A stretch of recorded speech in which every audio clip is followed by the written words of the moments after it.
Go ahead. Call the November 12th, 2025 regular board meeting of the Santa Rosa City School Board to order. I have 4 o'clock. We're going to move to item A1, public comment on closed session agenda. Do we have any public comment? All right, seeing no public comment, we will recess to closed session. Oh, yes, thank you. The recess to closed session will be for item B1, student expulsion. Item B2, conference with legal counsel, existing litigation. Item B3, conference with legal counsel, anticipated litigation. Item B4, employee discipline dismissal release. Item B5, conference with labor negotiators. Labor negotiator rep attending is Dr. Vicky Zanz for discussions regarding Santa Rosa Teachers Association, CSEA, Santa Rosa 75, and Teamsters Union 665. And then item B6, public employee performance evaluations. Now we will recess to closed session.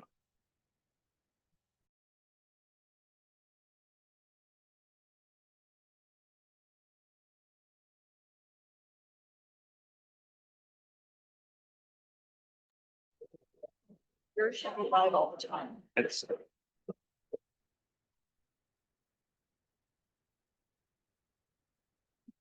all right, we will reconvene into open session.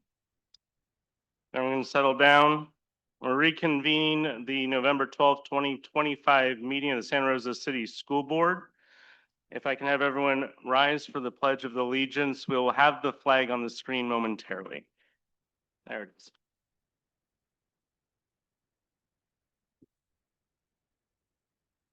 I pledge allegiance to the flag of the United States of America and to the republic for which it stands, one nation, under God, indivisible. and justice for all. Please stay standing for the land acknowledgement presented by Dr. Castro. Reconozco que las escuelas de la ciudad de Santa Rosa se encuentran en el territorio tradicional y las tierras natales del pueblo Pomo, el territorio tradicional y las tierras natales del pueblo Miwok de la costa, y honro con gratitud la tierra misma y las personas que la han cuidado y administrado a lo largo de las generaciones. Este reconocimiento de la tierra nos llama a comprometernos a seguir aprendiendo cómo ser mejores administradores y cuidar la tierra que habitamos. Al ofrecer este reconocimiento de tierras, afirmamos la soberanía indígena y trabajaremos para que las escuelas de la ciudad de Santa Rosa sean más responsables ante las necesidades de los pueblos indígenas y nativos. I acknowledge that Santa Rosa City Schools is on the traditional territory and homelands of the Pomo people, traditional territory and homelands of the Coast Miwok people, and honor with gratitude the land itself and the people who have stewarded it through the generations. This land acknowledgement calls us to commit to continuing to learn how to be better stewards of the land we inhabit. By offering this land acknowledgement, we affirm Indigenous sovereignty and will work to hold Santa Rosa City Schools more accountable to the needs of American Indian and Indigenous peoples. Thank you.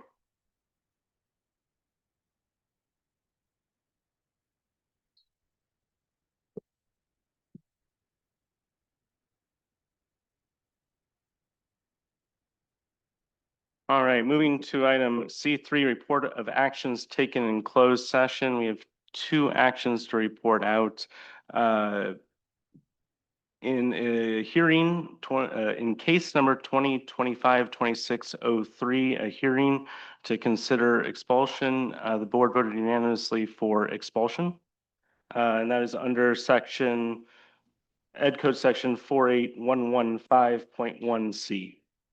In case number 25-2605, it was a stipulated expulsion where the board voted unanimously to support this stipulated expulsion. With that, we will go to statements of abstention. Are there any statements of abstention?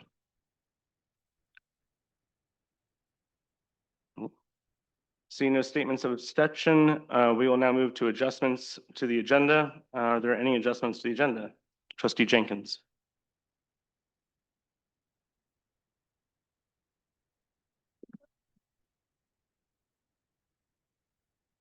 Oh, these microphones. Okay, I want to pull, let's see, F4, F5,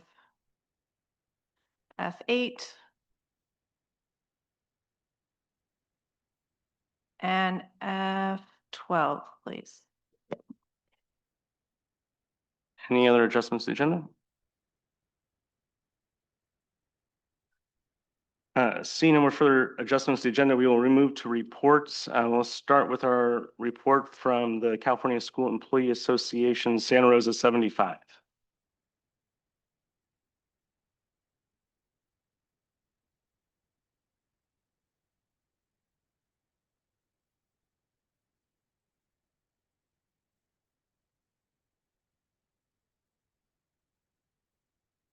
Good evening, Vice President Caston, trustees, interim superintendent August, cabinet, and community members. November is a season of gratitude.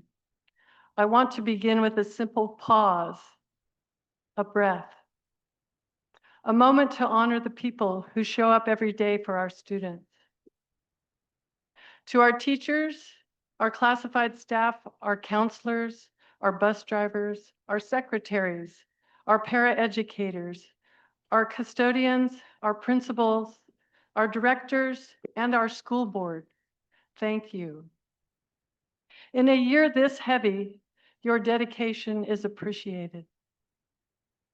I represent our classified employees, and I'm here tonight not only on their behalf, but alongside our teachers. We are all feeling this budget crisis. We are all carrying the weight of uncertainty. And we are all still showing up for students day after day. In this month of Thanksgiving, we ask for something simple: clarity, not just numbers on a page, but clarity we can trust. We were told 7 million was saved by merging campuses this last year. How much more needs to be saved by February, by June? Every board meeting brings us a few steps closer to the truth, and we will see more tonight. We see more new teachers being hired each week. We see special education numbers rising. We see directors and teachers being brought back into the district office using restricted and LCAP funds. Why are needed classified employees not being hired by these funds?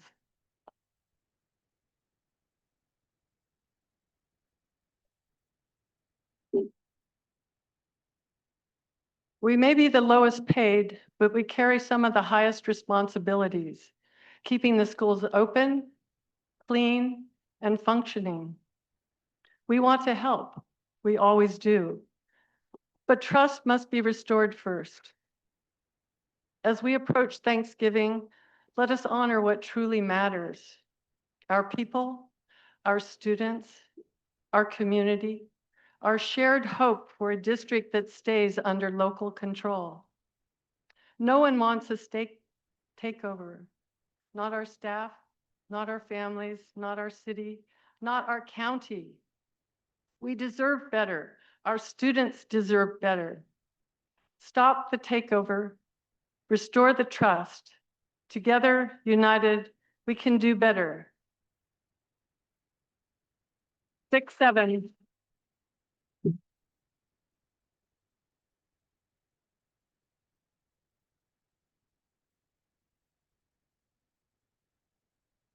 Thank you. Now it's time for our Teamsters Local 665 report.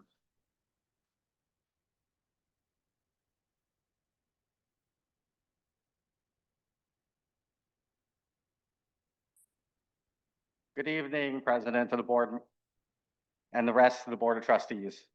I am Mike Stanford, shop steward for Teamsters Local 665. Just so you know, I have submitted 2 October board reports and we're working to get them uploaded to the minutes. So stay tuned for those. I could spend my time tonight yelling at you, but you know how bad the situation is in this district, so I'm not going to. However, I want you to know my opinion and what swift and direct action must be taken to hold these people accountable. What I mean by that is the people responsible for this mess. The same people who keep saying it wasn't them, but their predecessors who are to blame.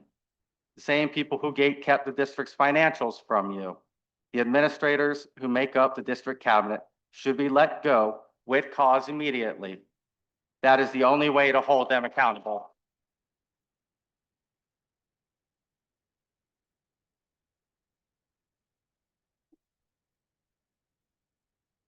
I am not just some blue collar Joe. I have a master's level education.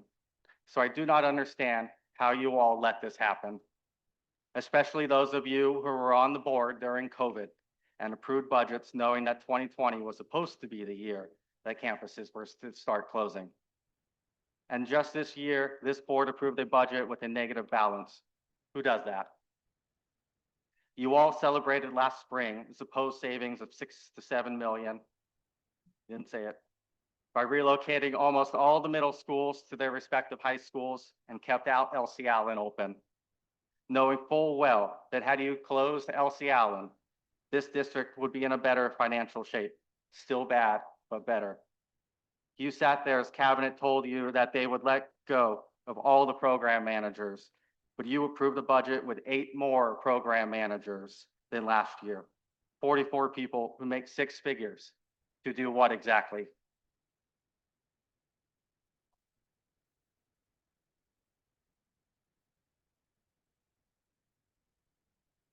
But here we are. You have management coming to labor asking for us to take a reduction in pay because the people you hired can't count. I can count. My members can count. Our bills do not go down, they only keep rising. So I will not propose any reduction to my members' pay, period. I will not do it. So long as this cabinet is still employed with this district, I will not do it. Fire the cabinet and audit the personal spending on the district's credit cards by these people. And while you're at it, fire all the executive directors and directors too. They bear some blame for poor fiscal management. It makes no logical sense to have the people who got the district into this mess be the ones to prevent catastrophe. They have to go.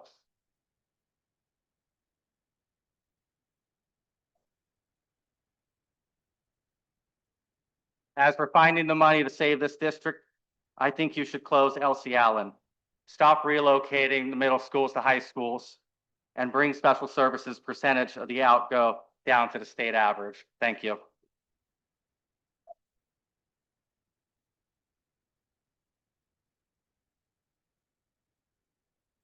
Now the report from San Jose Teachers Association.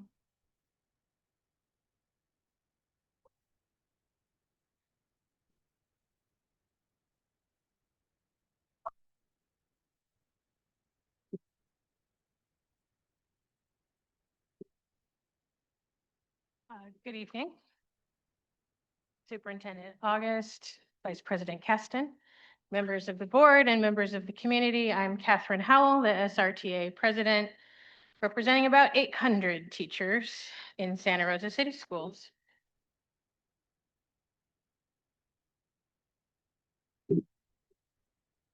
This crowd here tonight, students, parents, community members, educators, Teamsters, CSEA, we're all here tonight because we need this board and this administration to hear us, to lead us, and to assure us that this fiscal crisis is not going to end where we think it is, in a disastrous situation of state leadership, of state receivership. Last year was devastating to our community. We all felt it. Schools were closed and consolidated, and teachers and students and families and generational traditions were displaced. and lost and crushed and restructured here in Santa Rosa City Schools. The district administration and the board told the community over and over again, it's necessary, this is what we need to do, this will help our future, it's going to save our district. And here we are in the future. And in fact, what we're going to see tonight in our pre-first interim budget is that we're worse than we thought we were going to be. We're deeper in debt than we thought we were going to be. And we're in a $22 million hole that frankly, we can't see how you're going to get us out of here. The educators, the support professionals, the Teamsters, the employees of this district, we've all been doing our jobs.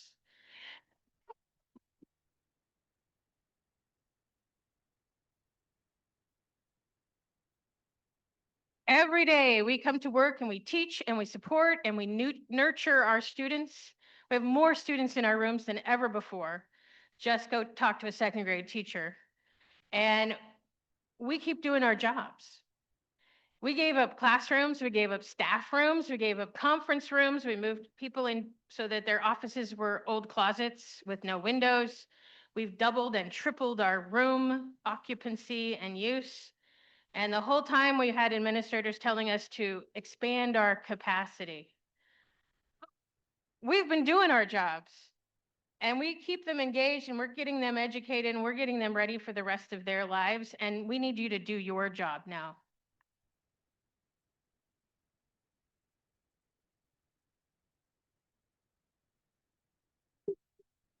State receivership is the worst thing that can happen to us as a district and really for the entire city of Santa Rosa. And your decisions got us here. Your decisions created this budget that is out of control. SRTA asked for you to get some help for some agencies. We suggested FCMAT, we suggested school services, we even suggested CTA. And your response was, oh, they're already here, they're already helping, we have a plan. So where is it? Why won't you show it to us?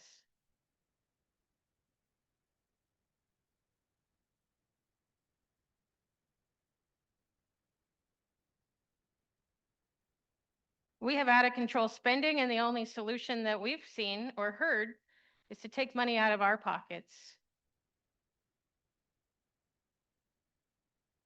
You want to take money away from the teachers, you want to take it away from CSEA, you want to take it away from Teamsters. We didn't cause this problem. Why is it our responsibility to fix it?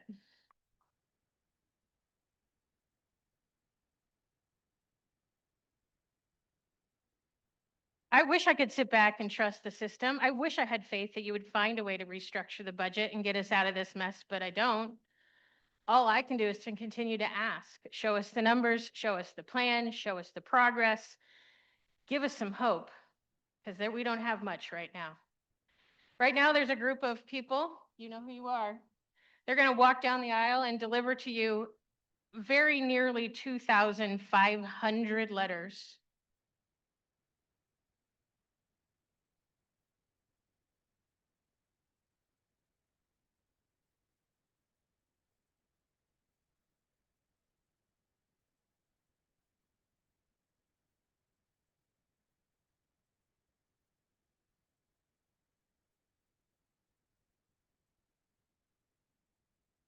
These letters are asking you to keep the cuts away from our students in classrooms. These letters are asking you to not close more schools.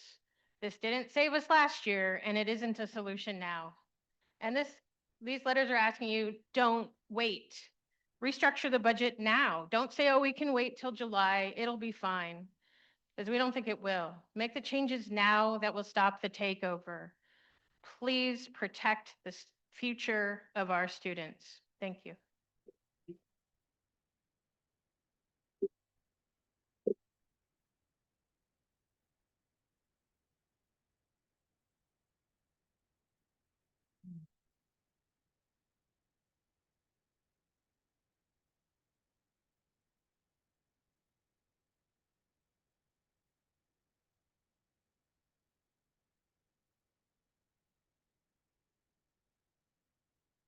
All right, thank you, President Howell. We're now going to move to item D4, Superintendent Report.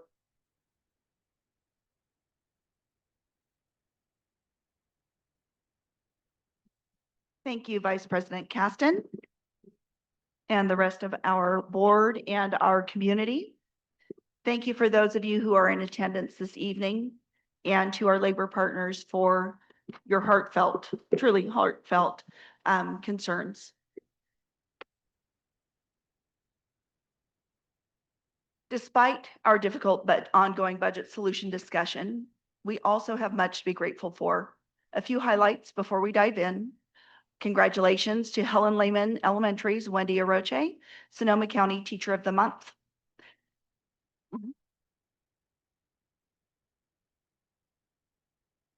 We had TK Classroom building groundbreakings at Helen Lehman and Santa Rosa French American Charter School. And we held our first two forums at our elementary feeder districts in Santa Rosa. They were well attended, and we had some great questions from parents and students. And our Santa Rosa City students represented us very well, just showing really the experience that you teachers, that our classified staff, that you provide the students with every day. As part of our commitment to maintaining local control of how our community funds are spent, we will review our fiscal outlook in a little bit. As mentioned, our pre-first interim. I do want to show great appreciation actually for our fiscal team who did the work a full 6 weeks earlier than normally would occur. They would be in the middle of starting that. So I appreciate it. Essentially, it's doing the work twice to make sure that we can get information as quickly as possible. As mentioned, the short-term savings right now is projected around 7 million. Our interim chief business official, Luz Caceres, and our executive director of fiscal, Joel Dantos, will share more information during the report. One of the things that I do want to call out, though, is that yes, we are currently working with FCMAT, and we have asked FCMAT to provide additional resources as well. So just want to make sure that everybody understands that those asks, those conversations evolve as we go through the process and work with them to see how we can best utilize resources and make sure that we are being as effective and efficient.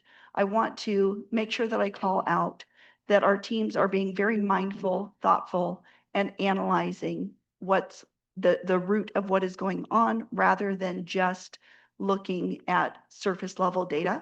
And so it does take time. And I just want to make sure that I know you will believe it when you see it. And yet I want to make sure that I reiterate that that is the work that is going on.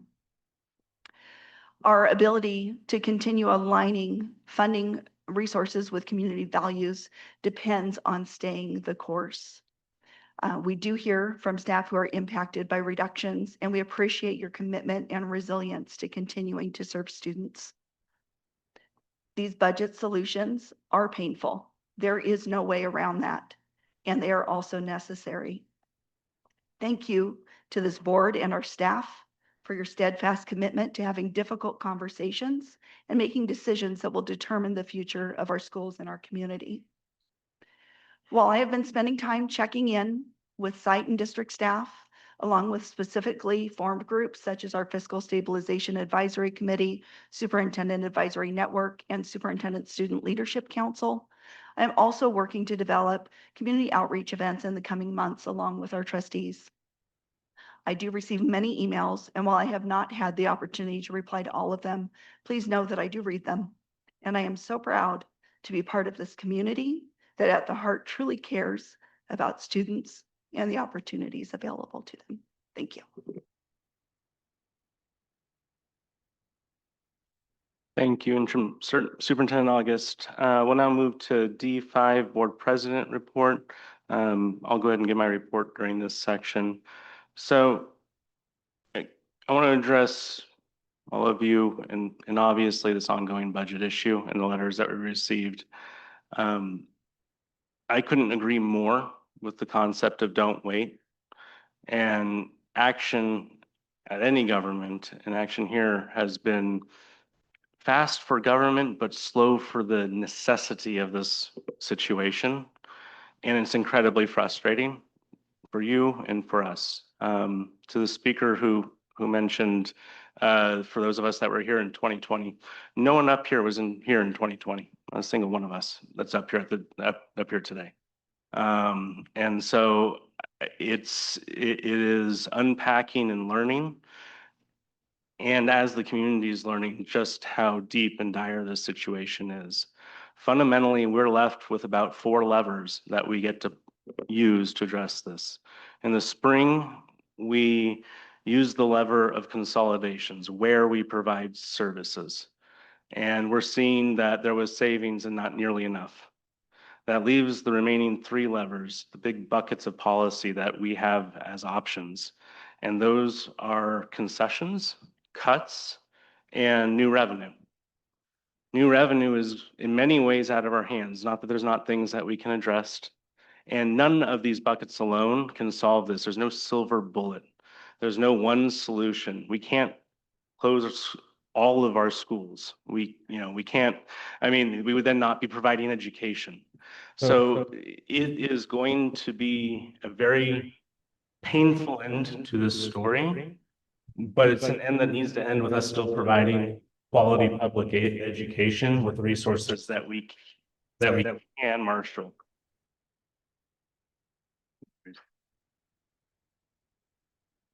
Your involvement is greatly appreciated and necessary. As Superintendent August mentioned, not only have we asked FCMAT to do what they are supposed to do, she has also asked them to do anything that they can do and what more that means. For the offer for CTA to immediately provide recommendations about the board, absolutely, send us the recommendations. We want to review them and we need to see them. That is not a limited offer. Send it directly to the board. We need to see that information. And we can't wait. We have taken action on concessions from the administration. We're going to continue to take actions to make cuts.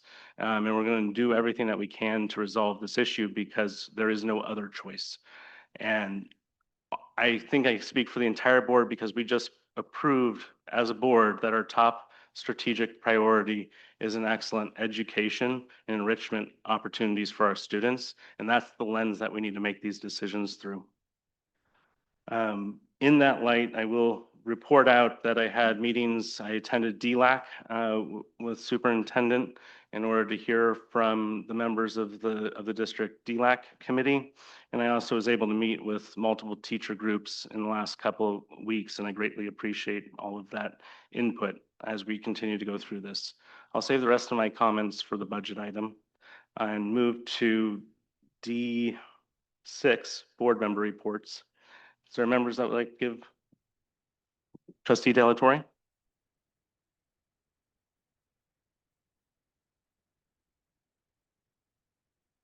Thank you, Vice President Caston. Thank you to the community for being here this evening. I agree with Vice President Caston that none of us held these seats in 2020, but that does not absolve us from the crisis that we are currently in. And 5 of the members sitting at this table hold 5 of the 7 votes to help stabilize this district, stabilize our budget, and be fiscally responsible for how we move forward. The truth of the matter is we do not have enough children in our schools to operate as we've been operating. That is the income for our district, and those numbers continue to decline. This is a district that at one point had 25,000 students. A few short years ago, it had over 15,000. We're barely at 12,000 this year. Each one of those students is not in our classrooms and in their seats is an income loss and revenue loss for this district, so we cannot continue to operate as we have been. I appreciate each and every one of our community members and our union labor groups and our staff that continue to show up every day and represent their thoughts and concerns and ideas to work with us, because this cannot happen alone. The board alone cannot right this ship. The district and the cabinet cannot do this alone. If we do not collaboratively work on this together, we will not find a path. And how public education is funded in the state of California is this is not solely related to our district. This is not related to our city. This is an entire statewide issue. We put the funds out, the state reimburses us, that's public education.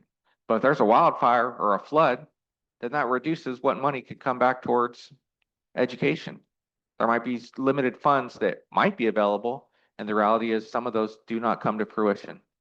These are all harsh realities that we continue to juggle as we try to be fiscally responsible to take care of this district. Nobody wants receivership. Nobody on this table, nobody in this room, nobody in this city, nobody in this county wants to see this district go to receivership. That is number slashing with no humanity, and nobody deserves that. So we will continue to do the heavy lift. We will continue to do the work, but we can only do it together. And I ask you to continue to communicate with us, continue to meet with us, continue to send emails, texts, conversations, so that we continue to work on this. There is no magic elixir. The fiscal hole has been dug for several years, over a decade. There's no magic rope thrown into that hole that we can grab onto and pull ourselves out of. We have to strategically scaffold steps out of this mess, and it has to be done the right way so that it's sustainable. That can only be done in collaboration and vision together. Keep the voices coming. We hear you. We know you're not okay. We know you're not happy, and neither are we. So we continue to put the time and effort in to get this right, and we ask for your support to continue helping us do that. Other board reports? Trustee Jenkins?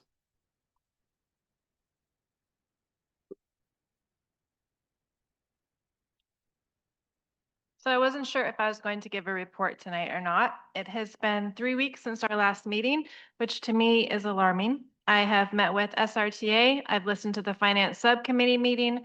I've attended a feeder forum, which was focused on alleviating parents' concerns regarding 712. I also attended Rincon Valley's first community meeting, focusing on their budgetary complications and attempts to keep their district informed and engaged during this process. It was very welcoming environment. It was a very welcoming environment, excuse me, which I appreciated greatly. To say that I'm concerned for our entire community is an understatement at best, as when systems are threatened with scarcity, they grab, often missing the big picture outcomes. We see this with individuals, groups, and systems at large, all of which impact our families and students whom we serve. I saw a quote today regarding strengthening resilience organizationally that I wanted to share. We are always manifesting a positive capacity to withstand and navigate our stress and trauma. This is the case even when we do not solve all problems. Truth is, we will never solve all of our problems, so being able to connect to and grow our capacity to move forward and recover from difficulty is an important capacity to nurture. A resilient organization enables individual resilience through implementing supportive, flexible, and adaptive policies and practices. I do want to take a moment to recognize some highlights in our community. Apologies if folks are left out of my short list. Understand that if I'm not directly impacted or told about something, it's hard to recognize the greatness. First off, thank you, Principal Santos, for including the trustees on community messaging. Some of the other schools are getting that down. I'm hopeful that all of our sites will start using the technology very soon.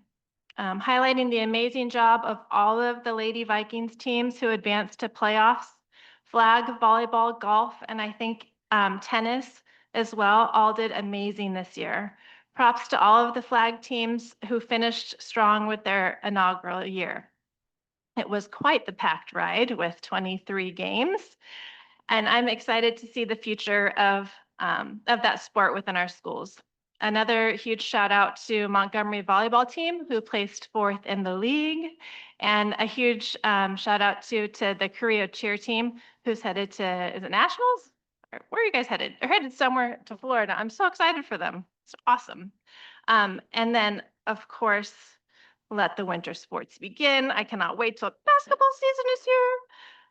And then it hasn't been mentioned, but this week we do celebrate Ruby Bridges with Walk to School Day and celebrations at a variety of schools, so get involved. Thank you. Thank you, trustee Jenkins. Trustee Kirby?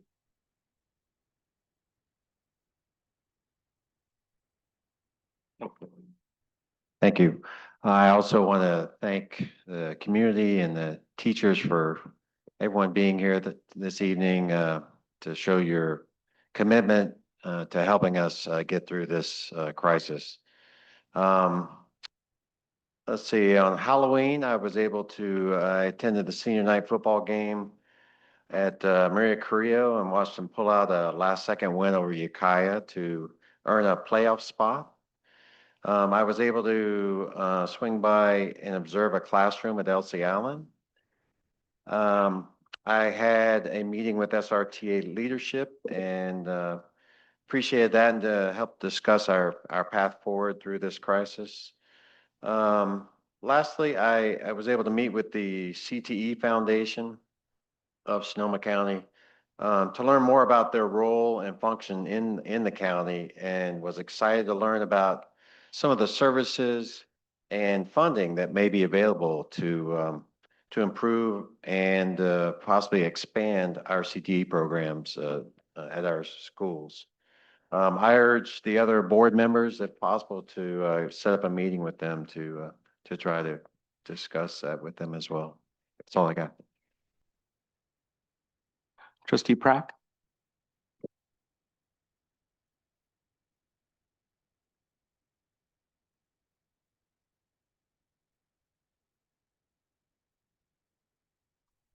We'll get there. It's on, it's on. Not embarrassed at all. Hi, I just wanted to say, I've had a busy, 3 weeks. I met with SRTA and Catherine Howe, lovely visit, lot to discuss.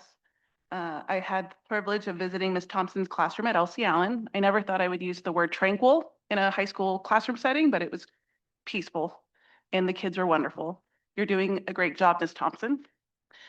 I also got to visit Proctor Terrace Elementary School on Halloween. It was very nice since I have such older children that it was nice to see age appropriate costumes on children. You know, I got teenagers. And I'm looking forward to Friday. I'll be visiting Hidden Valley Elementary School and Lincoln Elementary School.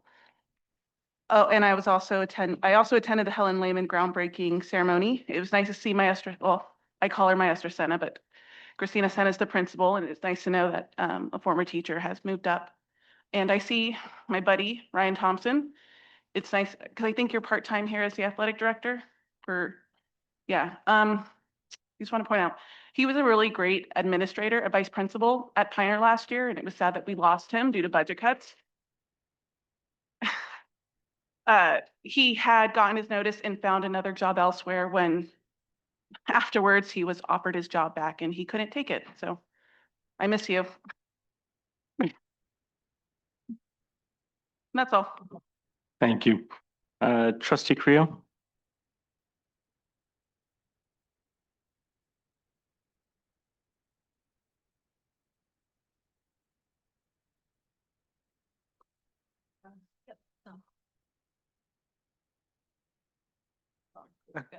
Hello? Okay, there, that works.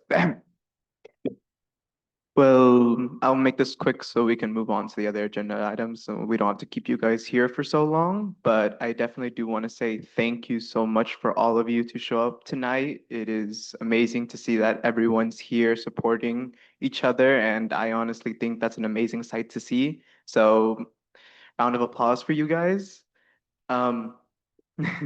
I just want to make one small comment about something that got on this week that I was really excited and happy to see. We had our, I believe, third meeting of the Superintendent Student Council with the other students that we have there. And I keep saying it every time, but I believe the students that show up to those meetings are, honest to God, one of the most amazing and inspirational group of students that I've ever met. And I guess I'd have to say thank you to all those teachers that raised those kids, because without you guys, I don't think those kids or even I right now would be where I am now, or those kids could be where they are now. So thank you, all of you, for just being amazing people. But that's just it. I'm just really proud to be a part of that group and just getting to meet all of those amazing students. And thank you so much, Superintendent Lisa, for being able to be there with the rest of us, answering our questions. Thank you. Thank you. Before we start the next section, I actually wanted to make sure we also take a moment. We're normally have these meetings at City Hall, and they actually had a conflict, which is why we're here.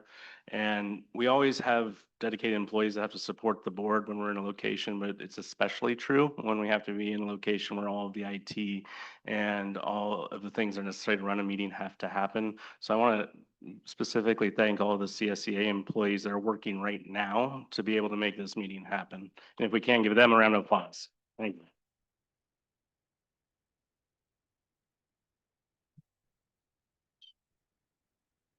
With that, we're going to be moving to public comment on items not on the agenda or on the we're moving to non-agenda and consent item public comment. We have many comments, both combined with this and our budget items. So we're going to be limiting each speaker to 90 seconds, but enabling everyone to get a chance to speak. So with that, I'm going to go ahead and start to call the names. I'll call 3 names, and then just please come up and queue. I believe we have the one microphone podium over here. So please come up and queue as you hear your name. I'll call 3 names at a time. And if you can't hear your name over the applause, hopefully you hear it one of the times I call it.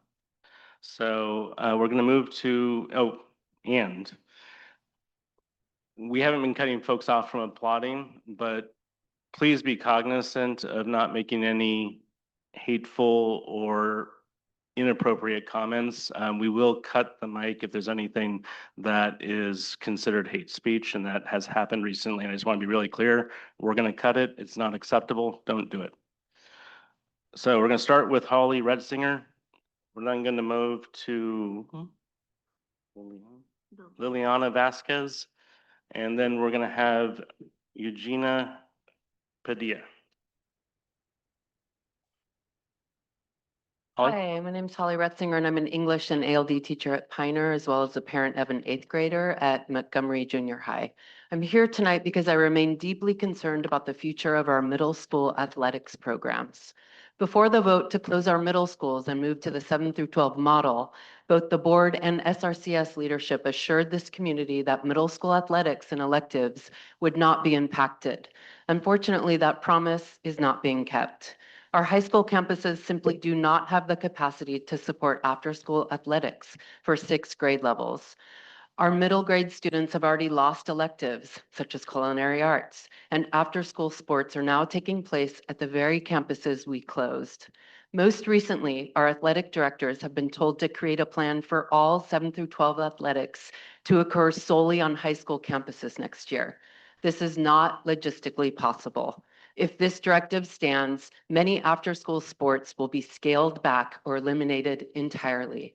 So I ask you, why did you approve a consolidation plan without the capacity to sustain it? What is the plan for our junior high athletics moving forward? Families are already leaving our district. If we don't address this issue immediately, that trend will only accelerate. Our students deserve more than broken promises. They deserve opportunity, balance, and a complete educational experience. Thank you. Thank you. Liliana Vasquez, followed by Eugenia Musa Padilla, followed by, I'm sorry, my ability to read handwriting is challenged right now. Blanca Hernandez. Buenas noches, querido comité, a todo el personal que estamos aquí reunidos. Vengo en representación de mi comunidad, la Escuela Lincoln, a representar a todas las madres. Todas tenemos preocupación sobre el futuro de nuestros hijos, por la razón que estamos propensos al cierre de la escuela. Es una comunidad latina que depende en lo laboral del campo. Repercutiría mucho el cierre de esta escuela en el aspecto que todos los papás tienen doble trabajo, la mamá trabaja, el papá trabaja, entonces es una preocupación muy grande para nosotros como padres de familia. Otra preocupación que tenemos es cómo va a afectar a nuestros hijos a ir a otra escuela. cambiar ruta, cambiar amigos, en fin, es algo muy preocupante para nosotros como padres. Confiamos en ustedes que harán el mejor esfuerzo por apoyarnos y siga continuando nuestra escuela Lincoln. Gracias. Thank you.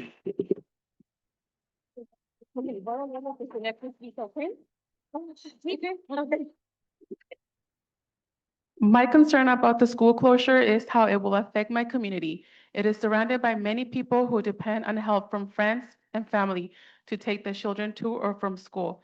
The change of school will especially affect the children. In my case, I have a baby with a disability, my dad who's blind, and it would be very difficult for me to take my child to another school.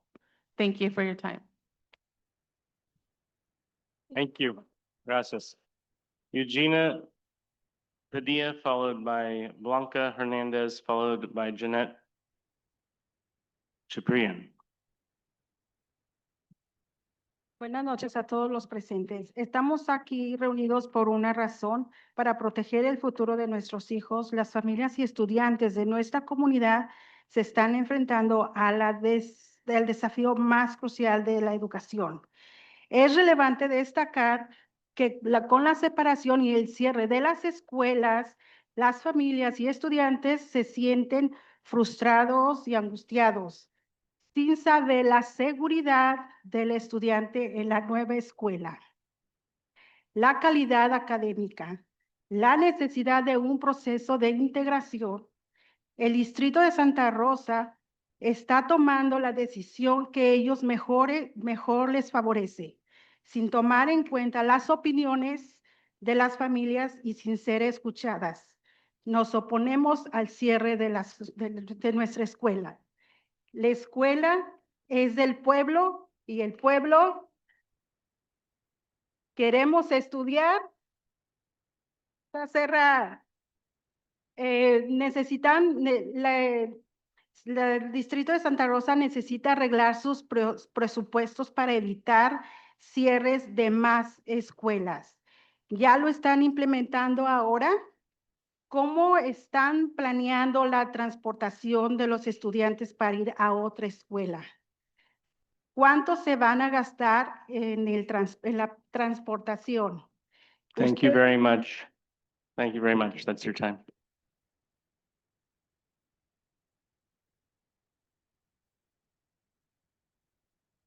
We are gathered here for a reason: to protect the future of our children. Families and students in our community are facing the most crucial challenge in education, with the separation and school closures. With the separation, families and students feel frustrated, distressed, fearful, and anxious, not knowing the student's safety in the new school, the academic quality, or the need for an integration process. The Santa Rosa City Schools District is making the decision that best suits them without taking into account the opinions of families and without being heard. We oppose the closure of schools without being discriminated against. The school belongs to the community and the community defends it. We want to study and we're not going to close it.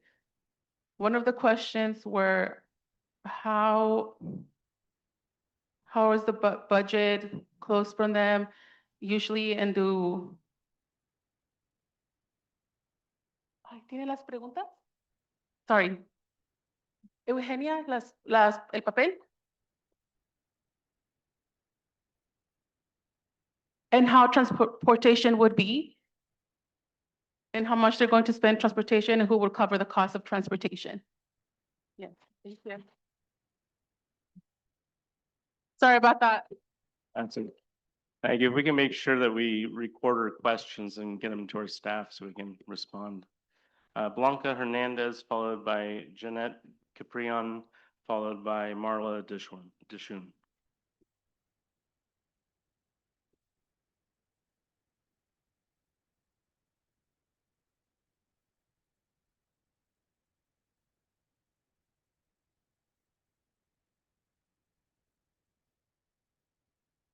Buenas noches a todo el comité.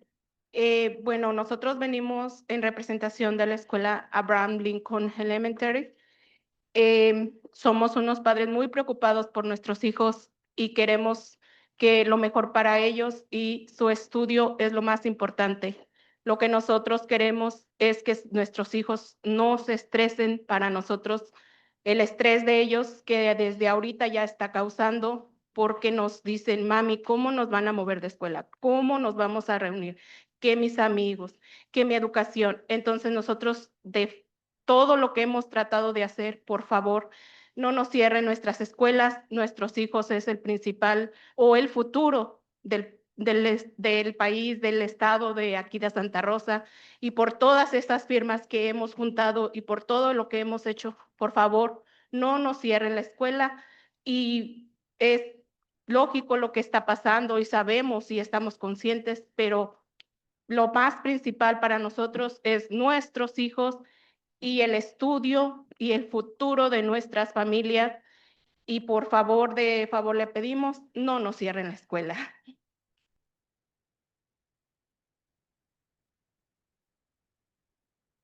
Padres Unidos,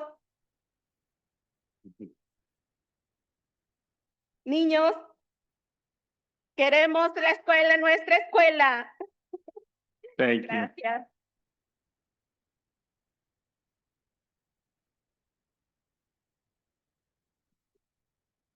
Good night, good evening to the committee. We are here on behalf of Abraham Lincoln Elementary. We are very concerned parents for our children, and we want the best for them and their education. It is the most important thing. What we want is for our children not to be stressed. They're already under the stress because they always ask us, Mommy, how are we going to move us afterwards? How are we going to get to school? How are we going to meet our friends? Our education is everything. Please do not close us down. Our schools, our children, our principal, this is the future of our country and our state.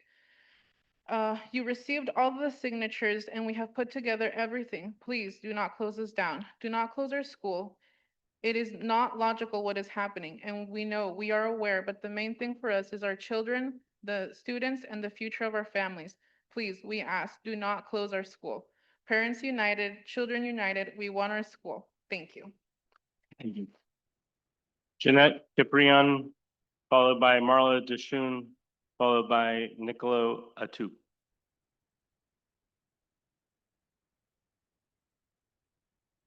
Marla? Might I'll hold on to that card and call it at the end. Nicolo Atu?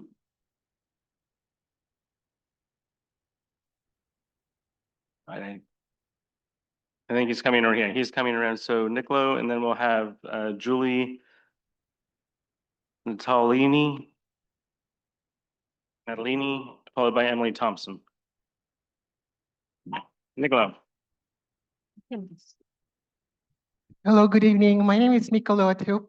I am the school nurse of Abraham Lincoln.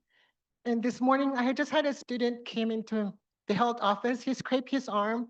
It was mildly bleeding.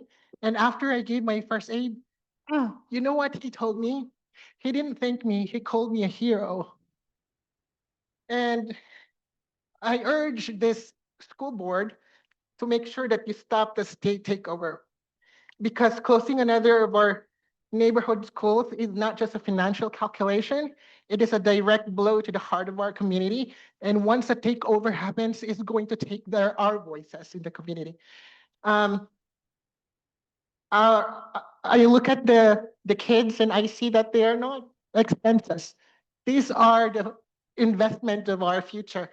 And remember the kid that called me a hero? I can't really accept being called a hero because I don't think I deserve it.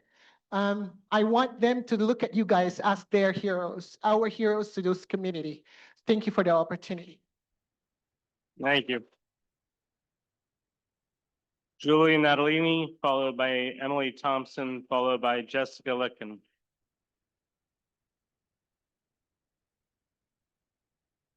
Hi, my name is Julie Natalini, and I'm a counselor at Montgomery Junior and Senior High School.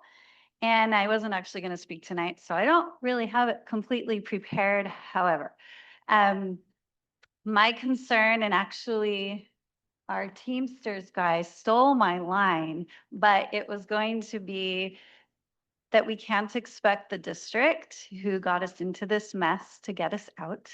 And I just wanted to give you a couple of examples from just this week. of my concerns, which I've shared with a lot of you over the years in emails about some of the things that have actually made our job harder. And last week, HR showed up at Montgomery, talked to one of the counselors, one of the high school counselors, the newer one, and wanted to somehow cut her job and then have her go work at Rincon Valley Middle School for a few hours a week. And so in doing the math, we have over 1,200 students there. We're down to now 3 counselors. Our contract is 400 to 1, but our inquiries for more clarification have been unanswered thus far. That's one example. Another example, and I know Ms. Jenkins, you're aware of this one, we've been without a chemistry teacher this year. And as counselors, we have been dealing with the poor students who are freaking out basically and not being educated and not understanding, and maybe their greatest suffering. And so, Thank you. That is your time. oh, okay. If you want the rest of that story, please send me an email. Thanks. Emily Thompson, followed by Jessica Licken, followed by Marla Dishun.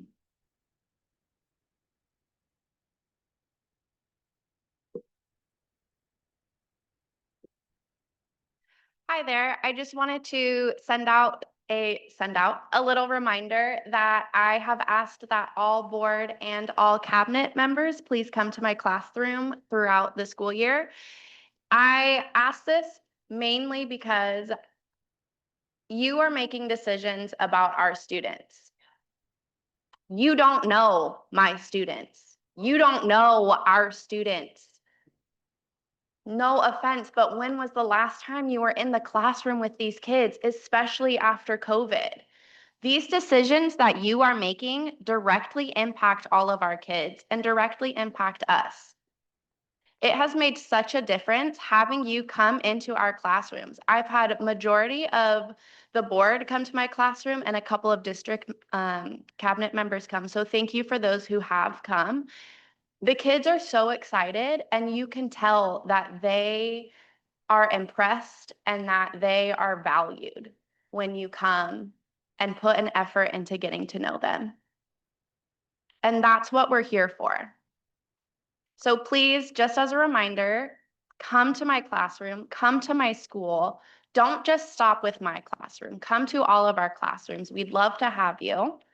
And I'd like us to just remember that this is for them and that we are here for them. So thank you.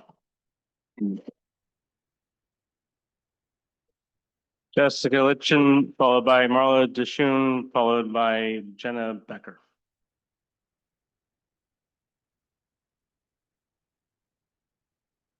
My name is Marla. Did you call me? Is Jessica here? Okay, then yes, Marla, you're up. Good evening. I'm here today to implore this board to rethink the proposal to close Abraham Lincoln Elementary School.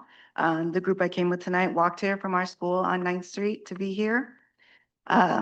Lincoln is a wonderful school with a vibrant community and it would be a disservice to uproot and disrupt the education of this hardworking community. In recent years, the school has had renovations. 2 classrooms were completely modernized. Parking structure was covered in the staff parking. This money has already been spent and the school could continue to be updated and improved for these students. As a parent, I'm deeply concerned this board has not thought this plan through. The majority of the community at Lincoln currently walks to school from the surrounding neighborhoods, and this would put unnecessary stress on the parents of Lincoln to drive further away to take their kids to schools, likely to multiple schools in the morning. Students who moved here to Lincoln last year after closures would have to move again. All the second graders currently at Lincoln would have to move after 1 year of 3rd grade at a new school. This is not fair to the students, and it would impact their academics and their ability to build relationships with their classmates and teachers. So please put these students first and give them the stability of staying at a school that sits in the heart of their community. Thank you. Jenna Becker.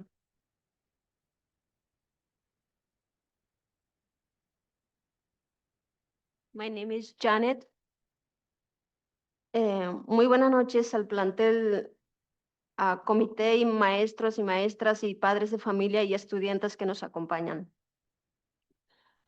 Lo que yo exijo es estabilidad para nuestros estudiantes. ¿Por qué razón? Un cierre de escuela afecta a nuestros hijos psicológicamente como también en el aprendizaje, sobre todo en su rendimiento. No podemos jugar con la salud mental de nuestros hijos en este siglo XXI, porque los daños son irreversibles. Porque mi hija a menudo en este último tiempo me pregunta, mamá, ¿se va a cerrar mi escuela? ¿Ya no estaré con mis amigos? ¿A dónde me inscribirás?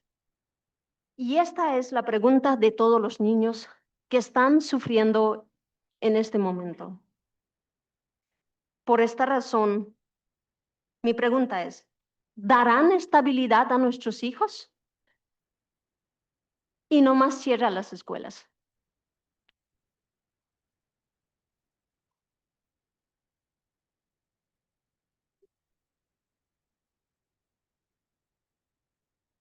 Good evening, everyone. Good evening to the committee, families, students. We are here to represent the teachers and family members and students. What I am asking is stability for our children, for our students. Why? Because the school closure will affect our students psychologically, as well as their education, and above all, their ability to progress. We cannot play with the mental health of our students. This is irreversible for the length of time. My daughter constantly asks me, Mom, will they close the school? If they close the school, where will I go? Where will you enroll me? For this reason, I ask of you, will you give stability for our children? And will you stop closing our schools? Thank you. Jessica Litchin?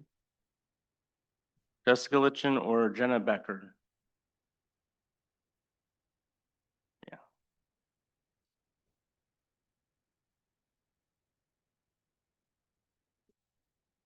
Hi there, I'm Jessica Lee Howe. I'm a voted member of Site Council of Santa Rosa High School. I'm also treasurer of the nonprofit that supports ArtQuest at Santa Rosa High. And I'm also treasurer of the cheerleading booster club at Santa Rosa High that supports the accounting of 57 cheerleaders. And I just wanted to say some positive things instead of complaining tonight. One requirement of California Proposition 28 is that it requires that you use the funds for arts education to be used to supplement existing programs and not replace them. It says that if you spend $1 million on arts education this year, you must double that in the following year. 80% of the funds for art instruction must be used to employ certified employees. So the positive is that the nonprofit that supports ArtQuest has said that they will certify all teachers that are not certified in the coming year, which is like $1,000 per teacher, which helps you to keep your funding in this school and not allow it so that we don't lose those kids to other art programs in neighboring districts. We also just wanted to highlight that we went to Carnegie Hall last year. We were featured at a Warriors game. Most recently in August, we were featured at the Giants game.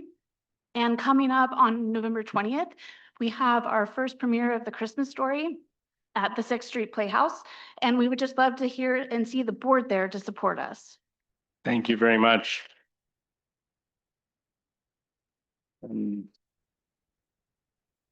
Jenna? All right.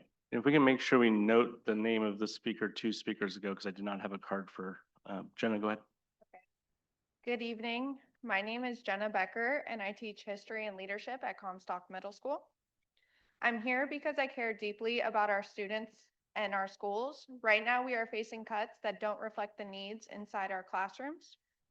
Class sizes are the largest they've been since I've started teaching, yet the support systems students rely on have not grown with them. At the same time, the district office has expanded over the years, while overall enrollment has steadily decreased. School communities are being reduced without any real improvement in income for our students. All unionized staff are being asked to take a pay cut while living in one of the most expensive regions in the United States. Educators in this district already earn below the state average. As someone who grew up here and is proud product of this district, go Prospectors, this is extremely concerning. The students of Santa Rosa deserve the best, and they already have dedicated, talented staff working for them every day. At Comstock Middle School, we operate with very limited resources. We do not have a PTA or a booster club or outside fundraising support. Many of our families work multiple jobs, so volunteering isn't always possible. We offer fewer elective options than many other junior highs, yet our small staff continues to give everything they can to help students thrive. Thank you very much. That is your time. Thank you.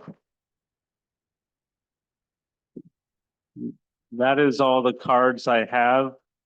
For those that had specific questions, staff will follow up with you if you left your contact information on the cards. I do want to note that the elementary district item is scheduled to come back, which would include the Lincoln Elementary discussion in December. And there's no action's been taken by the board. That is a future conversation. We'll have multiple proposals to review in December. And then lastly, for the Art Quest comment, we do have an item later on our agenda under alternate education, which may include additional information for you. With that, I'm going to move us to the consent calendar, consent F. I'm looking for a motion on items F1 through 3, 7, 6, 7, 9, 10, 11, and 13 through 16. Motion approved. I have a motion from trustee Delatorre, Second. second from trustee Kirby. Roll call vote, please. Student Board Member Carrillo, Aye. Trustee De La Torre, Trustee Kirby, Aye. Trustee Jenkins, Aye. Trustee Prack, Vice President Caston. Aye. The motion passes unanimously. Now we'll move to item F4. This is ratification of contracts under 15,000. Trustee Jenkins. Yes, thank you. I pulled this. I understand that we did pass a policy for the superintendent to approve things under $15,000. That being said, I just really feel the need that things need to be extra looked under a lens, really anything that we're spending money on these days. And kind of all I have to say about that. The first aid situation, first aid CPR for the coaches, I understand that this is a need. I just think that we should be able to do it cheaper. I know that I've gotten a little bit of feedback on that, but if you could just explain that a little bit more for everybody.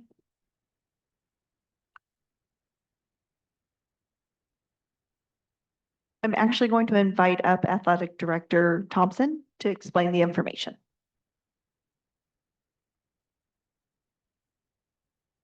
No. Never worked for you. I'm still on.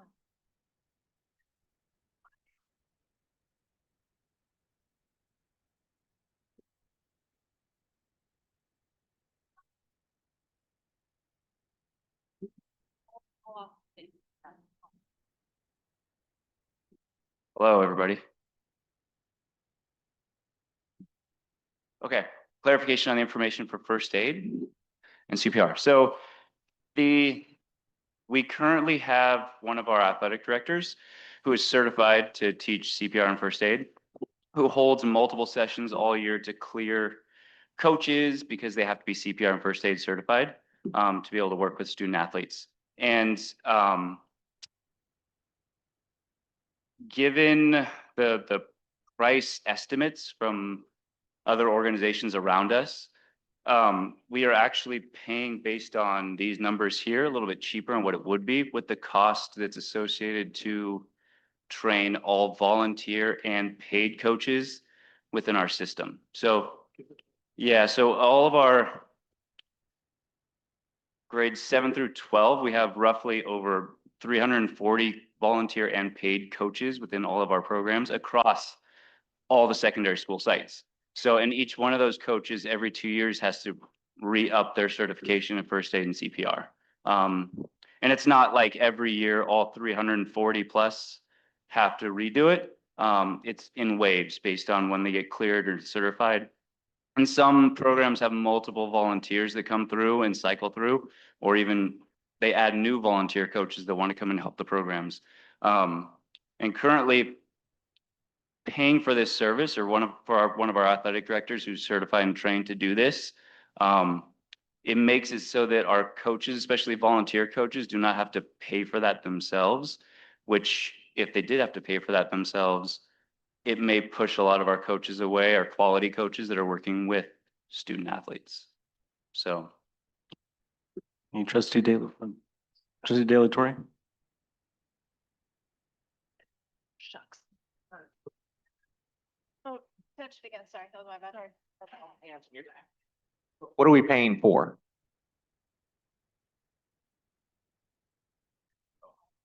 Each time you have to press it. Don't try and turn it off. There a training video I missed on this? Okay. Repeat your question one more time. I'm so sorry, Jeremy. What are we paying for? If we have an employee that's doing the training, what is the cost associated, what we're putting out? Oh, there we go. So the cost associated is to pay the stipend for the trainer to be able to do the training, for the athletic director to perform the training. So like if you went to Red Cross and got certified, they charge anywhere from like $85 to maybe $90, depending on the service, to train somebody in first aid and CPR. And that cost covers not just the training, but also the production of the 2-year certification card for the coaches, and any materials associated with that, which is very minimal because this athletic director, this trainer has been doing this for so long, and regularly updates the materials that it's very minimal cost. And I've actually attended the trainings myself, and he and I have actually talked about the trainings, and we stay in communication about the scheduling and all that kind of stuff to make sure that we offer enough for our coaches to be cleared. So it's, and if I understand correctly, it's a stipend that he's paid. It's not an hourly, and he holds multiple sessions throughout the year. Yeah, so I think that's entirely what it goes towards. So Hold on 1 second, hold on. So let me just clarify the question, the answer to Trustee De La Torre. He is receiving pay for the stipend for doing something above his current classification and providing this, but it is lower than the cost were we to use a market, some marketplace. There we go. Okay, got it. Correct. So like, for example, last year, we had a little over 130 coaches amongst, I think it was, I forget how many sessions, multiple sessions. And at that cost breakdown, if we went to a private organization, it would cost over $10,000 just to get those coaches certified. Whereas we're paying less than that, and it's not even on a per coach basis. Thank you. So, yeah. Trustee Prack? Well, let me come this way. Let me go to your question. I'll get back to De La Torre and then Jenkins.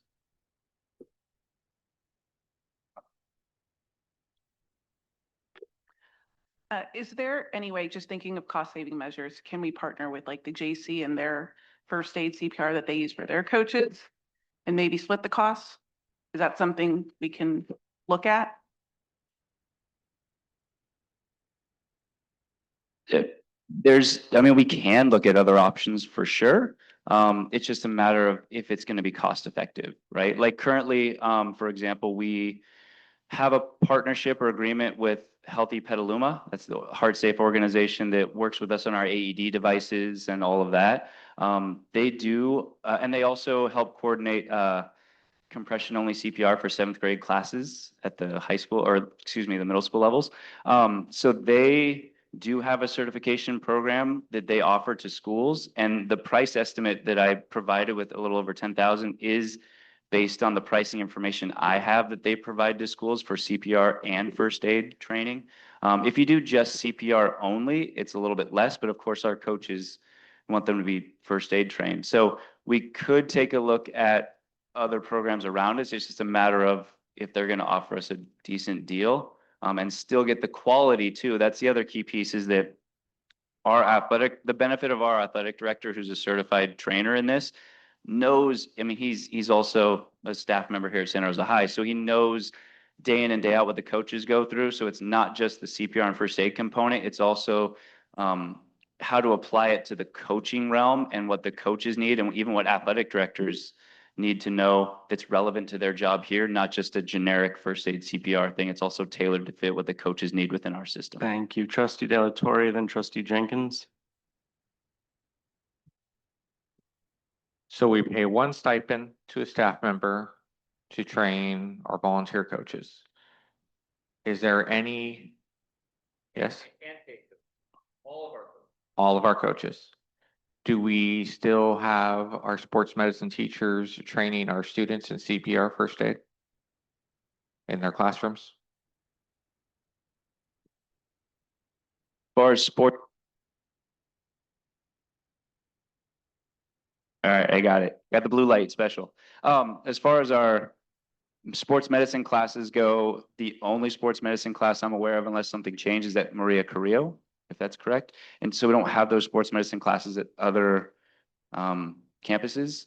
I know over at Pioneer, they have the HSB3 class, but that goes through a whole different certification that's not necessarily, and that's training students, but it's not training the coaches. And so again, that'd be an after hours or after curriculum time, which is when a lot of these volunteer or paid coaches, they leave their 9 to 5 job and they come and coach, and they can't make it during the school day to come to some of these sessions. I appreciate the off the top answer. If we could get a sort of future item or information item of anywhere we're providing first aid education in our education programs, I think that'd be good to come back. Trustee Delatorre, and then we'll go back to Trustee Jenkins. So these are just points to ponder. I don't need answers back right now because it's things that need to be discussed. Would it be more cost effective to have more than one athletic trainer, CPR, first aid certified as a trainer? I speak from experience. I'm a former EMT and certified to train CPR and first aid certifications. So it can be obtained for more people to have that training. Would it be more cost effective to do that? Also, there's a reason Play It Again Sports is in Santa Rosa. We were not able to afford a lot of costs associated with athletics. Is this something that we need to consider and request any booster programs step up and help out with for training our coaches with CPR and first aid certification, so it's not coming out of the district's budget? Things to ponder and think about. We need to look at every line item as we're being fiscally responsible, and any ways we can find volunteer opportunities to come and do training, any outreach opportunities to do training. It also seems like a large burden to put on one certified trainer to train all 340 of our coaches. I know it's not all 340 every year. Typically the CPR and first aid training lasts for a 2-year period before it needs to be renewed. Some coaches stay for 2 years and they're only needing training every other year. Some are new coaches, some, so it's not every year 340 needed, but I just like us to think out of the box with everything. And since this came up and we're talking about it, different ways we might be able to think out of the box to save some costs out of our general fund. Trustee Jenkins. What did we pay last year?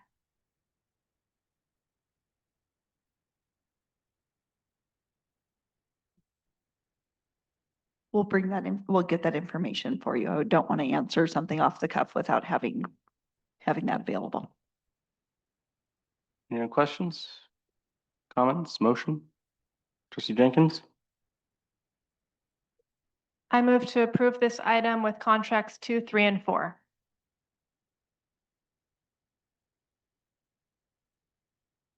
Not hearing a second, is there a motion to approve the full item?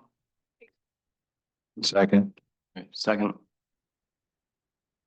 So it's been moved and seconded to approve items 2, 3, and 4 from the ratification of the contracts. Any further discussion? All right. Just to be clear, it's ratification. So this is something that's already happened. So we'll go ahead and just go to roll call. Student Board Member Carrillo. Trustee Jenkins. Aye. Trustee Kirby. Aye.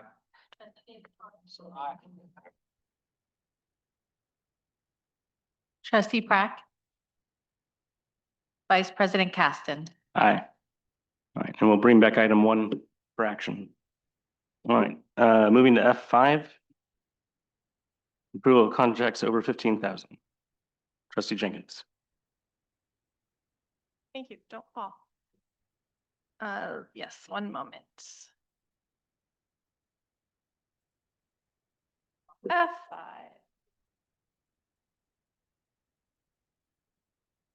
Yes. Oh, off again. Back on. Hello.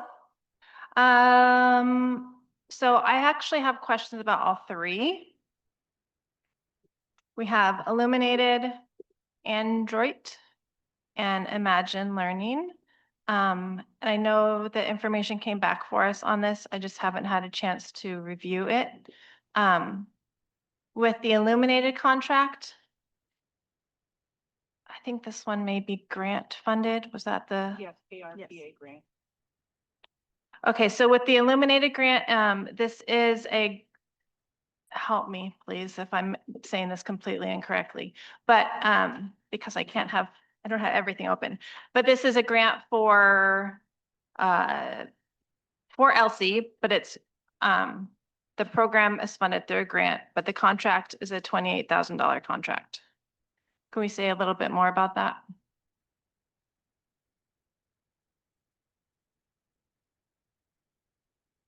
Sure, it's to do some continued work on integrated pathways, 9th and 10th grade, and to help with some of the continued work on the 4x4.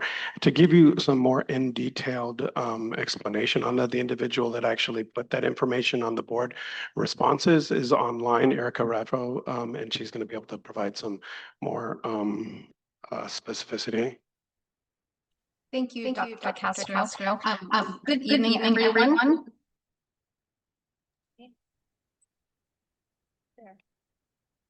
Okay, is that a little bit better? That's great. We can hear you. Thank you. Okay, I have a little bit of an echo on my end. So yes, this contract is a continuation of the work that we have been doing at LCLN since 2020 with our new school model. The CTE Foundation was kind enough to get a grant for us through ARPA, through the county. That grant ends March 30th of 2026. So we are using these funds to continue our partnership with Cheryl Hiblin and the Illuminate Ed Collective, wanting to make sure that we're getting really good pathways, CTE pathways that we already have at LC Allen, making sure that they're integrated, hopefully with some core courses, and so that their 4x4 moves really smoothly. And I'm happy to answer any other questions anybody has. Trustee Jenkins? Yes, so actually, I'm not totally clear. Is Elsie staying as a 4x4 next year now that they are a comprehensive 712 not being? I mean, my understanding is the CTE is not expanding at Elsie anymore because it's now a comprehensive campus? The 4x4 was MOU we agreed to that was completely separate from the other considerations. And is the 4x4 going to be the model for the 7-8 as well? let's tiptoe down this, but we may need to agendize this conversation. Yeah, that's something that would come back as part of later negotiations. So with this grant, is it specifically only for LC Allen, or will this be assisting with CTE throughout the 5 comprehensive campuses? So I can answer that. What we're doing is working first with LC Allen High School because we have the grant funding specifically for that school. It isn't about expanding their pathways in respect to adding more pathways. It is continuing to build them up as robust pathways, if that makes sense. So we're not adding additional pathways there. We're just continuing to build them more effectively. The grant money is with LC Allen, so we're planning to start there. And what we learn from the work with LC Allen and this grant and working with Cheryl, we can then use what we've learned and apply it to the CTE pathways that exist at our other high schools. That sounds great. Thank you so much. And then just to confirm, no money of this is coming out of the general fund. Is that correct? No, this is all grant funded. Thank you. That's my question on that one, if anyone has additional questions. Questions? Seeing none, is there a motion? I have the other 2 contracts. Oh, sorry. Next contract. Adroit Advanced Technologies. Before we start talking, let's understand the scope of the question. So with Adroit, with this contract, it is for other transportation services. We did get some feedback on elaborating around like the cost of this and that we're technically using it for 2 students currently, but is that max number because it can be used for, could you just give a little bit additional information, please? Oops, that was my bad. Testing, okay. Sure, the line, with 2 students, the lion's share is 1 student in a very particular situation. It is a specialized health student, and I can't go too far into details for obvious reasons, that has served as a SCO class at Rancho Cotati High School. The student is placed in foster, and they're placed in foster care in American Canyon. The obligation, though, travels with where the student lived with the parents, which is in Santa Rosa City Schools. So there's that's one piece of it. The student is being transported from American Canyon to Cotati Rona Park. The other piece, and this is provided as part of the service, the student requires an licensed vocational nurse to monitor the student at all times, including on transportation.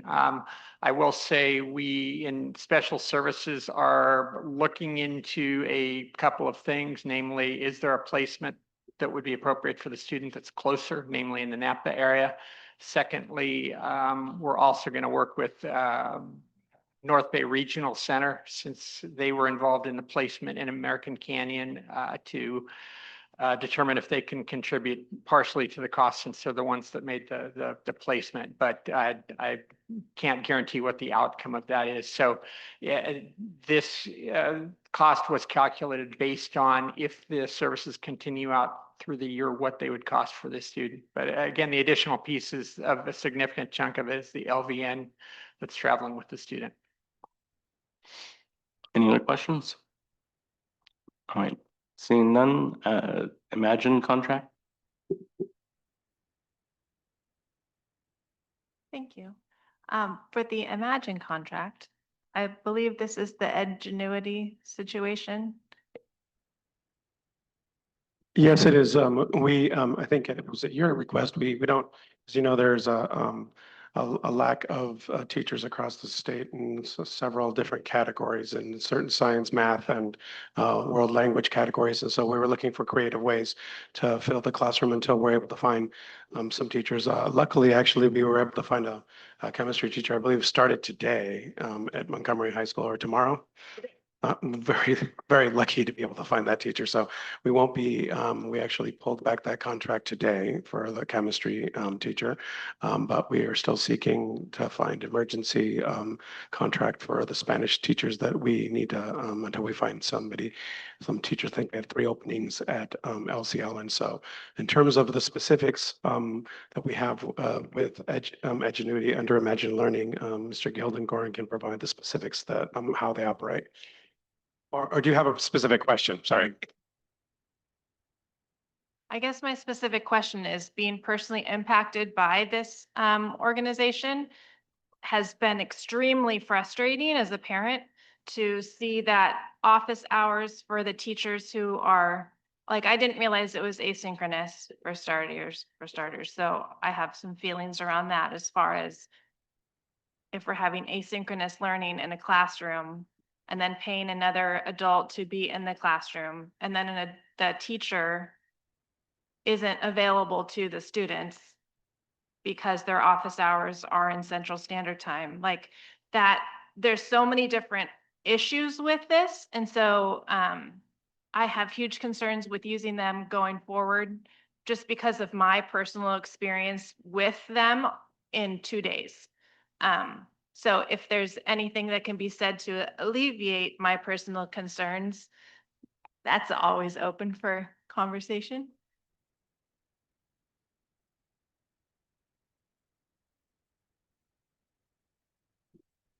Okay. Thank you for the question, Trustee Jenkins. I'm Aaron Gilden-Gorin. I'm the coordinator of MTSS and Alternative Ed.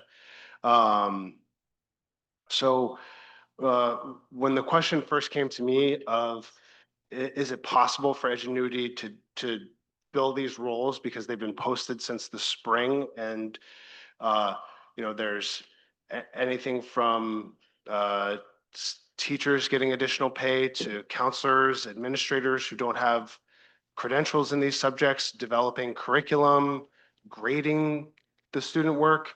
I believe that what the Edgenuity product offers in this instance is a credentialed teacher who delivers A through G approved curriculum, grades the work. And although, in this case, the teacher that got assigned, because they hire teachers from all over the country, the teacher that got assigned wasn't available during our Pacific class time hours, but they are able to answer the students' questions, via chat. So kids do get an opportunity to have questions answered around the curriculum from a teacher who's credentialed in that subject area. And when it was brought to me, I went to both LC and to Montgomery and spoke with their administrators. And at LC Allen, it was an emphatic yes. Please bring in someone, because they haven't even been able to hold interview. They haven't held interviews for the position because they haven't gotten any applicants. And then at Montgomery, they were interviewing someone, so they wanted to wait. They also talked with the department head for the science department, as well as head counselor and the rest of their administrative team. And when they didn't hire that person a few weeks ago, they said, yes, let's please move this forward. I will say, everyone will probably agree it's better to have a credentialed teacher in the classroom with the kids. But this was an option that we decided to go with because of some benefits around having access to a credentialed teacher in the subject and grading the work appropriately. Just a follow-up question on the cost of it. Because if we have a cost associated with this contract for asynchronous learning and like a teacher who's available sometimes, but we also have to have another adult in the room to deal with behavioral issues, what is the net cost? Like, what is the bottom line cost that it costs? I guess, like, is it more than a credentialed teacher at that point? How does that impact the school climate if they have to, if a teacher is coming from somewhere else? Is it another teacher who's on like a several day rotation because you can't have the subs? the cost. Can I ask if that is an informational item that you're interested in, the alternative ed conversation that Aaron's going to present in would actually be a excellent place to be able to go broad with that? Well, Is there something narrow to the It's contract? very specific to the cost, because if we're paying for a contract for this program and we're paying for another adult in the classroom, does that cost more than continuing to have long-term subs? That is a good question. Because we had so much of this semester without a teacher in there, the net cost is likely to be the same, around the same as what it would have been to have a teacher in that classroom for this. And we only did it for the semester because we're continuing to try to recruit. The issue is that without that, we don't have an appropriately we don't have a credentialed teacher of record for the students in the classroom. And it's really important that we have that. This is definitely not our choice as far as our option that we would choose unless this is the option that we are left with at this point in the year. We need to make sure that the students are receiving approved curriculum.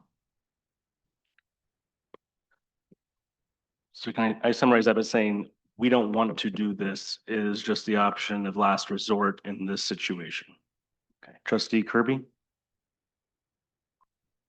When we make the request from Imagine Learning for this service, is it possible to make the exact, to request someone that will be available during the Pacific time zone versus just putting it out to the whole country? Can we narrow that down to be more helpful to our kids specifically?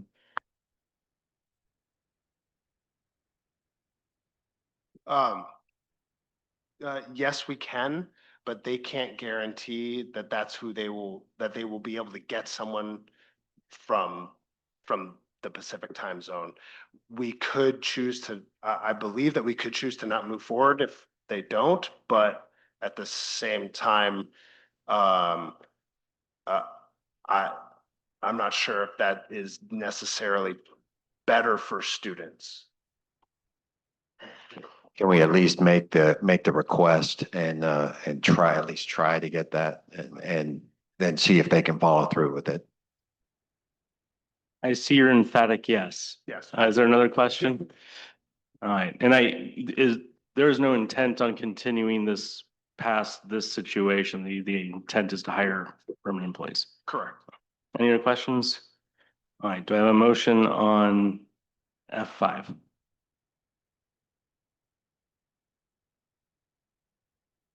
Motion to approve the contracts in F5. Moved by Trustee Kirby. You don't need to use a microphone, just shout it. So we do need. Oh, we doing it for the second? Okay. Second. All right, moved by Trustee Kirby, seconded by Trustee De La Torre. I will announce the end of the roll call, so let's not worry about the microphones during roll call. Roll call, please. Student Board Member Carrillo. Aye. Trustee Kirby. Trustee De La Torre. Aye. Trustee Jenkins.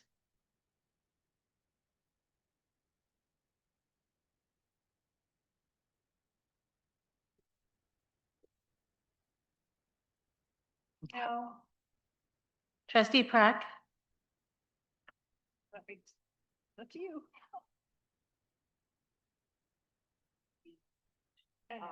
I. Vice President Caston. Aye, the motion passes 4-1 with Trustee Jenkins opposed, 5 and Student Trustee Carrillo voting in favor as well.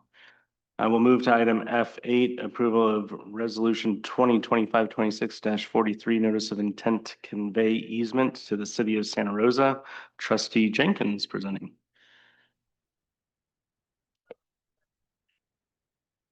Hello, Director Oden. Thanks for joining us again. Could you just, because this was an older situation, like it came up before the easements at Montgomery, it was, well, because the first document looked like it was from 2024 that was in there. And it was a lot of information. My questions also may have been addressed in the responses that we got. I just didn't have time to review them today. But the basic questions are, with this temporary easement at Montgomery, how impacted will the school site be during summer? And then will it impact our sports facilities? No. There we go.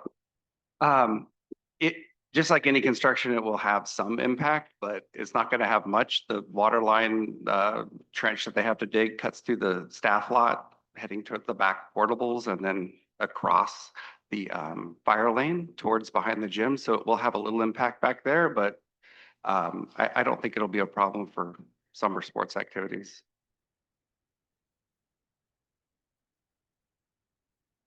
So the ones I'm thinking of specifically are open gym that happens all summer, football use if they're going from the gym to the field, and then the portables in the back is like all of the junior program. So I know there's a big concern about like facilities for middle school, for instance, and facilities for sports, and how much of an impact is it going to have? Are they going to be, I mean, minimal impact means what? Well, it's only happening over the summer, so it's not going to affect the normal school day. And we'll have to make sure that they take precautions across, and I know that space you're talking about behind the gym and the locker rooms that head out to the field to make sure that kids have a safe crossing across there. That's the only way over there. So I don't see this as a problem though. We do it all the time. Any further questions? Motion, please.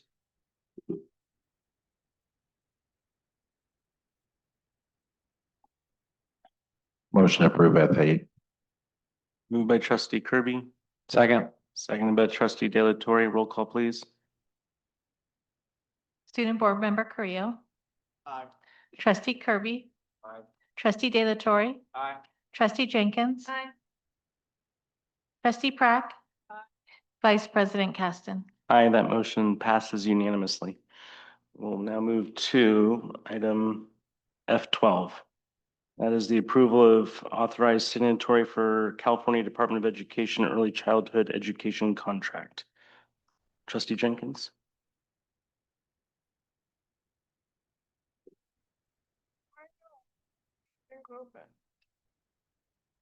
What is this?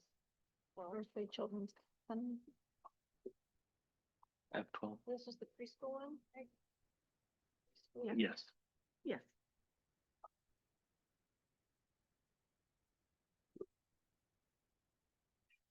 Hello. Oh. Director Reimer, don't touch it yet. All right, let's see, approval authorizing blah, blah, blah.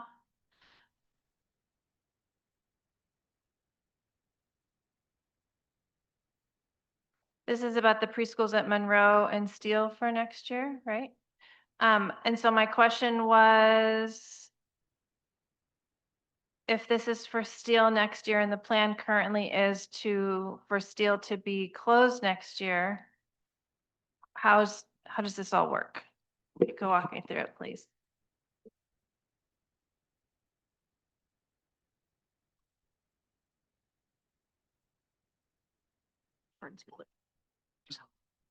So thank you very much for the questions. The requested action this evening is to authorize simply signatories so that we can apply for funding for next year. But of course, on the question, the short answer is, we're still studying, I think, the impacts of the district's plan around closures and continuing programs, at alternate locations in the district. So in our work together with the North Bay Children's Center, they've expressed a willingness to work together with us around, plans for next year. And so short answer is to be continued together, with input and guidance from the board, district staff, and also together with our partners at North Bay Children's Center. It is not. Sorry, that was my bad. He just said it was not school specific. Trustee Jenkins. So it's This is just requesting approval so you guys can seek additional funds to support a possible future program. That's what I said at the end. This is just so we can seek funds. Right. Yes, it's so we can. That's receive perfect. funds. Thank you. Any other questions? Trustee Kirby? No? All right, do I have a motion? Motion to approve F2. Trustee Kirby moves.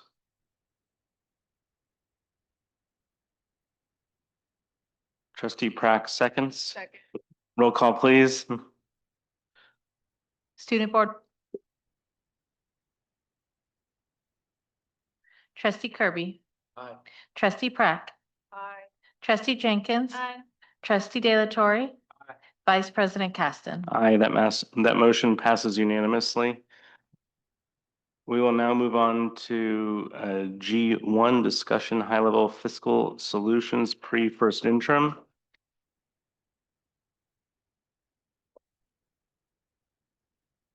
We have Luz Cazares, our interim associate superintendent of business services, and Joel Dantos presenting. Superintendent August, would you like to begin to introduce this item as they're getting ready? Yes, thank you, Vice President Caston.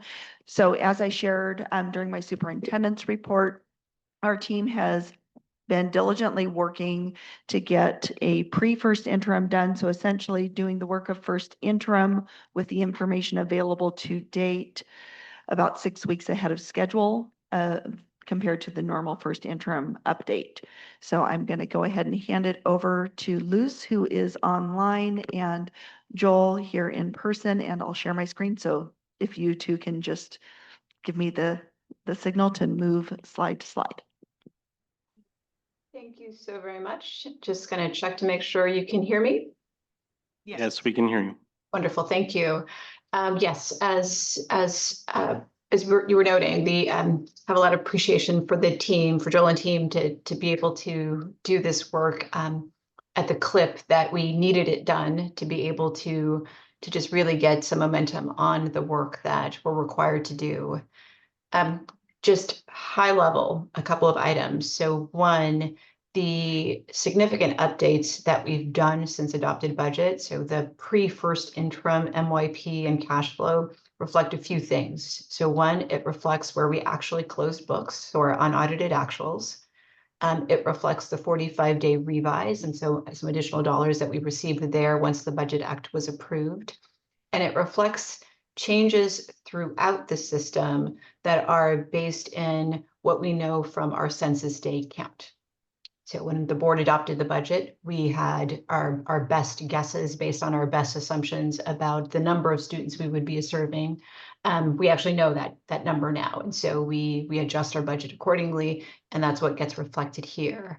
I'll also note, high level, the one area we are still interrogating. We did update the budget accordingly, but we still have questions, and we're still poking, prodding, pinching at the budget to ensure we get as tight an estimate as we can, is for our special education costs. So those expenditures that are related to our students on IEPs, we definitely made some revisions, we made some updates, and we're going to continue to just interrogate further to ensure that we have confidence that the budget that we put in front of you is complete. With that, if you can move to the next slide. I made a choice to start off with cash because that's where we are. We really do need to focus on cash. I shared earlier with the board that when we talk about our fiscal stabilization plan this year, it wasn't just going to be about budget. It was also going to be about cash. And I'm making a very intentional choice to put cash up front first.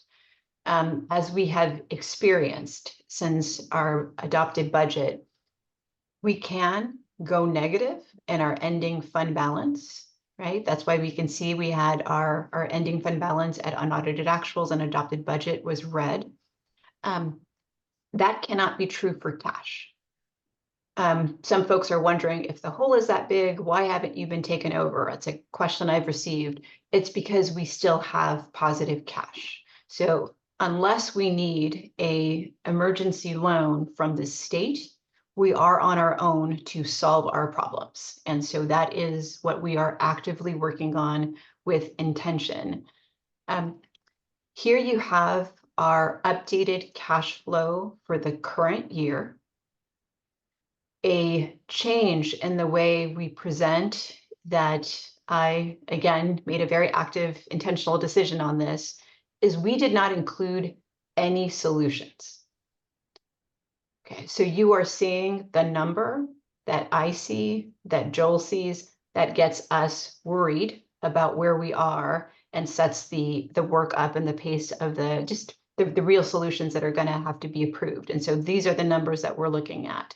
So you can see at the end of this year, for June cash, we're projecting to end at a minus $2.8 million. And if you go to the next slide, you can see without any action, without any solutions, this assumes essentially we just continue doing what we're doing now without any corrective action. If you go to the next slide, you can see that we would end with a minus over $16 million in negative cash. Okay. So this is the first layer of work that is very intentional for us. So I have shared with many of you that we have put together or putting together a layer of solutions to protect the general fund. So we have to ensure that we have enough cash when we need it. And so we've developed a set of layers of protection to ensure that we will have cash when we need it in June. As an example, the very first layer of protection is Fund 40. That is our special reserve for capital outlay. We have about $5 million of cash in that fund. Staff has been instructed not to spend any dollar out of there that isn't already budgeted and planned for.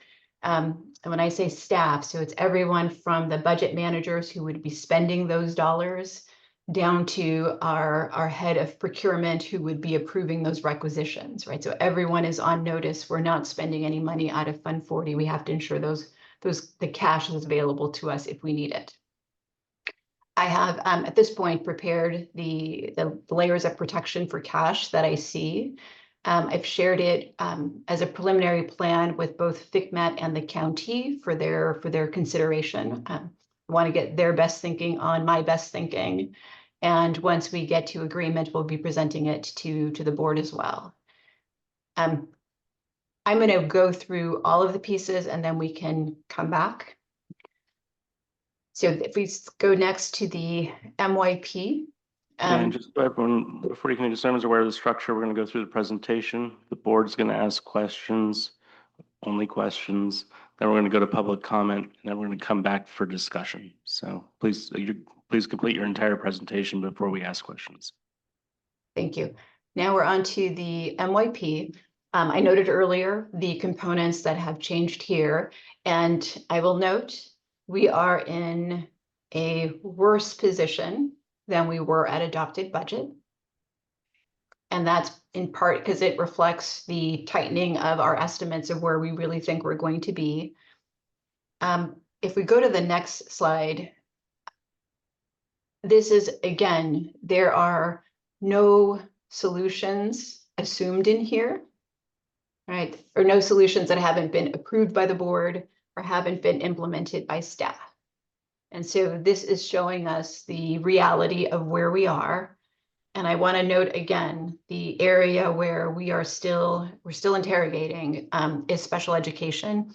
And so I have wonderings about, by the time we get to first interim, which is in about 4 weeks, will we have to further revise our contribution to special education? Here you can see what happens very quickly to our ending fund balance if we don't take any actions. So if we just maintain the status quo and continue as we are, this is what we'll see.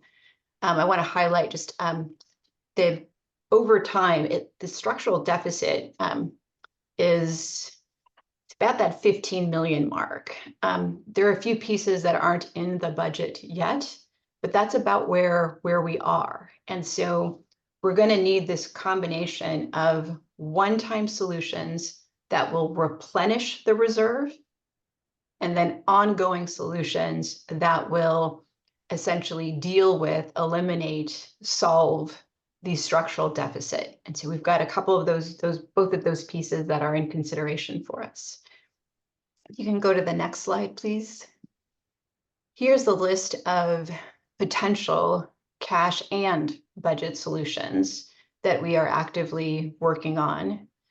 I'm going to give just a couple of examples for some of these, just to put make them tangible for us.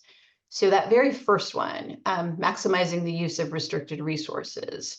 This is a very common strategy school districts use on any given day, just standard operating procedure. And it is one of those that organizations like FCMAT, like the GFOA, highly recommend. Whether you're in distress or not in distress, this is one of those best practices that they will encourage us to follow through on. The FCMAT, everyone's familiar with, or most of us are familiar with, the Fiscal Crisis and Management Assistance Team.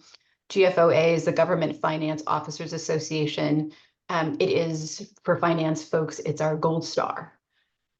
So maximizing the use of restricted resources is an area we're digging into. And there's two ways we're doing it. So one, our restricted balance is from the prior year. We have about $15 million of ending fund balance in the prior year. And we are going resource by resource to identify what, if any, dollars in there can either help us with cash, help us with our reserve, or help us further manage our budget.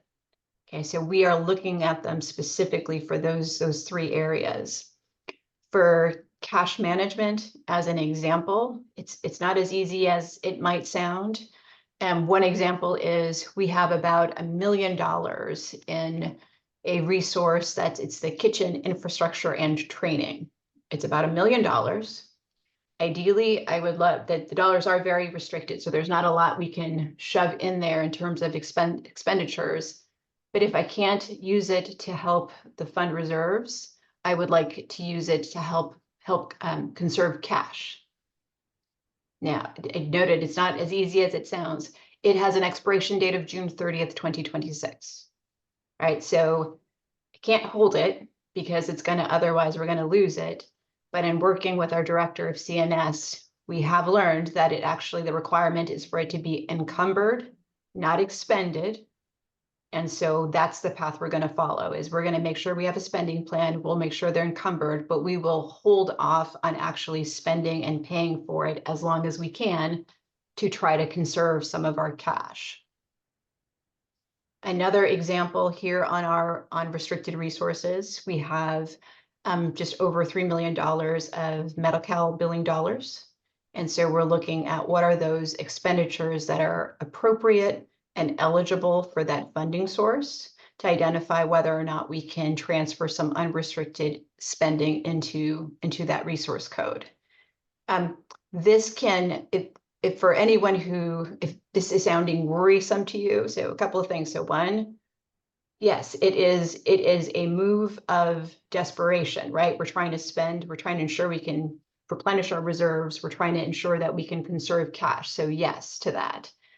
And any transfer we make, we will work hand in hand with our auditor to ensure that what we see as appropriate and eligible, they're agreeing with us. And so we don't do any of this alone. We do it in concert with other thought partners.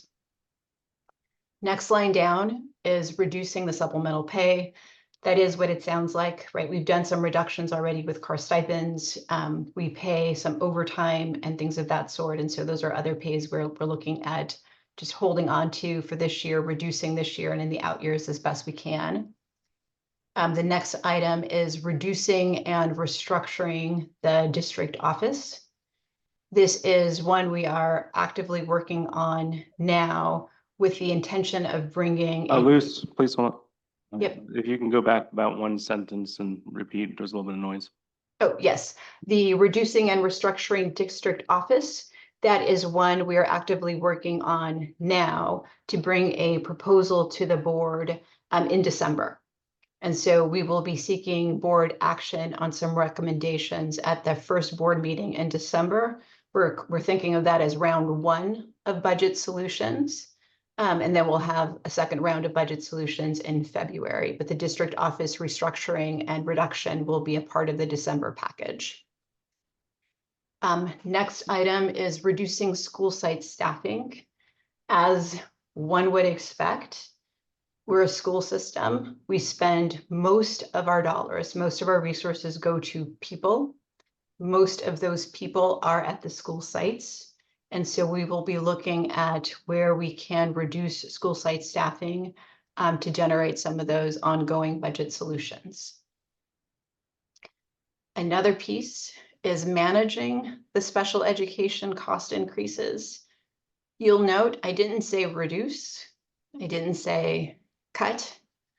It is really with special education, our opportunities is to ensure that we are managing our year-over-year costs. And so for this piece in particular, we've had the special education, John and his team have completed what's called it's a tool by FCMAT known as the Special Education Efficiency Tool. It's a way to analyze how our spending goes and where we might be outliers with county averages or state averages. And so it points us in some direction to be able to figure out what are some opportunities to gain in efficiency. It is one of those tools that's not always the easiest to understand, but getting over that hurdle is well worth it. I encourage school districts to do this every year, and every year you can then identify what can we improve next year. So we find that area of focus for the next 12 months, and then next summer we identify the next 12 months area of focus for improvement. And so it is a tool, again, not the easiest thing to read, but it's absolutely worthwhile. Next line down is reducing the discretionary contracts. This is the object code 5100 and 5800 specifically. But if we look at our object code series for the 5000s, this area gets a lot of love and attention in every school district, not just in California, but across the country, right? So there's something about the way it's presented that feels like we're talking about hiring a bunch of consultants, and that's not what that line is. So very specifically, what we're doing in this area is going through all of the 5000s, object code 5000 series, identifying those budgets and going through each one to figure out a few things. So I put them in buckets, and this is some of the work that I would do as trustee or fiscal advisor to figure out how do we reduce some costs. And so we go through all of the costs and determine what of this is special education, what of this is unavoidable, what of this might be a pass-through, and also the what of it is maybe discretionary. And it's the discretionary budgets that we will then go in and interrogate line by line to see what opportunities we have to make some changes. And the sorts of changes we look to make are, one, can we cancel it? Can we just avoid doing this expense altogether? And another one, if I can't cancel it, can I defer it? Can I skip 1 year of this contract or service? If I can't cancel it or defer it, can I charge it to a more restricted dollar? And so we'll go through that process to identify what opportunities we might have for either savings or at least to help our cash. I'm going to just give a couple of high-level numbers on those, that set of budget, because I know it's of high interest for folks. So if I look at all of our 5000s, all of those agreements, services, pieces, it's a budget of about $62 million, right? So for very good reason, people pay attention to it. That's a lot of money in our general fund, $62 million. Of that $62 million, more than half of it, about 57% of it, is specifically for special education.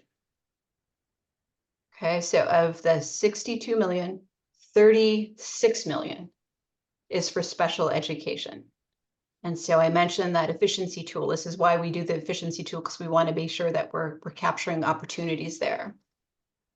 So far in my review of those dollars, there's about 20 million that I would consider unavoidable. And when I say unavoidable, what I mean is I can't step away from the obligation.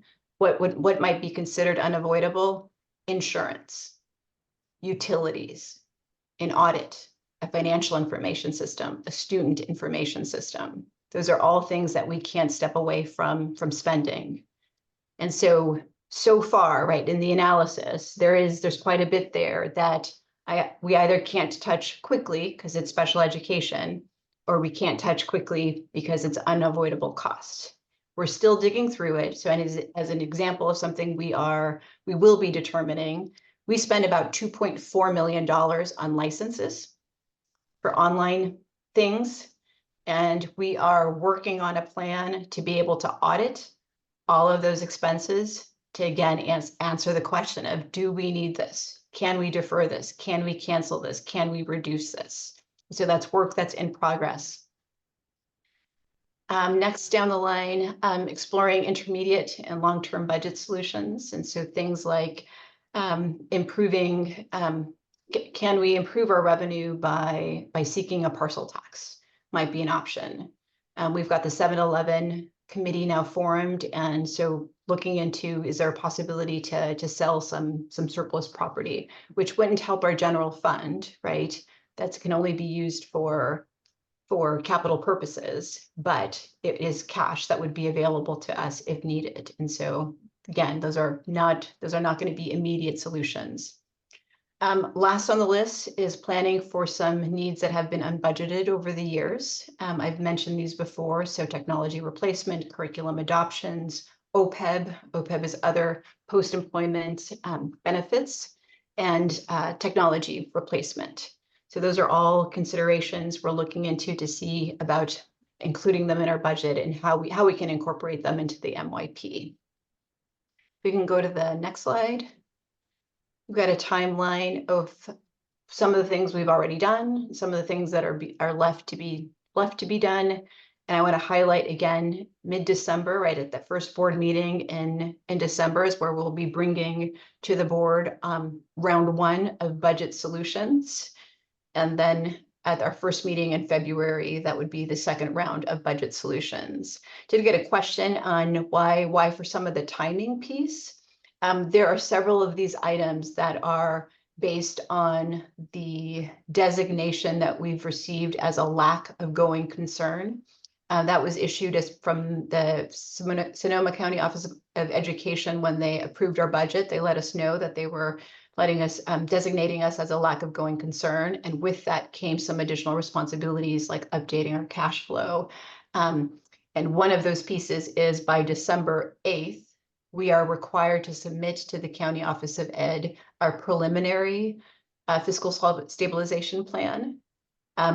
Within a week of receiving it, so by December 15th, they intend to make a decision whether to assign to the district a fiscal advisor. And so those are some important notes to take into consideration there. With that, I'll stop and happy to take questions. And bring the questions to the board. I'll ask most of my questions last, but I want to ask one first. Is there any type of assistance from FCMAT or SCO that we have not asked for? Have we asked for every type of assistance that we can ask for at this point in time? We have asked for various types of help in addition to what they're already doing. So I do want that for folks to know that they've been helping since third interim of last year, and they've continued to support the district. As an example, I made a very specific ask earlier today of the FCMAT team, and that was for technical assistance as we're figuring out those layers of support for cash. I let them know, okay, if I'm labeling all of these funds for additional support for the general fund, we need to tighten up their cash flow projections for those other funds as well. And so I requested that support, and they will be providing it. There are some things that FCMAT doesn't do that we are interested in, but they let us know it's just not it's not their area of expertise. An area that we're seeking support on is those staffing formulas for school sites, to take a look at that and compare ourselves to other places. That might not be an area they can support us on directly, but we've talked about how they might be able to guide some of that work. If you don't mind enumerating and everything that we've asked for that they weren't able to do, I just want everyone to understand the exhaustive nature of this relationship. Yeah, they haven't said no to anything yet, but it's the not yet, at least. So another area where we sought some support is for, we're looking for support for looking at our technology program. That's not an area that they do any work on. We also requested support for looking at our maintenance and operation, right? We've had some really significant reductions in that area, plus the closures and the co-locations. And so all of that for me just looks like it's just primed for external review. That's something that they can do. They're looking to see when they would be able to put together a team. So that's another place. Am I missing anything? Cash, staffing, M&O. And then the same question as far as SCO and school services, and please be detailed. Sure. So school services, we've not requested anything directly this year, although I did place a phone call to the president to see if he might have some of the staffing information available that he can share with us, without entering an actual study, just because studies take a little while. And I think we're feeling an itchiness for getting some information sooner rather than later. And so I did place a phone call to see whether or not that might be something they can support us with. School services is the group that did the cost savings estimates for the school closures last year. And then, SCO was the other one you asked about. The folks over at SCO, they have been a tremendous partner so far, right? I recognize, not been here very long, but in the time that I've requested help, whether as a thought partner, support to look at something that we're doing, they've been very, very thoughtful and very, very responsive. I'm very grateful for Sarah. I always forget her last name. Lampenfeld. Sarah at the SCO team has been fabulous, a fabulous thought partner so far. And then in your experience, as someone who's been a trustee, who's been in lots of these situations, is there any third party in the state that we have not asked for support from that we should be?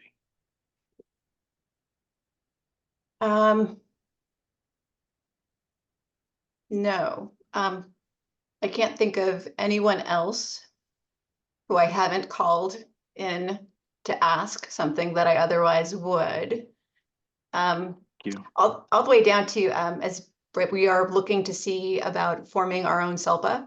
So all the way down to just placing phone calls to folks to see, just to ensure we'll get the support we need for a thorough analysis. And once we make our recommendation, to ensure that we've got the support in line for that. Okay, I have other questions. I'm going to save them to the end and move to the other trustees. I'm going to go trustee Jenkins, De La Torre, and then I'll move down here. This is kind of a big question. However, here we are. How on earth did we get to this point if this is where we were last? I mean, I feel like this is very close to the number we were at last year at this point. And we did the closures and we did the cuts. And I thought, and again, I was a brand new trustee at the time. However, I thought that when we approved the budget, we approved the most conservative one so that we wouldn't be this far in the hole right now. Is there what can we point to that, how did we get here? In really layman's terms, please. That is a really big question. And I'm not sure I completely grasped it. You're asking, are you asking from adopted budget to now, or? Let me see if I can summarize it briefly for you. You're taking a fresh look at how we got here. You have a fresh view on it. When you look at the actions over the years that got us here, can you narrate how we got to this place? Okay. So yes, I definitely have some thoughts. And just for everyone, those thoughts were in one of our responses to the county. So one place is the increase in our special education costs. Really, before I continue, just want to note, right, all of our kids are our kids, period. No question. And what we've experienced is a rather significant increase in the cost of serving our students on IEPs. For that, I will note, we are not alone. School districts, not just in the state of California, but really across the country, have experienced some really significant spikes in what we're spending to serve students on IEPs. So we are not alone in that.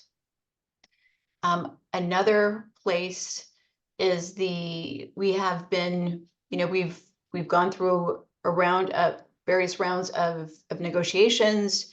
We've agreed to increases, and those increases that we've agreed to have been out of step with the increases we've received in additional revenue.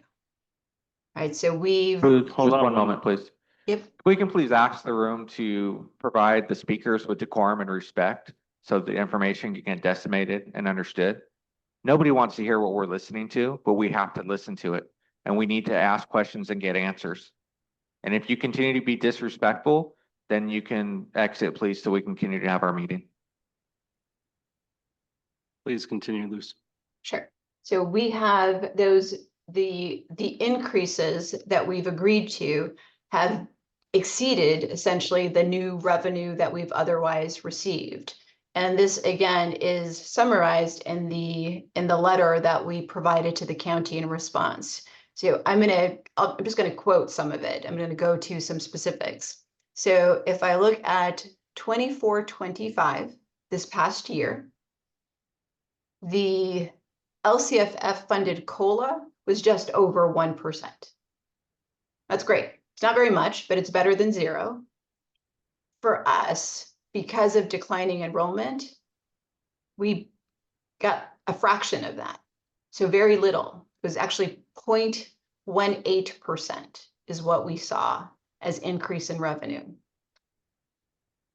Yet the raises we gave away in 24-25 alone on the salary schedule, never mind what we agreed to on the health and welfare side, but on the salary schedule alone, it was 2.7% for one of our bargaining units. And for another one of the bargaining units, it was anywhere from 4% to almost 8%, right? 4% to 8% and 2.7% are much greater than 0.18%. And so that's another area where the recommendation I make there is we have to make a shift from negotiating percentages to negotiating dollars. So we will calculate, this is how much additional revenue we receive, minus step and column, minus the cost of health and welfare increases, minus the cost of CPI, to determine how much do we have in terms of dollars to actually negotiate. That is one of those practices that if we hired school services of California, they would say this is what we would be doing. If we talked to FCMAT, they would say this is what we should be doing. And so much of what I'm describing is consistent with what FCMAT and school services would be advising us. The last area, the third area that I see in response to the how did we get here is declining enrollment. I think something to be really grateful for with the work of FCMAT coming in with the third interim work was that they, based on the county reviewing our figures and FCMAT reviewing our figures, they said you need to tighten these enrollment projections further. And we did. And because of that work that was done with the team, we actually ended up with enrollment projections that were pretty tight this year. So our census data is matching closely up to what those projections are. And so we can be grateful for that work that was done at that point. Thank you. Trustee De La Torre, your questions? Thank you. So this may be for Luz and this may be for Lisa. So I want to err on the side of caution of getting too many cooks in the kitchen. But we're all in this together, and the more help we can ask for, the better. So I'm curious if we were to ask school services for additional help, what the costs associated with that was. We've also been asked to consider any additional help from CTA. In your perspective, what does that look like and what does that cost? We need costs associated with additional help that we're going to ask for, so we have a better understanding of, does it make sense? And what type of timing, is it going to meet the timing necessary for you to help provide the recommendations that this board will ultimately need to decide on?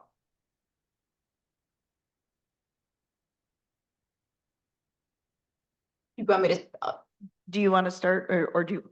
why don't you start and I'll continue. Okay, thank you.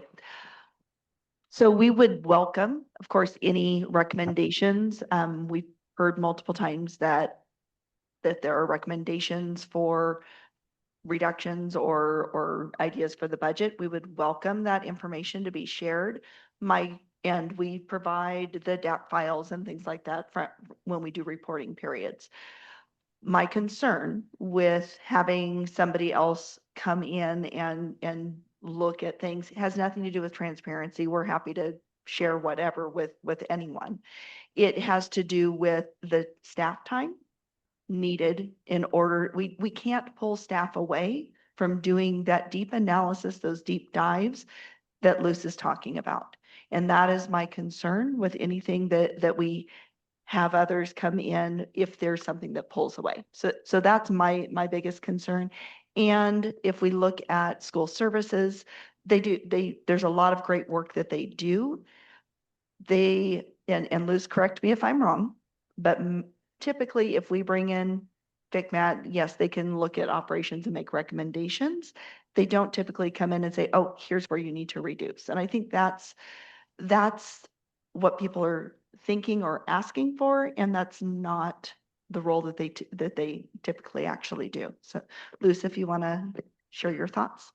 Yeah, so along the same lines, I think they would actually say it a little stronger. They don't do that work. They will tell us, you are an outlier in this area. We recommend you evaluate to determine what it is that's making you an outlier, which is the work that we're doing now.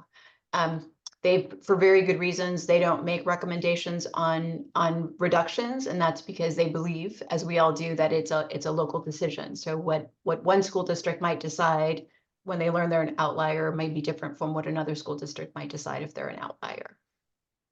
That said, I will happily take support from school services or FCMAT on things like if they can share with us their staffing formulas that they have for surrounding school districts, right? That would be helpful for us. And those are the sorts of phone calls and requests that I make to them. It's like, what data do you have that I can look to compare how we do our work and we do our operations in comparison to surrounding school districts?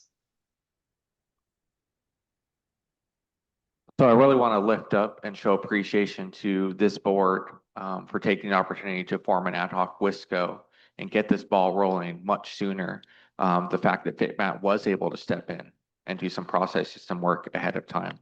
The fact that we do have a lot of really valuable minds that understand these things, working through a process to help us get to the bare bones of what recommendations can happen. Definitely do not want to pull and extend extra work from staff as they've been working tirelessly to get to where we need to get.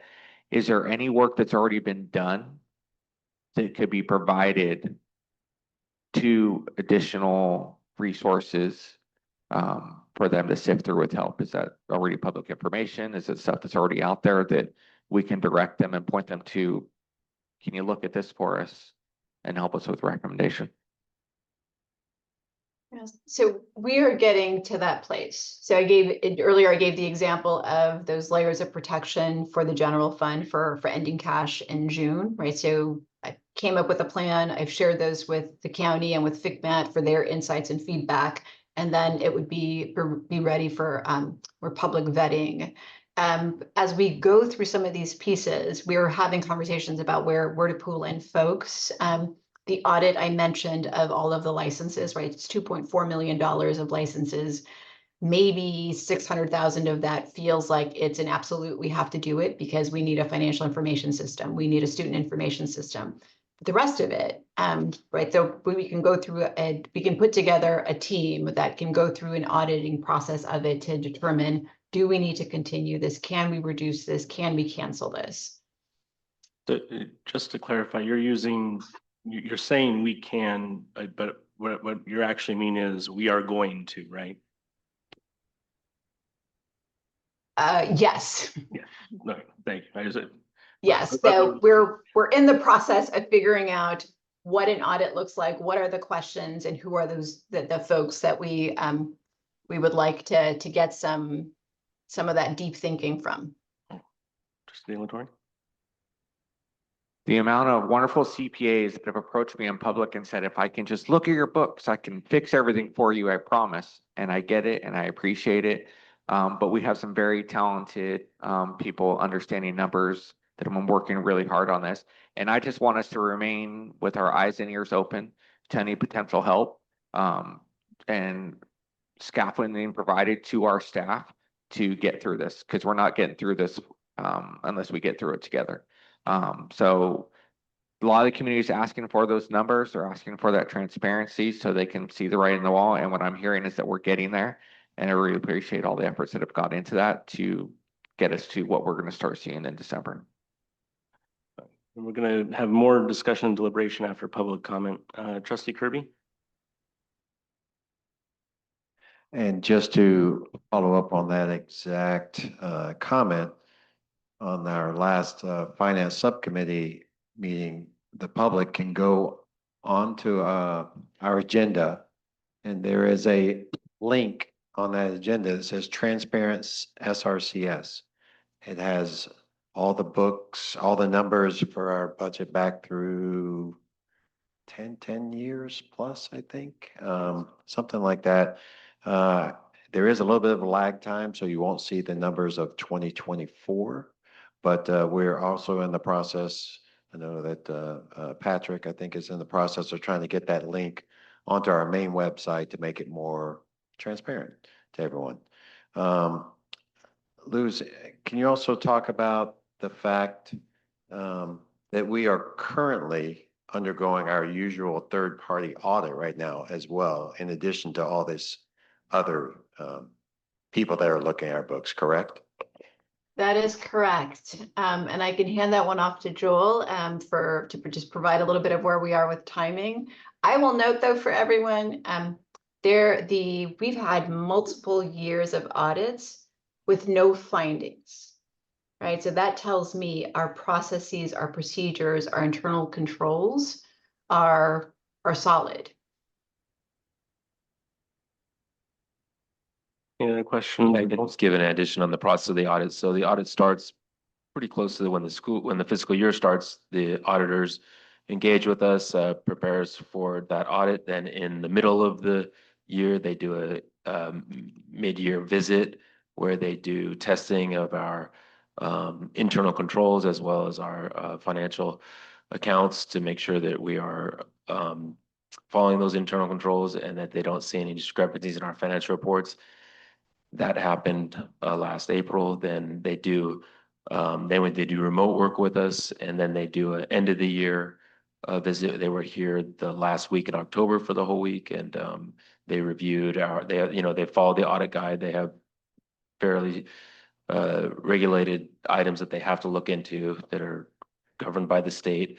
So they visit with us, and they are in our fiscal department, but they audit many departments, in many areas of the budget, and they completed their end of the year audit, and we've done that whole work together for the year. And to date, again, this year, we are unaware of any current findings, and we hope that that will be the case when the audit's over. But yeah, they do look at the finances with a pretty good detail. They've had some continuity with our district now, so they know our Thank you. I think you're at the end of your comments there. Luz, can you slightly expand on that answer to define what an audit looks for, what an assessment looks for, what a study looks for? So that people understand what it means when the audit has had no findings. Yes, so when the auditors follow what's called the K-12 auditing standards. And so they have very specific rules they have to follow when they're coming in to check our work. So what it ultimately means when we have no findings is what they've determined is that we have followed process procedure as required by whatever the rule is, whether the rule is code, whether the rule is standard operating procedure, whether the rule is best practice, whatever the right guideline is, we have followed it with fidelity to the extent where they essentially determined that what we say our books are is what our books are. That's the opinion we look for. We look for an opinion that says that what we've said are our finances really truly are our finances, and they concur with that. It is not common that you have no findings for multiple years. So We what that usually get means is something that wrong. the audit, you telling us that we're going to be $2.8 million under our needed cash. The auditors are saying the process you're using to tell us that is sound. Yes, right. And that's what they're in the process of auditing 24-25, the year we just closed in June. Okay, Trustee Kirby.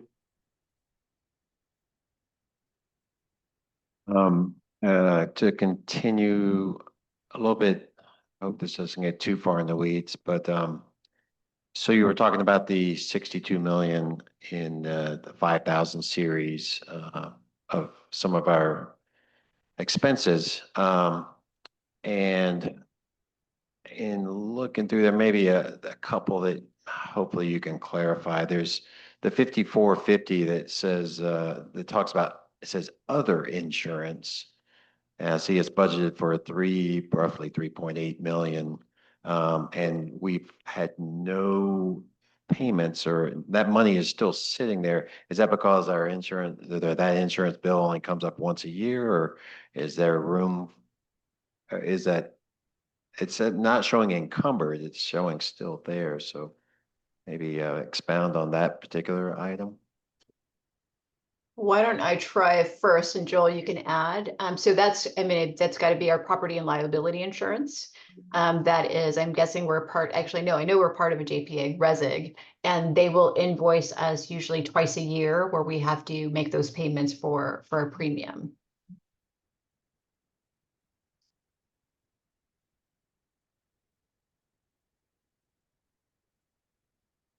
It's going to hit once. First at once. Well, so Unfortunately, you actually need to turn on. so we have Just wait. One for it to moment. turn blue.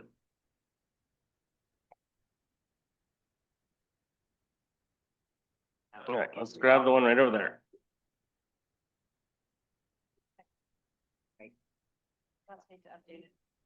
So I hate to do this, but the answer to that question, it dives into a little bit of technical accounting terms. So we do have liability accounts. And so RESIG has taken the money for that $3.8 million insurance out of our account. So it is currently out of our cash.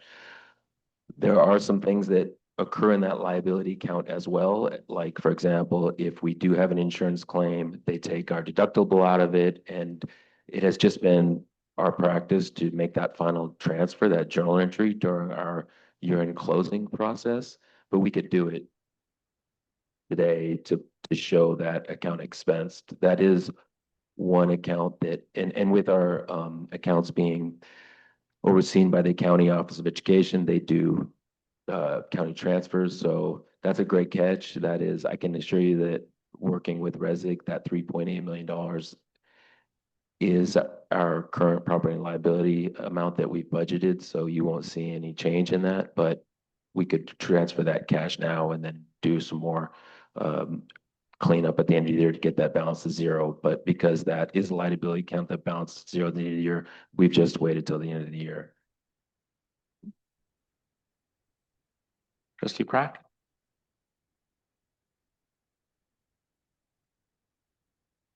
I just appreciate you putting all this together. And my bigger concern that really is the reduced school site staffing.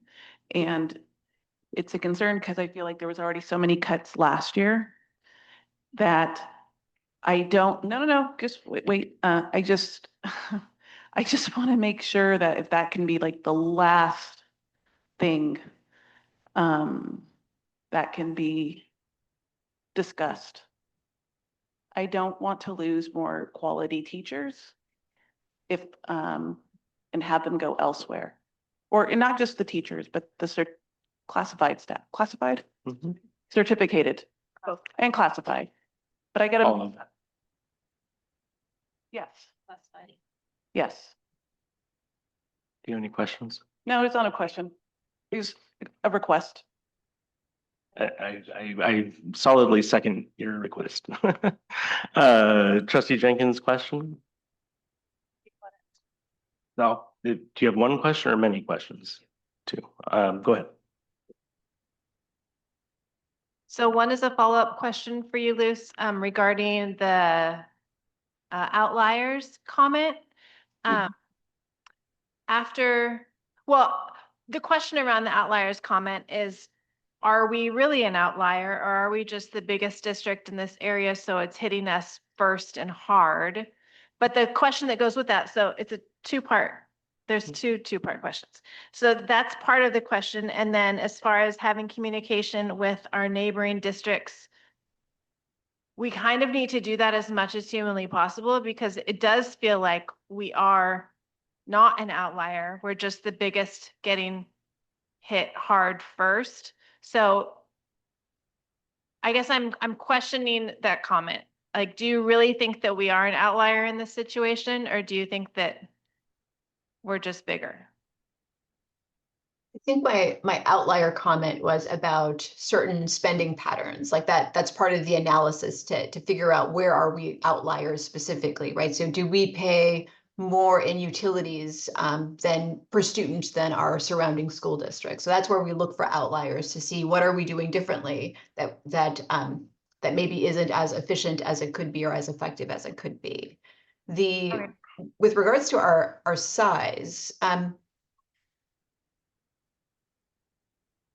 I think where we're not alone is that, like, I think there are like 16 school districts in the state that are in some level of significant distress. So we're not alone that way. And a notable part of that is that many of us were in declining enrollment, and we probably had some work to do that we were in the process of doing. And then shelter in place happened, COVID happened. And so for some of us, what we did was we paused the hard work that we were in the middle of doing. And we took those COVID relief dollars to just let us ride that time. And so for some school districts, it saved us. Oakland Unified, saved by the pandemic, absolutely, without question. And for us, on a much smaller scale, we're able to just defer some decisions that needed to be made because we had those COVID relief dollars, and we had so much to focus on the day-to-day of serving students. And now we've caught up. Those COVID relief dollars are gone. They've expired. We still have that decline in enrollment. And so we're now solving the problem, and it's just on a compressed timeline because we don't have those relief dollars anymore. Thank you. The second question that I have is regarding special ed. As we see that this is a high price point in general, not just for our district, but for everyone.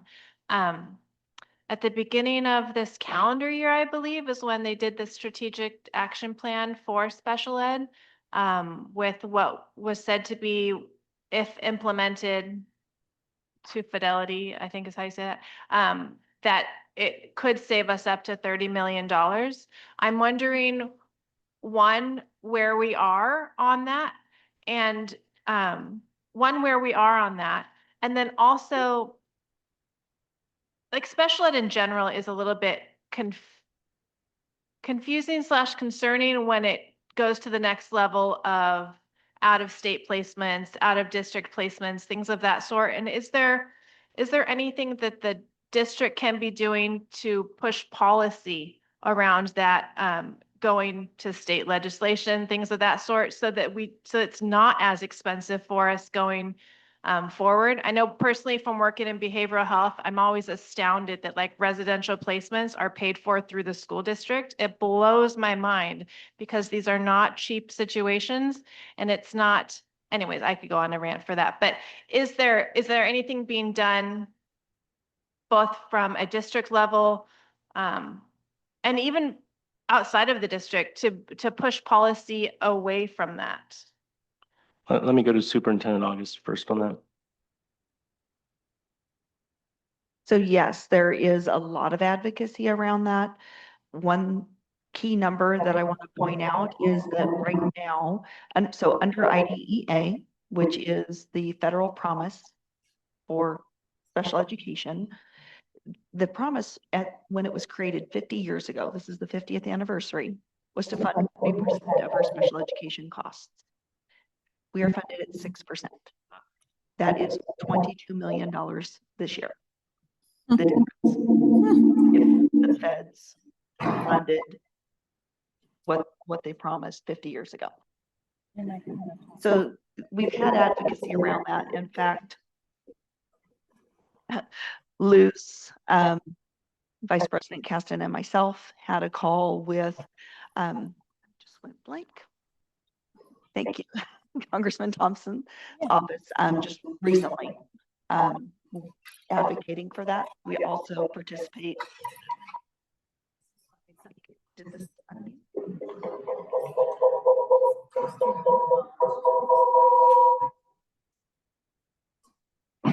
okay, now I'll try this one. Is that better? Got speaker on? Seems like somebody might. You can turn yours off. It's off. Okay, I don't know what's going on. It's better. It's not. Is everybody muted? I'm on. Donna's not muted.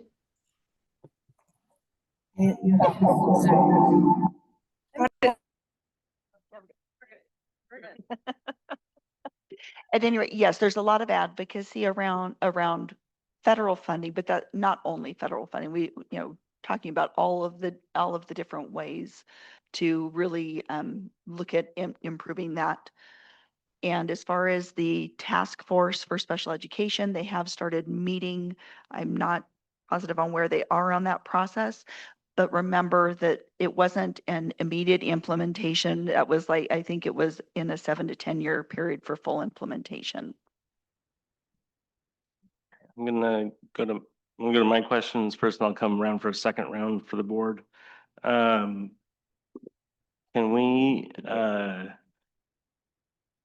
so I want to start, can we just start, you talked briefly about borrowing funds from Fund 40 and that being something that you're protecting for cash purposes.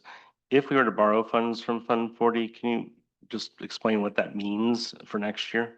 Yeah, so I guess I'll start off with, please know, this isn't a great idea. These are the steps we have to take to ensure we have sufficient cash in the general fund.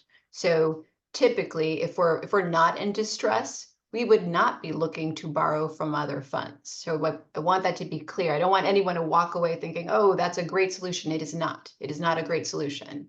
So what it means for Fund 40 is we're essentially going to stop any spending that isn't already planned for and underway for capital purposes within Fund 40. And what it means is we will literally take cash out of Fund 40 and move it to the general fund to ensure that we have sufficient cash in the general fund to make payroll and any other of our other financial obligations. We have to ensure that we keep Fund 40 whole. What that means is we have to transfer back what we borrowed, and we have to do it with interest. So we have to keep Fund 40 whole, and whatever dollars we would have earned on the cash there, we have to return that as well. For the 5,000s, some of the information that we received from SRTA indicated there are other districts in the county that similarly have a disproportionate spend on the 5,000s. And I'm wondering what we know about those funds being spent in it. And I'm contemplating, is there a causation or a correlation to IEPs being approved with placements at our feeder districts that we're then inheriting, that could be something that is around this disproportionate spend in 5,000 that SRTA has identified? Yeah, so just high level, big picture, this may or may not be Santa Rosa, but high level, big picture, where we usually find discrepancies from just the average, it's going to be two areas. So one, special education, and the first question we will ask, whether we're FCMAT or school services or loose, we want to know how many of our students are on IEPs in comparison to surrounding school districts, right? So nationally, the average for a school district to have students on IEPs is 14%. If we're at 20%, that's a reason why we might be spending more on the 5,000s than the average school district. And so that's one of those places we go looking to, is how do we compare in terms of percentage of our students on IEPs? Can then go another layer by looking at the severity of the disabilities that are identified. The other place is transportation. Sometimes when we see school districts, right, we generally like to point out as an average, we spend anywhere between 85 to 90% of our dollars on people. If that's different for a school district, it's usually in how we do transportation. Do we do transportation in-house? So we have bus drivers and buses, or do we contract it out? And if we contract it out, it's in the 5,800s and the 5,100 object codes. And so those are the two places we go looking to see, are we outliers because of some difference there? And I want to be clear, it's always hard when we have budget conversations because fundamentally, so much of our budget is tied to the people providing good services and those good services being the education our children receive. So it's hard to talk about in the money way without acknowledging that all of this is actually people in important services. In that context, we provide more special education services for our students within our programs than most of the other districts, in part because of their sizes. So when a student transfers to us, they may have a placement for support that we actually could provide in-house at a more effective cost basis, and potentially even at a higher quality in most of the cases. Is there feeder districts placements potentially a place where we could actually reduce is there actually a cost savings in special education, not just a management of it, if we were able to work with our feeder districts around those types of placements? My short answer is I don't know yet. Lisa, any data points you can add as we consider how we might go around doing that?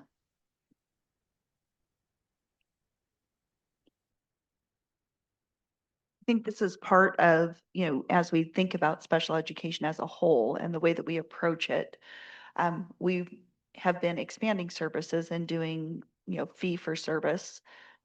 I would imagine that through that process, and I look to John to, maybe provide some context around that, around how that could impact budget. For one, as we're serving our feeder school districts with placements, that does lower our costs of providing those services. But when we have placements where students are coming with, say, a non-public school placement that is equivalent to a program that we could offer, yes, we can typically offer it cheaper. However, that would be, I believe, a change in placement. It would need to happen through the IEP process. So I'll let and Dr. the Fisher. expert speak. Wait, turn blue. Yeah, it's on, it's on. Testing, okay. So it's a interesting point and may help us towards now and towards the future with respect to our fee for students, fee for service students. The vast majority of those are students who are placed by our feeder districts. And at this year, we have 24 right now that are placed from other districts. Some are a little bit further afield, but mostly from our feeder districts from Wright, Roseland, et cetera. I think a potential longer term solution or thing we can work with our feeder districts is to encourage them to avail themselves of the programs we're running, essentially as a quasi consortium where we are working in partnership with our feeder districts to serve those students before they get a SCO placement at $107,500 or a non-public school placement. So if we can eventually serve those students who are eventually going to be ours in the elementary school districts, that I think is going to be fiscally very positive for us. When we inherit a student from a feeder district, yes, we can have a transition IEP and attempt to bring the student back, but in most cases, unless we want to go into litigation, a parent can basically refuse. They can, it's called stay put, and they can refuse to sign the IEP.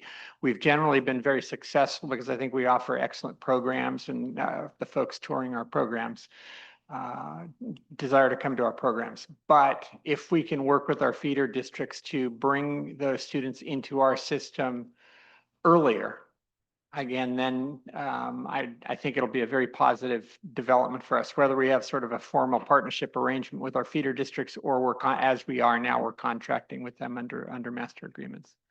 I don't know if that addressed what you were question. I think my question is specifically to the strategy of managing special ed versus trying to reduce special ed expenditures. I think we've seen with the relationship with SCO that we're able to provide, as we've been bringing classrooms back, a comparable, if not superior, service with our special ed teachers leading the way on that at a lower cost point. And our non-public school placements specifically that we're inheriting from feeder districts appear to be several $1 million that our programs we offer, and we offer them at a higher quality at a lower cost.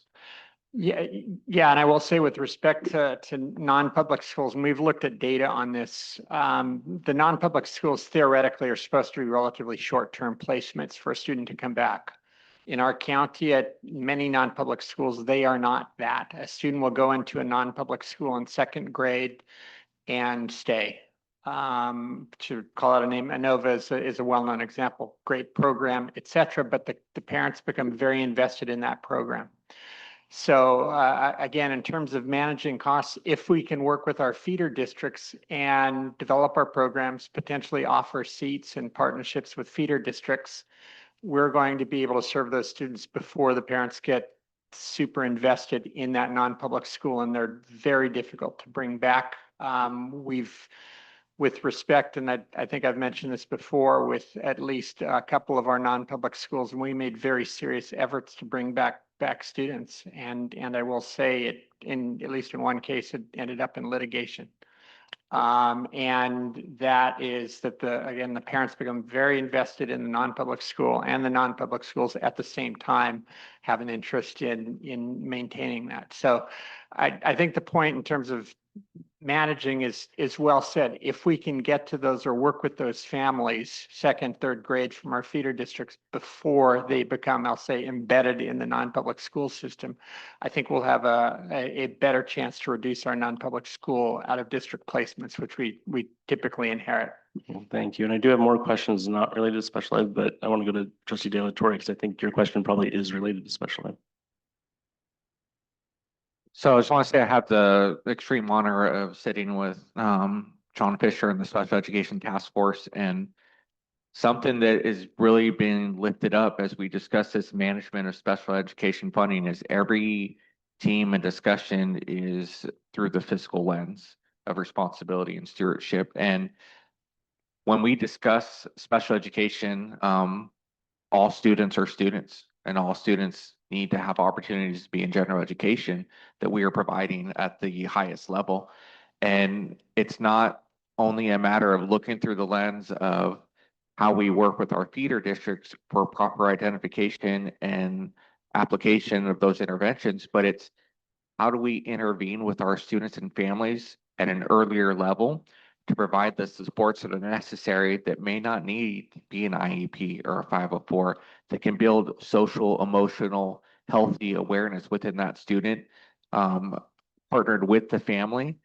That's where we can see some real savings with special education. The earlier we identify and get to these families and give them the help they need, it may not be an IEP or a 504. It may be appropriate scaffolding and push it and pull out models that can really align, that we're not waiting till the student gets to our secondary program and have to spend more money to try and give them help through outside placements or more expensive placements within our district. So the team's working on it. That's what they're doing in-house, Sarah. That's one thing that this district's doing as a team to look at it. And losing the fiscal team or looking at the numbers to help us see where to identify that. Oh, any other questions on special ed before I move to my next question? All right, thank you, Dr. Fisher. Lewis, my next question, we have several thousand letters here that basically say we can't wait. And I don't think any of us believe that we can't wait. The tools that we have available to us this year, in the private sector, you kind of have all the tools, right? At will state, all those things. You can cut programs immediately. Can you go through what tools we have available as far as being able to cut expenses in the current year? Are we able to do reductions in force? Are we able to cut programs? Are we able to release unrepresented staff? Are we able to, what are the things that we can do in the current year?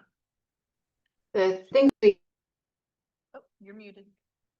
sorry, the things we can do and are doing are, well, I'll give some specific examples. So when it comes to positions, we are fairly limited in what we can do, but where we have opportunities, we take advantage of them. So as an example, if we have a position in central office where that person resigns to move on to another opportunity at another school district, if we can keep that position vacant, we keep it vacant, right? So that's very specifically something we have done. As we get the request to recruit for positions, each one is analyzed by cabinet and the determination is made. Do we have to fill it, right? That's usually a classroom teacher. We have to fill it. And then for the ones where we can actually hold, we hold. For the ones that we have been holding, that I expect very much to be a part of that December work we take to you, where we will take to you the positions we have frozen and ask to eliminate them, right? Once we eliminate them, we get to generate those savings across the multi-year. So we don't just get the benefit of one-time savings in the current year for a frozen position. We get the benefit of eliminating the position and the savings on an ongoing basis. And so for any position where it's become vacated, that we're holding where we can, and we'll bring to the board what we think we can eliminate. Where we have opportunities for supplemental pay control, we're looking at those, and you've seen those, right? We've had the conversations about the car stipends and taken some action there. We've had the conversations about vacation leaves and taken some action there. So where we can manage and control some of those savings, we are. I mentioned the licenses piece that we're going to be auditing. While I very much believe in local control and I want those opportunities for input and feedback, I feel very much the urgency of getting things done. And so earlier you had posed the question of like, I'm saying we can, and you're saying we will. The plan is to engage with others as we're looking through auditing the things like licenses. But I want to stress, we are we've got a time crunch here. We're on a compressed timeline. So we're going to be asking to take some action in December and then again in February. We'll be doing everything we can to be able to hear from folks, but it will be an imperfect process to ensure that we're able to maintain local control. I appreciate the examples of the things that we can do, but I just want to be really clear. We can't reduce force now. We can't do, like you hear out of San Francisco, companies doing layoffs. That's the way that they're handling this. We don't have that ability, whether it was a good idea or not. Yeah. Superintendent August. To talk about that, an example that we did this year is we had a site administrator who resigned. They were split between two sites. That position was not reflown. We redistributed or we moved district office staff. So a 0.6 assignment out of educational services is now assigned. They have a split position, 0.4 at the district office, 0.6 at LC Allen High School.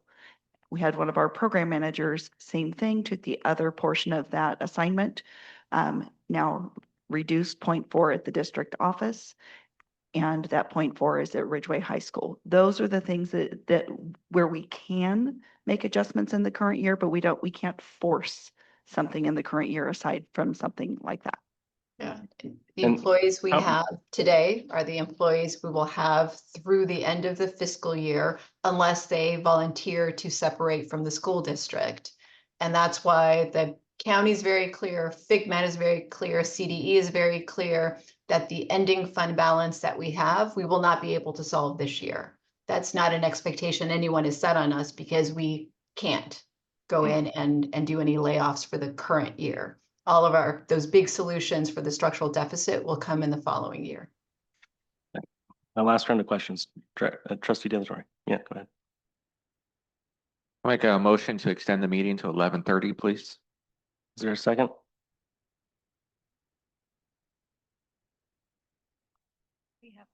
We're about to move to public comment. Second. All right, it's been moved and seconded. Just to be clear, at 10 p.m., I'm required by law basically to adjourn our meeting if we don't extend it. So, it's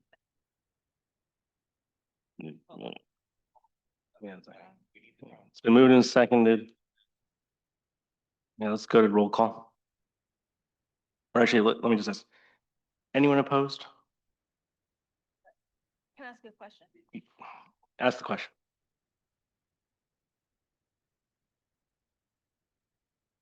So if we don't vote yes, though, it's over at 10, right? Correct. Right. But you can go, it can be until 11:30. If it gets over before then, fantastic. But if we don't approve it at 11:30 currently, then it has to go. It ends at 10 10. and we can only extend it once. So if we did a shorter time period and we wanted to extend it again, we would not be able to. This is the law and policy. We can't change that tonight. I pretty much like to though. So, all right. Anyone opposed? Okay. Does that mean you're supporting? Sure, begrudgingly. Okay. Passes unanimously. We're extending to 11:30. Any other questions? Seeing no questions, we're going to move to public comment on the item. We have 90 seconds. The board's not going to take a break as we're moving through this, but I need 4 of us to stay up here when we're doing this. So if you're rotating to use the bathroom, there is one straight back, so go that way and back. So, but I need 4 of us up here. All right. Dawn Neufeld, followed by Ian Myers, followed by Brittany Geddes. Thank you.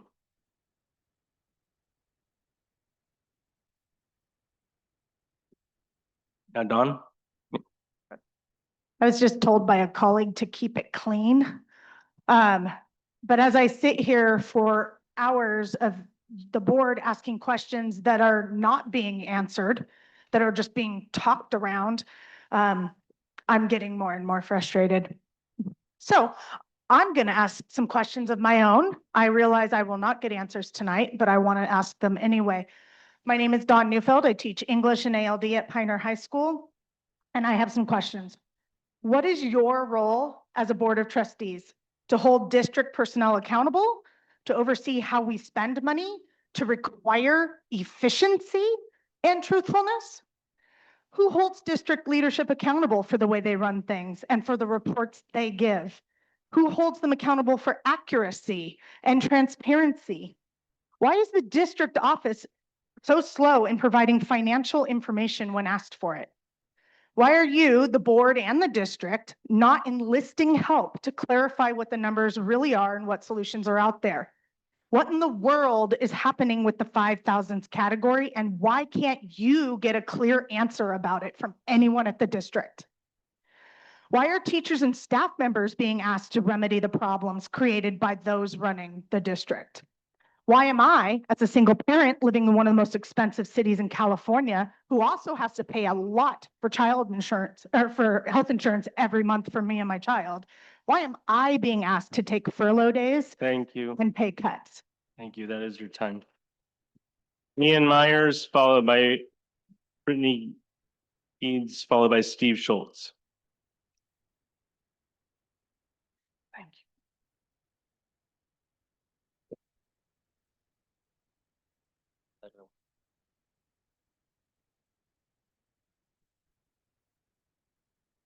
Good evening, everybody. SRTA is speaking as a leadership group tonight as one continuous voice. I think everybody in this room wants the same thing, and that is to avoid state takeover or receivership.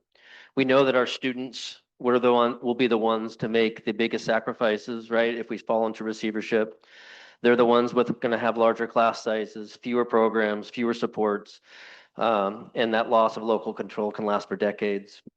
We appreciate you guys asking good questions tonight. SRTA would argue that this board does in fact still need to bring in other experts to help with this budget situation, right? We believe that CTA can be asked to come in and the district can be directed to bring those experts in. And there can be absolutely nothing that comes out of that besides more information. I've heard a lot tonight about rising sped costs and teacher salaries, right, being the blame for this. That's a little hard to hear, right? Because other districts have equal rising sped costs, and yet they balance the budget. We make 11% below state average. That implies that other districts pay at average or above average and still balance the budget. So the immediate question is, why aren't we doing more now? Why aren't we stopping spending, right? We are spending more today than we are bringing in. The budget gets worse each day, each week, each month. Thank you, Ian. Brittany Geddes, followed by Steve Schultz, followed by Margie Brady Long. In September, we were told that the budget was 15 million below our needed reserves, but the new data from this report shows things are getting worse week by week. For example, books and supplies spending hasn't gone down, it's gone up. It's now projected to be nearly 3 million higher than last year and almost 2 million higher than what was in the adopted budget. Services and operating costs are also increasing, almost 3 million more than last year and 4 million higher than budgeted. And remember that Santa Rosa City Schools spends 24% of our total budget in this category, while the rest of the school districts in the state average 12%. This is the clearer category in which to find cuts, not staffing. Yet tonight you spent 20 minutes discussing a few $1,000 stipend and not a moment spending nearly 30 million more in state average on operating costs. Increased spending like this is not the actions of a district in crisis. They're the actions of a district spending as though everything is fine when it's not. CTA also found that the restricted reserve, which the adopted budget said would spend down by 2 million, is actually increasing by nearly 1 million. That means the district isn't following its own plan for how reserves should be used in a crisis. The result of budget adoption, the district expected is its deficit to nearly double from 8.2 million to 15.7 million. Now, based on the first interim numbers, the deficit is projected to almost triple to 22.7 million. Let that sink in. Thank you. Steve Schultz, followed by Margie Brady Long, followed by Angela Gigliassi. Thank you. I'm Steve Schultz. Let that sink in, a $22.7 million deficit. And yet somehow the district continues to assure everyone that things are under control. CTA's fiscal experts have been clear. This focus on simply maintaining cash flow for payroll is misleading and dangerously short-sighted. It might keep the lights on through June, but it does nothing to address the underlying structural problem. If $22 million in cuts are still needed next year, how are we going to avoid state receivership? We cannot cut or delay our way out of this without a serious, informed plan, and that's why we're calling for outside experts to step in, bring in CTA, demand that CTA come in and help us. The district is not taking this seriously enough. We just spent 20 minutes talking about a couple $1,000 stipend and not talking about the $30 million, the overstate average on operating expenses. And that's why we're looking for the experts. Despite all of this, we continue to see a lack of urgency from district leadership. We've heard statements all night long that Santa Rosa City Schools is already working with School Services of California and FCMAT, et cetera. What we hear is that SCO has been working with our district on this problem for over a year now, over a year. Yet in that year, things have gotten much, much worse. And doesn't SCO ultimately approve our budgets, the same budgets that have had millions in deficits? Thank you very much. Each year? Next speaker is Margie Brady Long, followed by Angela Gigliani, followed by Amanda Park. I'm Margaret Boone as Margie Brady Long. We know Superintendent August and Acting CBO Cazares are working on things as fast as possible, but the reality is the budget has only gotten worse since Superintendent August was CBO, and we have yet to see any turnaround since Acting CBO Cazares has been helping with the budget. Instead, we continue to go over budget. The board is being told not to worry because FCMAT is coming to help, but the scope of their engagement is too narrow, and the fiscal health analysis report planned for December, is it comprehensive enough? Are we doing enough? I don't think we need experts to tell us what we know. Our fiscal health is as bad as it gets. We're on the verge of becoming the 11th district in the history of California to be taken over, 11th ever. The district plan to cut just over $3 million this fiscal year to maintain cash flow is dangerously inadequate. We do not understand the rationale. How can anyone believe that saving a few million will meaningfully change our trajectory? Why are we not adjusting the budget now as much as you can? Lessen the deficit, lessen the draconian cuts that will need to be made next year, and take control of this year's spending. What is the long-term plan to avoid state takeover? Are we looking long-term in any concrete ways or just broad strokes? What are the specifics in the plan? From where we stand, there isn't a plan, only vague assurances that everything will be fine. Thank you. Margie Brady Long, followed by Angela Gigliassa, followed by Amanda Park. Angela Gigliazza here. It's not fine. Every delay means deeper cuts later, and yet we still spend board meetings discussing boundary changes for further consolidations, adding charter schools, etc. Meanwhile, the 500 more students left our district last year.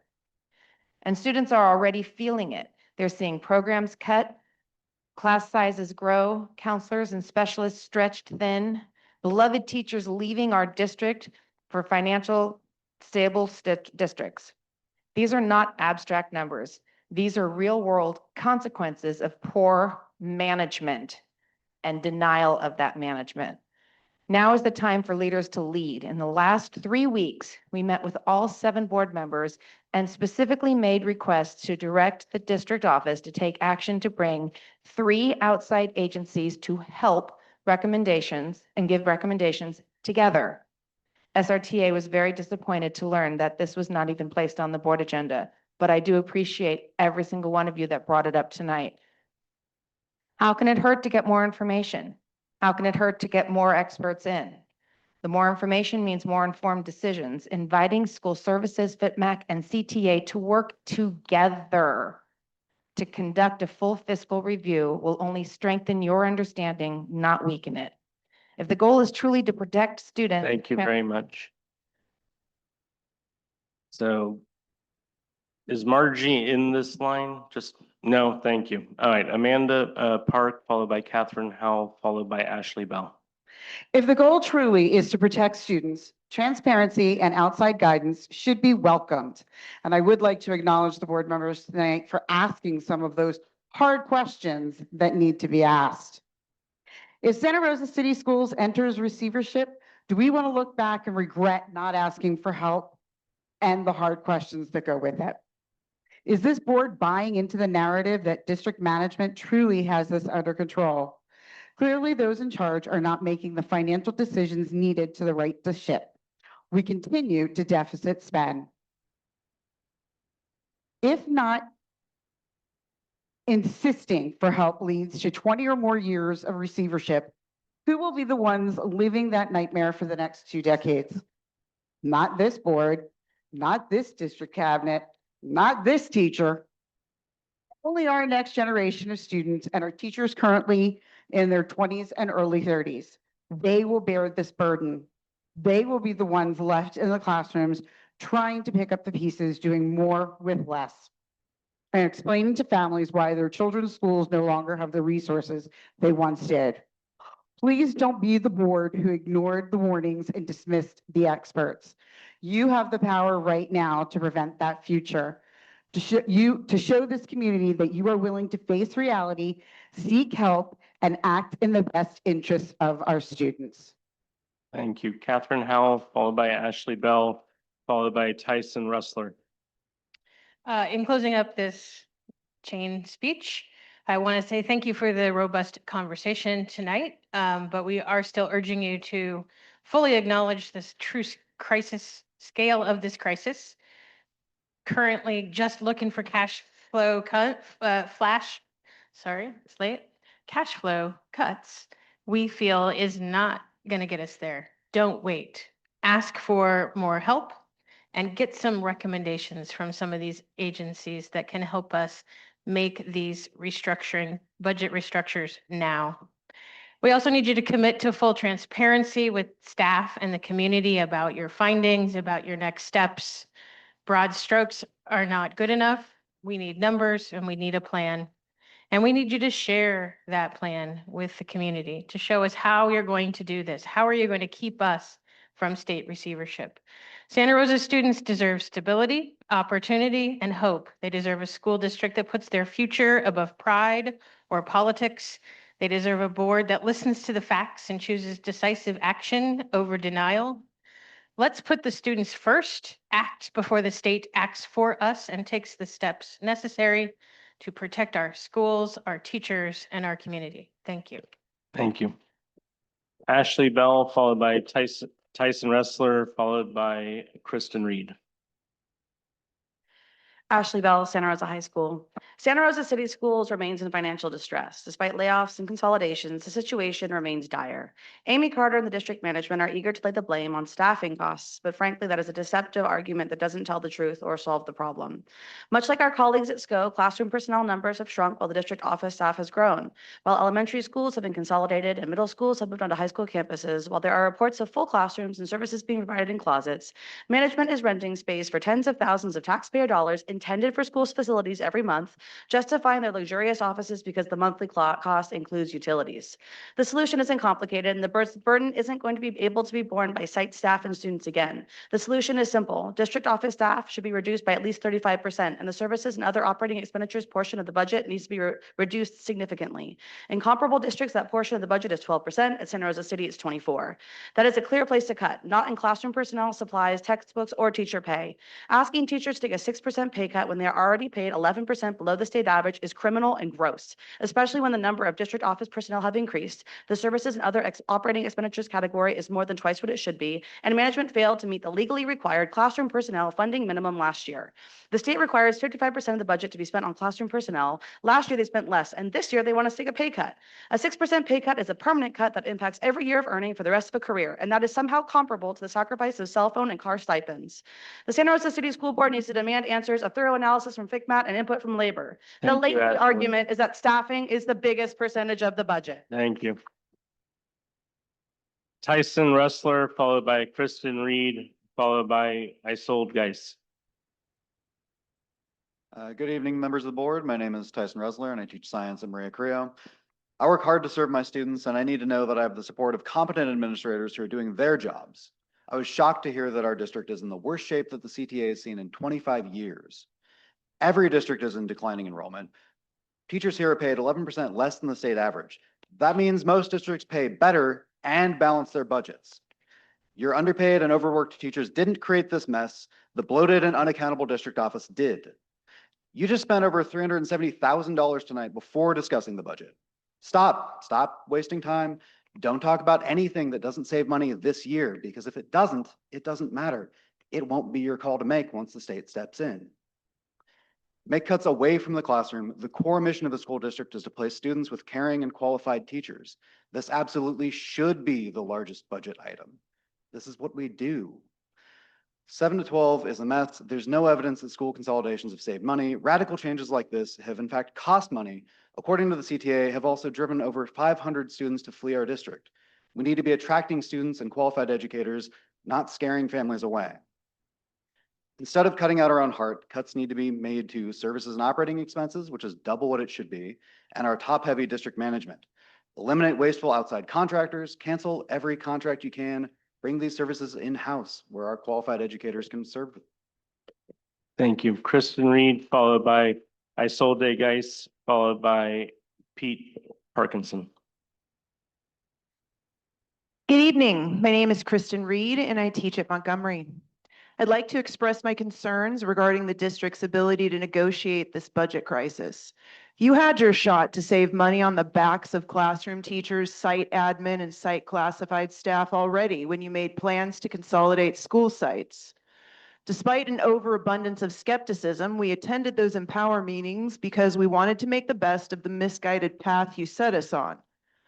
There were a lot of promises made, a lot of assurances given, and a lot of requests for trust. Many of those promises have been broken. Many of those assurances have been forgotten, and many future requests for trust will be denied, like the one right now. Too many times district administrators have promised and assured stakeholders, including all of you board members, that they have things under control and know exactly how to solve the budget issues. And as with the aforementioned broken promises and forgotten assurances, they're grossly over-exaggerating their capacity to identify and implement solutions. What reason or evidence is there for trust? Their numbers have been comically wrong multiple times. Bring in outside entities, get the deeper dive, go beyond what is being done with them already. Ask FCMAT, school services, and CTA to go further and help us. Stop asking the foxes to manage the hen house. They're just going to keep devouring the hens, and who's going to take care of the chicks? Thank you. Isolde Geis, followed by Pete Parkinson, followed by Donna Gibson. Pete Parkinson? Or Isolde, I'm assuming is not here. Thank you. Pete Parkinson, followed by Donna Gibson, followed by Maureen Cecil. Good evening. I'm the chair of the site council here at Santa Rosa High School, but I'm here tonight in my capacity as a parent of a Santa Rosa High student and as a community member. I want to talk about communication and impact. It's really no secret to you folks, I'm sure, that this board and this district has a real trust problem in the community. Trust with staff, trust with teachers, trust with students, trust with parents, and trust with the community. And the communications from the district have been atrocious and have really contributed to that trust problem, I got to tell you. Trustee Kirby, you mentioned the so-called transparency website. I got to tell you, I went to that and I looked at it. It's impenetrable. It is not helpful. It really isn't. And it's just not landing in the community. And you folks need to know that. So what the district needs, I think, is to be able to tell a story that takes these numbers and these spreadsheets and puts them into a jargon-free narrative that is relatable, that is honest, and helps us answer the questions about how we got here, what are our options for getting out of this problem, and most importantly, what are the impacts on the students, the staff, and the schools. And it's this impact part that worries me a great deal, because I don't think we've come to grips with I'm up running out of time. Can I have another minute? No, unfortunately. Thank you very much. But you're welcome to please send us emails. Donna Gibson, followed by Maureen Cecil, followed by Pam Karbowski. Hi, my name is Donna Gibson, and I'm here to address the district's excessive use of outside agency staff in our special education classrooms and the misuse of special education funding. At Lincoln Elementary School, every ESN classroom from TK to sixth grade has 4 assistants at $55 an hour, $350 a day, and $1,650 a week for one person. When you multiply that by the 4 staff, it's $6,000 a week for one classroom. No other district in Sonoma County staffs ENN classrooms as heavily as Santa Rosa City Schools. Most have 2 and at the most 3 assistants per classroom. If the district believes these staffing levels are necessary, then the contract should be renegotiated, not ignored. And if it's happening at Lincoln, it's likely happening at other sites too. Our students absolutely deserve the support, and but it must be from district employees, not outside contractors. The district should be investing in recruitment and retention of classified staff, not funneling public education dollars to outside agencies. It's not acceptable to ask certificated staff to take a 6% pay cut while continuing this kind of spending. Our district must prioritize fiscal responsibility and integrity of our contract. Thank you. Thank you. Maureen Cecil, followed by Pam Karbowski, followed by Joshua Lewis. Hello, my name is Maureen Cecil. I teach at Pioneer High School. And thank you. I know there have been a lot of good questions asked tonight, and I really implore the board to keep asking. First and foremost, Lisa August, who is now our interim superintendent, was at the helm of our business office, the CBO, for the last 3 years, I do believe, maybe longer. But second, I think that's a huge problem, and that should be looked into because that was on your watch. Second, when you make a budget needs to be less than the money you bring in. Our budget that was approved for this year was $15 million in the hole. I can't do that. I would be without a job, a house, I would be without a car or food or anything. Okay, second one, lots of people have talked about the 5,000s, but it has ballooned to 24% of the budget when the state average is 12%. There's got to be more there than what has been talked in circles without giving us actual answers. And if I come to a meeting, I have all the info I need. I don't go to my classroom and hope that something will come to me. I also don't tell them that, oh, I don't have that answer today. Let me come back to you tomorrow every single time I'm asked a question. We need people who are actually going to answer questions and find real money. Otherwise, we're going to be taken over by the state, and that isn't a dream. That's reality. Thank you. Pam Karbowski, followed by Joshua Lewis, followed by Will Lyon.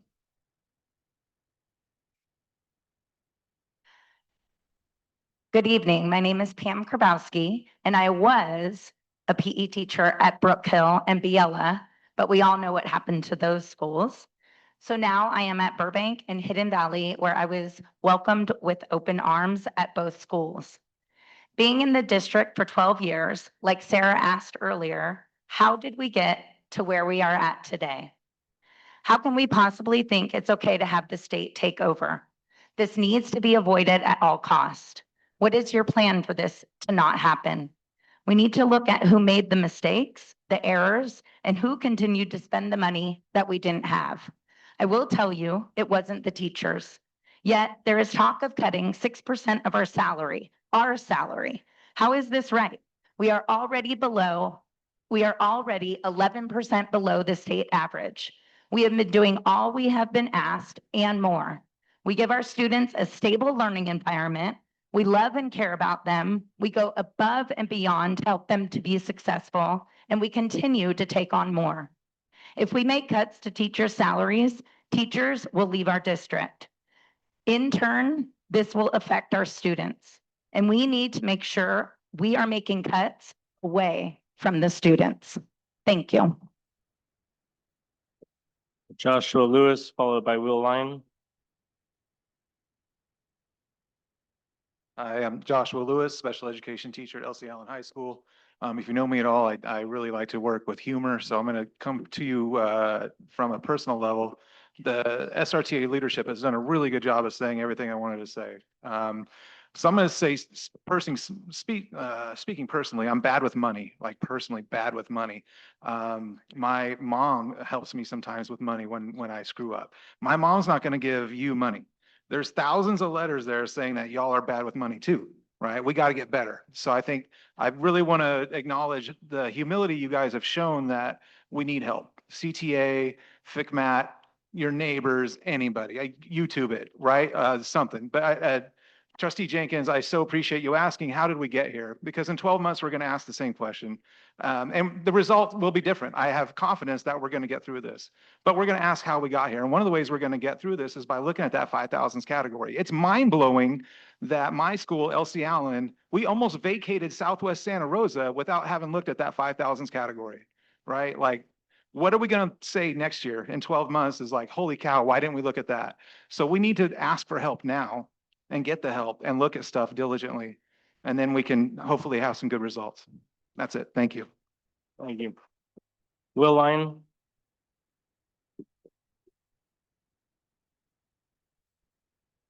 I'm Will Lyon. I teach English, coach wrestling, and I'm a parent at Santa Rosa High School. I wanted to explain why I booed when the CBO called teacher salaries a giveaway. The only giveaway is the millions of dollars of unpaid overtime that our teachers give away to this district every year. We're 11% below the state average, which should be embarrassing. A few years ago, we were 15% below the state average, and we were the 5th most expensive city in the country for teachers. So to point the finger at teachers like we're the problem, it is offensive to us. To me, I'll speak personally. I'm offended when I hear the word giveaway. We are hard-working teachers like all over the country. We're not any better, we're not any worse, but we're paid 11% less than the state average. The state law requires us to spend 55% of our money on classroom teacher salaries and compensation. And every year for decades, we've been at 55.1, 55.2, and this year, for the first year ever, we're at 52%. 3% less on our bargaining unit than the law requires.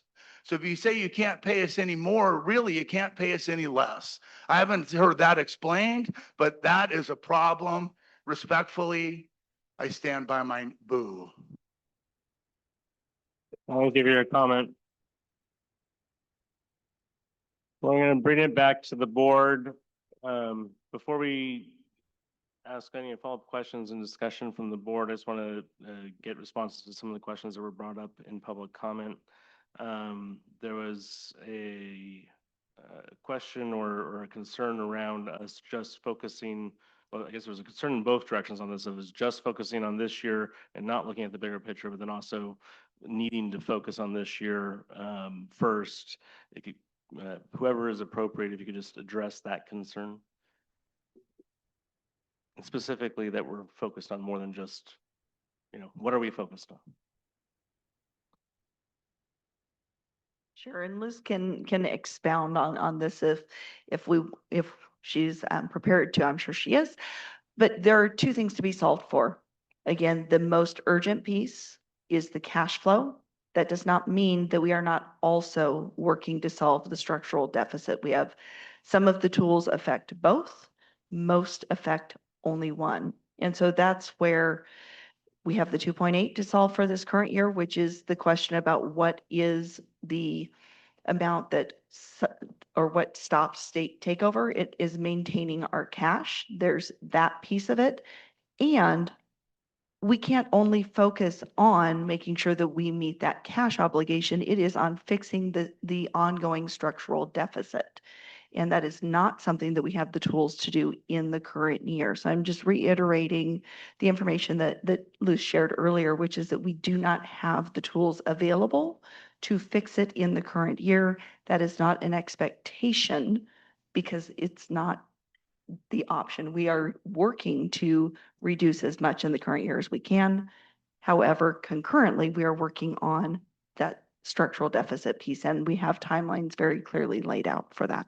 But to clarify, our actions, we have to take as the board actions this year for next year. So we will be acting this year. It's just for next year. Correct. So that final action occurs in February. And then one of the other concerns that was brought up was concerning recruitment and retention of CSCA.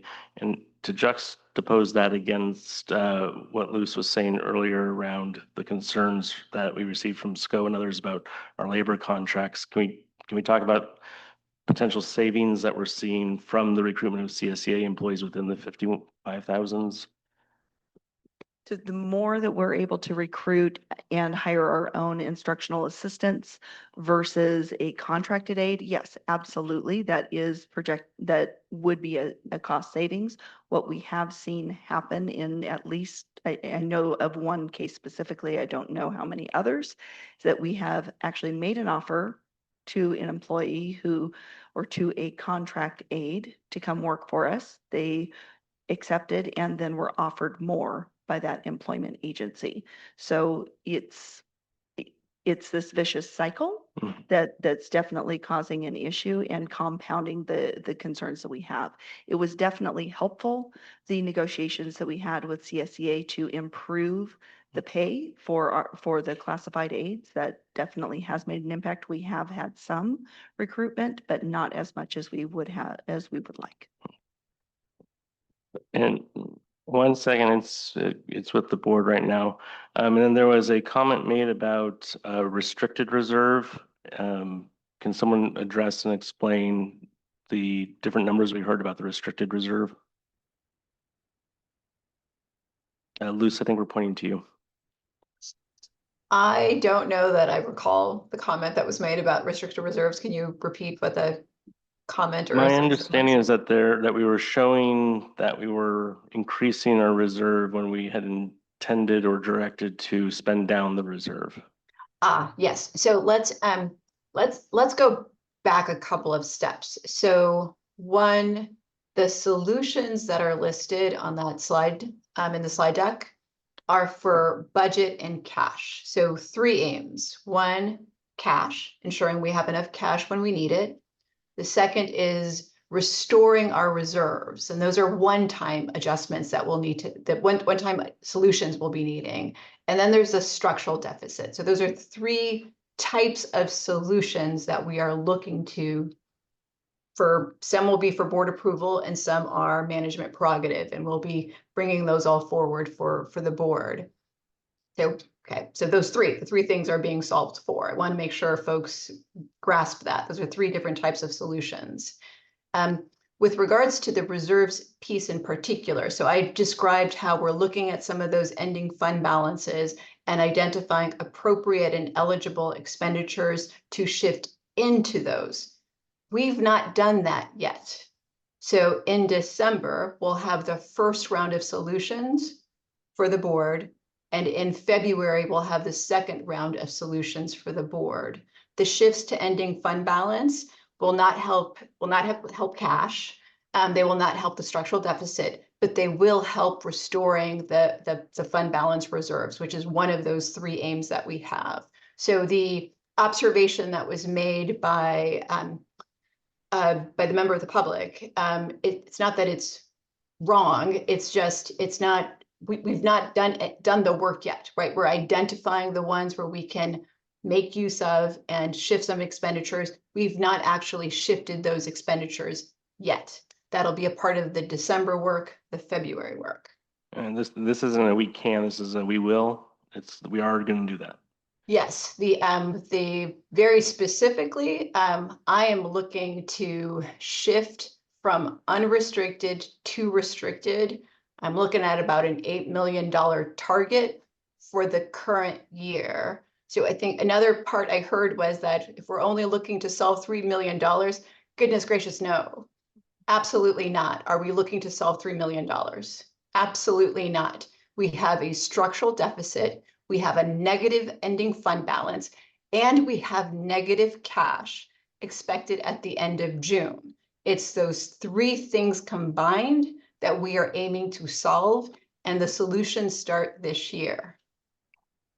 And then the last thing I want to clarify is that it is completely within the scope of this agenda item for us as a board in this discussion to provide direction to staff on seeking additional information and help. And so that is a part and intended to be a part of our conversation. We were not looking to exclude that from the agenda. We just wanted that conversation to be a part of this broader conversation so that we could have it in the context of having the information to know what additional information, what additional help we should specifically be looking for. And so I appreciate the comments from the public. That is absolutely germane to this conversation. And as a board, we've moved in discussion here. We should be clear in identifying any specific areas that we want staff to go back and request help for. So with that, questions and or comments from the board, Trustee Jenkins and Kirby.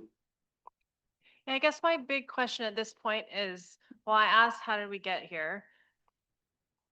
If we have to solve a $23 million budget deficit, we're not talking about closing schools somehow, even though last year I thought about the same number was supposed to be done in school closures and consolidations. I'm just like, do you actually see a way, honest to God, do we actually see a way out of this structural deficit that will, I guess that's the question. Do you actually see a way out of the structural deficit when the number is $23 million? Who's? Yeah. The structural deficit isn't 23 million. The structural deficit is that it's that 15 million mark, right? We talked about, gosh, it's only been weeks, but right, the 10 to $15 million range, that is your structural deficit. That is the part of the work that the board will be approving December. Some of it in December, the district office reduction piece of it will be then, and then the rest of it will be February. At the same time, we're looking at replenishing the reserves. The reserves are one time. Still going to be painful, but I will tell you and I've said this to others, when the solutions come before the board, the ones that are going to get attention are the ones that will deal with the ongoing structural deficit. The ones that will get less attention are going to be those one-time solutions, those shifts from unrestricted to restricted, the reductions in some of the supplemental pay, right? Those are one-time solutions. They will get less attention, not no attention, but less attention.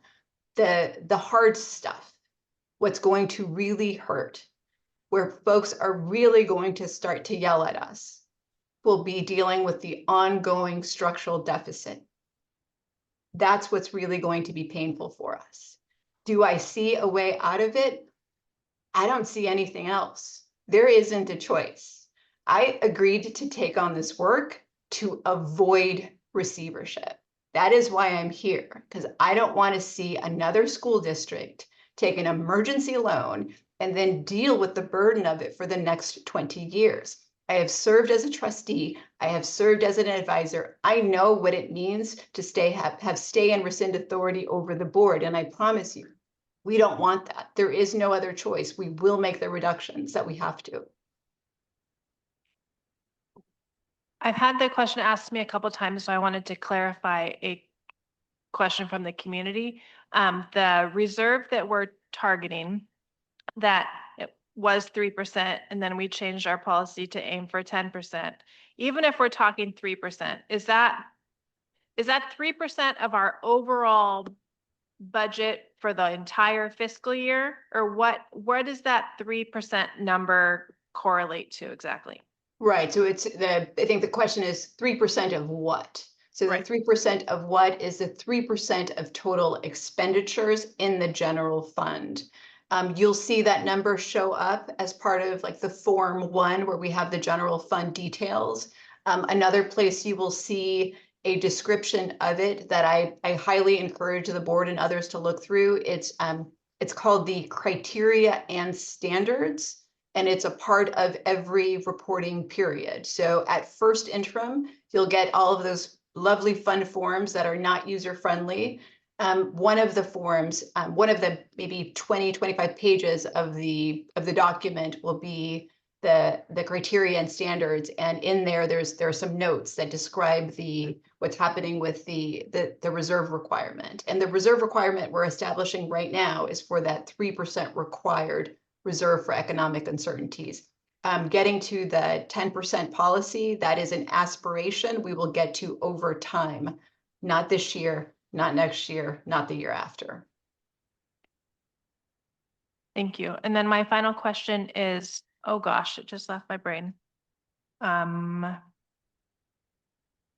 Oh, yes, it's more of hopefully some my personal opinion of a direction of for the rest of this, at least for the rest of this school year. If things are coming to us on our agenda with a dollar sign of any sort, there needs to be a crystal clear reason why it is coming up at for any dollar amount. I know that I pull consent items on the regular, but it's because we should not be spending money that we don't have. As a single mom, shoestring budget, a variety of different life experiences, we can't spend money we don't have. And so for things to come to the board for action and for approval doesn't seem fair to the board if we're not the people who are actually in the trenches. So I just would really like to have very crystal clear any dollar amount. If it is coming to us for approval, there needs to be a really good reason. Trustee Kirby?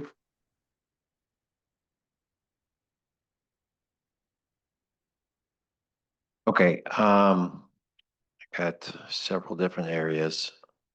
Let's start with one thing that hasn't really come up, and looking back, and this is kind of from the Finance Subcommittee meeting, was I know it came up there about let's talk about the 3,000s, the employee benefits, how that number has gone up significantly. And I haven't heard us really talk about that. It's more of a structural deficit area, but can you speak to the large increase in that area? Lisa, can you start there?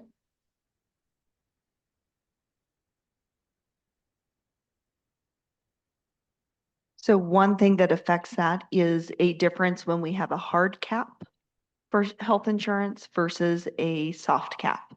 For some of our bargaining unit, for some of our employees, we have a hard cap. So a dollar amount cap per year that we contribute towards health benefits. And that stays the same regardless of whether health insurance costs increase or decrease or whatever.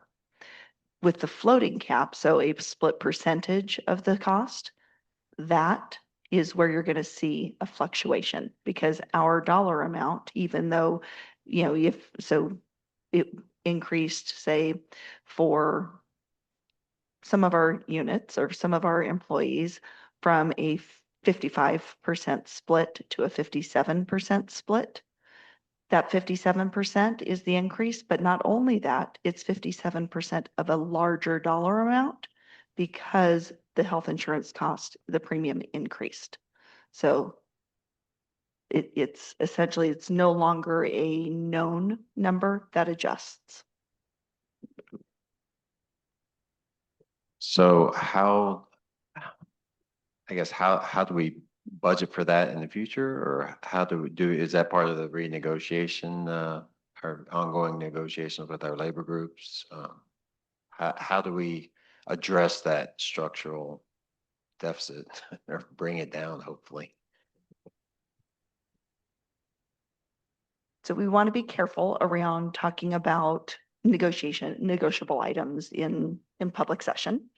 As far as how we can predict those costs. We know what our percentage is that would increase for this upcoming year based on the agreement that we have.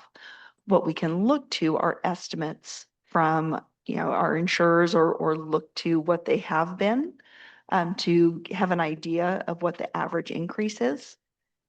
And that's how we have to project that. That's part of, why we go and pay attention to what those trends are, why we go through that process. Great. Next, to get back into the weeds a little bit on the 5,000 expenses. So in digging through some of these, so I know we recently just signed the flat rate agreement with our legal team, but on the 5810 legal line, I see, we had budgeted 981,000. We've only expensed 35,000 so far, and it's showing 946,000 remaining. Do we have a better idea about how that's going to end up? I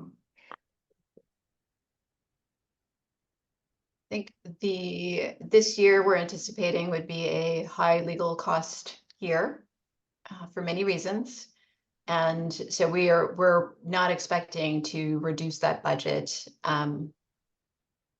anytime soon. I think we would go all the way through estimated actuals before we made any adjustment. And we do have a contract in place that sets the cap at that amount. Okay, I just wanted to make, because that money hasn't gone out as much as I would have assumed it would have gone out to this point, but you're saying it will get used. We anticipate. Projecting they will be used. Next, maybe Joel, maybe you can explain this a little bit. So on the 5510 lines, since I think Lewis brought up the utilities section of it, there's one that says gas and then one that says gas and electric. And again, there's a large amount remaining on just the gas section. I don't know why that's separate from the gas and electric section, but it's showing only, 45,000 expense with 628,000 remaining. I'm not sure why there's a difference on those two lines. Yeah.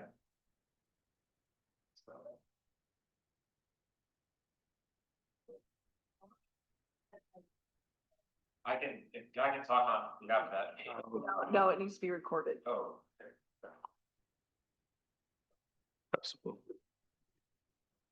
Okay, yes, so I can speak on that. So,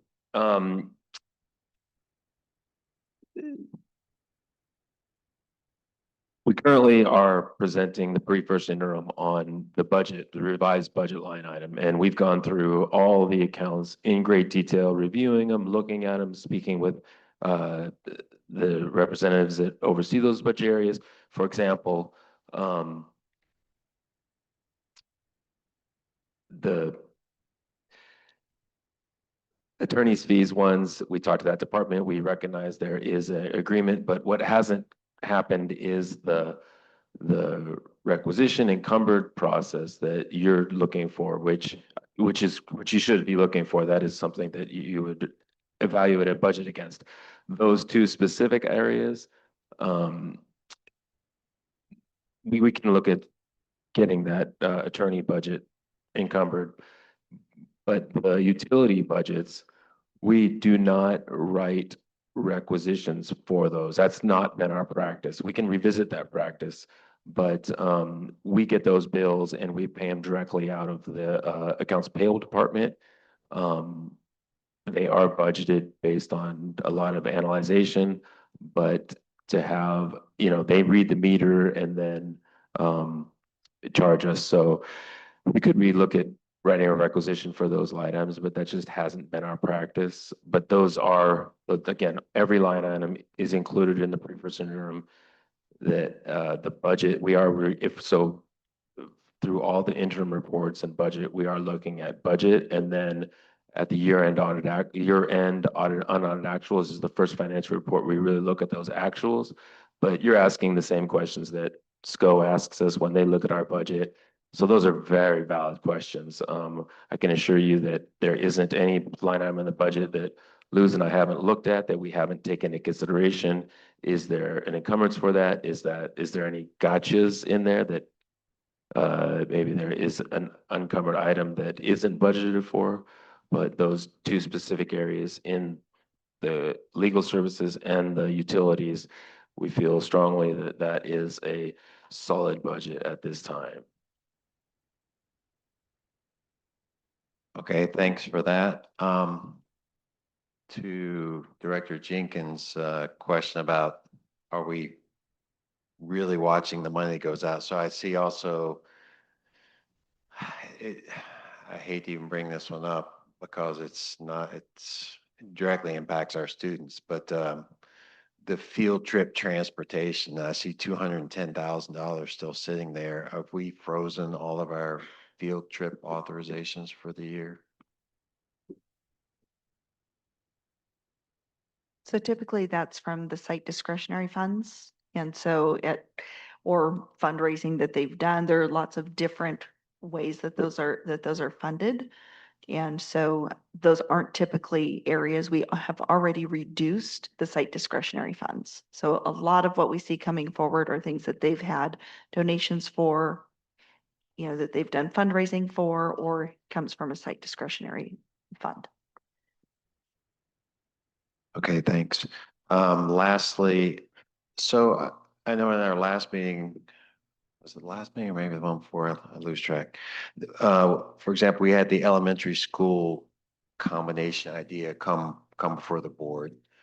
And I thought I remember that we had asked for, our direction was to bring it back with the cost savings that would be perhaps gained by that. So I would, That's again. scheduled to come back in December. Okay, perfect.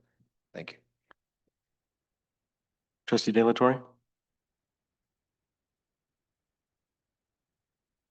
Thank you.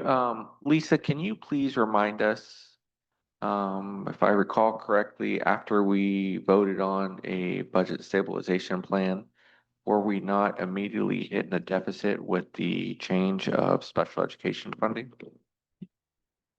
Yes, that is correct. And that is one of the reasons why, why we re-looked at whether to pursue becoming our own SELPA. So yes, that is certainly a factor. In fact, a large factor that multiplies, compounds over years. For one, because it was stepped into over a 2-year period, but we didn't know that dollar amount or what that step up would be until after those decisions were made, until after, around the time of second interim. And just to be very clear, really love the word compound because it speaks volumes to what we're dealing with. These problems have compounded year after year. This is not something that just fell into our laps. And it's not something that we are going to make a couple votes on this year and get out of. The state of public education funding for the state of California means we are going to be in these very uncomfortable conversations for several years. We need to do incremental changes and structurally write our budget and how we do things so that we are chipping away at this year after year. We are going to talk about this again next year. We're going to talk about it the year after that. With declining enrollment, there's no way not to keep talking, having these discussions. What we need to do is to see that deficit number drop and not have opportunities that we appear to be overspending and increase that number. So this is being looked at for a multi-year projection on how to solve this. The state isn't making it any easier, and the declining enrollment is a huge factor that we're going to continue to struggle with. Trustee Prack?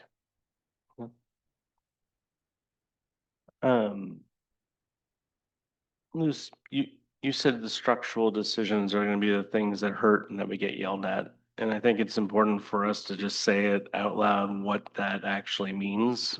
It is very specifically going to be staffing where most of those adjustments are going to be made. Maybe there'll be something on the non-personnel side. I don't anticipate it would be anything significant. Because again, we can't cut back on those major pieces. We can't cut back on the special ed. We cannot cut back on utilities. We cannot cut back on insurance. We can't cut back on transportation. And so there's not a lot there. Anything that's on the discretionary side, I assure you, we will look at. And if we can either cancel it, reduce it, defer it, or charge it to a restricted, we will absolutely make those moves and make those recommendations.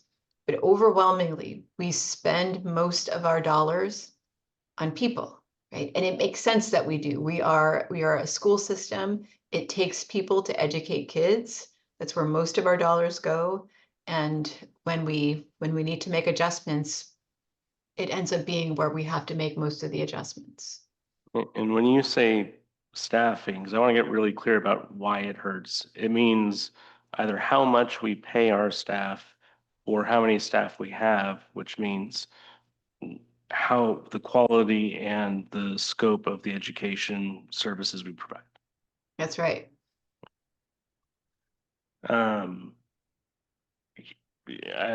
During consolidation, this wasn't something I said publicly, but it was private conversations I had with folks where I was saying the consolidation conversation was in many ways the easier part of this conversation because it was where we were doing what we do, not what we do. And I feel like I don't see any significant future savings out of additional conversations on where, because as we've seen, the impact's already so significant that, maybe there's a little bit here and there about as we continue to flesh out the consolidation. There's no more, there's under $7 million for next year in new consolidation efforts, the where we do what we do. So it's really coming down to the what we do and how we focus our resources. There's no foreseeable way where we don't impact the classroom. But we say we want to keep it away from the classroom, but I want to think of this more about where are we focusing?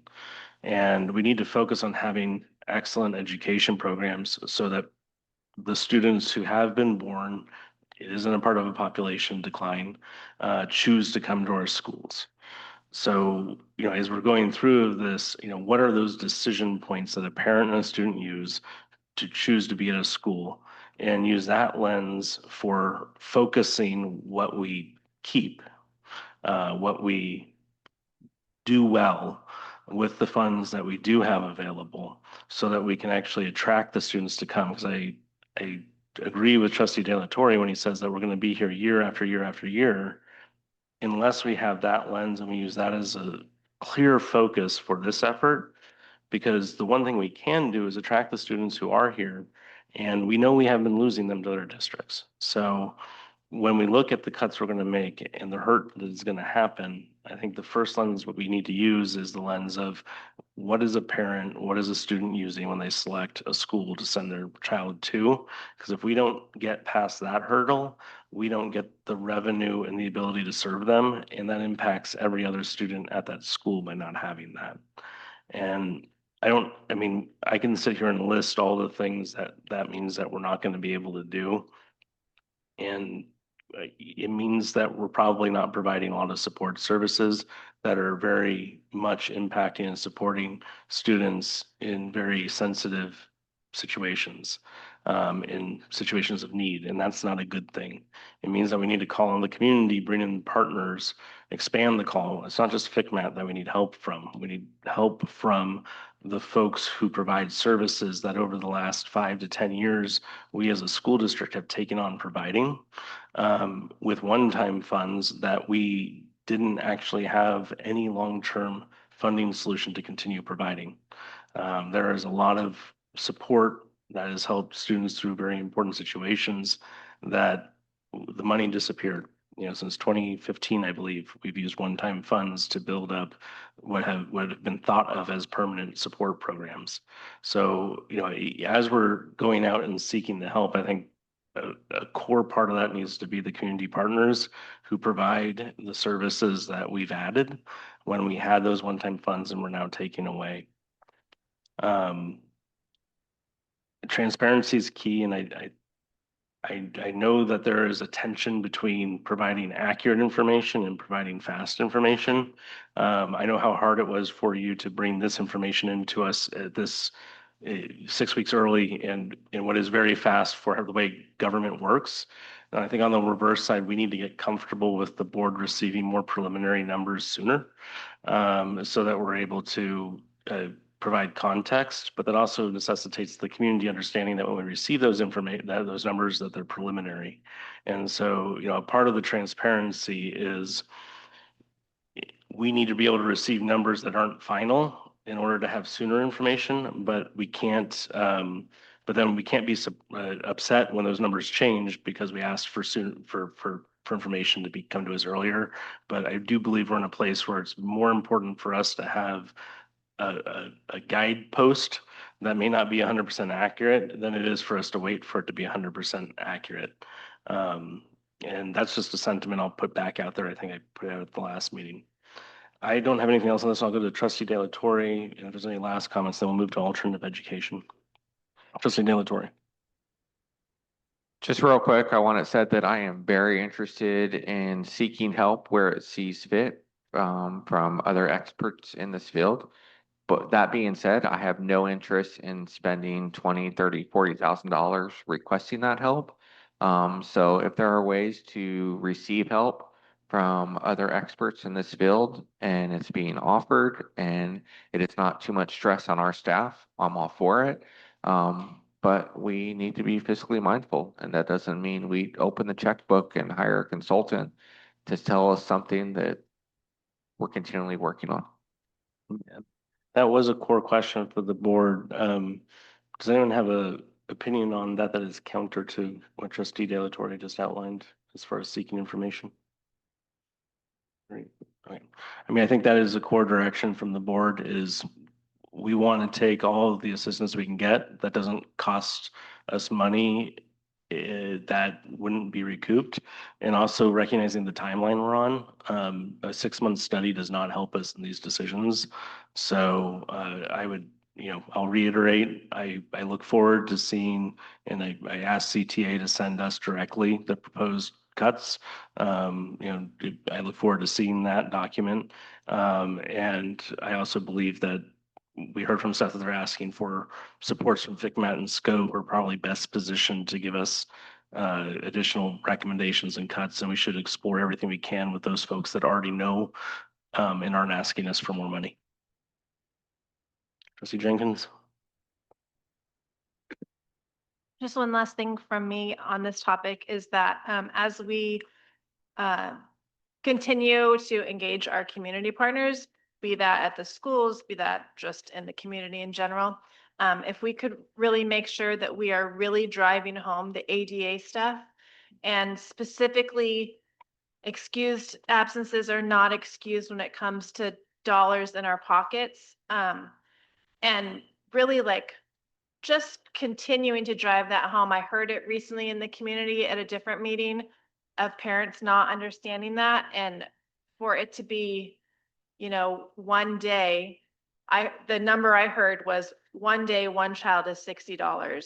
So that on a big scheme is a huge number. For instance, if I, with kids missing school yesterday, day before, Monday, with the following day, but just driving home the ADA stuff in any of our communications with any community partners, and how incredibly important that is. With that, I'm going to end item G2 or G1. With the approval of the board, I'd ask to suspend the agenda, waive presentation, and move to items G3 and 4 really quickly. Any objection, please? No objection. We're going to move to G3. We're waiving presentation. There's no public comments on this item. Do I have a motion? Motion to approve the variable term waiver is being submitted for Deborah LaPratt. Is there a second? Second. All right. It's been moved by Trustee De La Torre, seconded by Trustee Kirby. Roll call, please.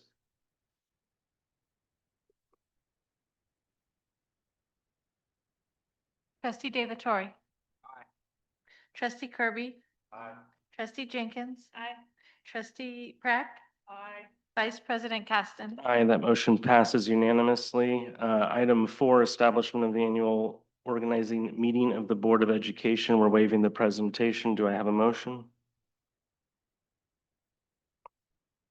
Moved by trustee Jenkins, seconded by trustee De La Torre. Roll call, please. Asking clear. Yeah, please. So as stated here, we're going to have a special meeting on the 17th for organization meeting. Superintendent August?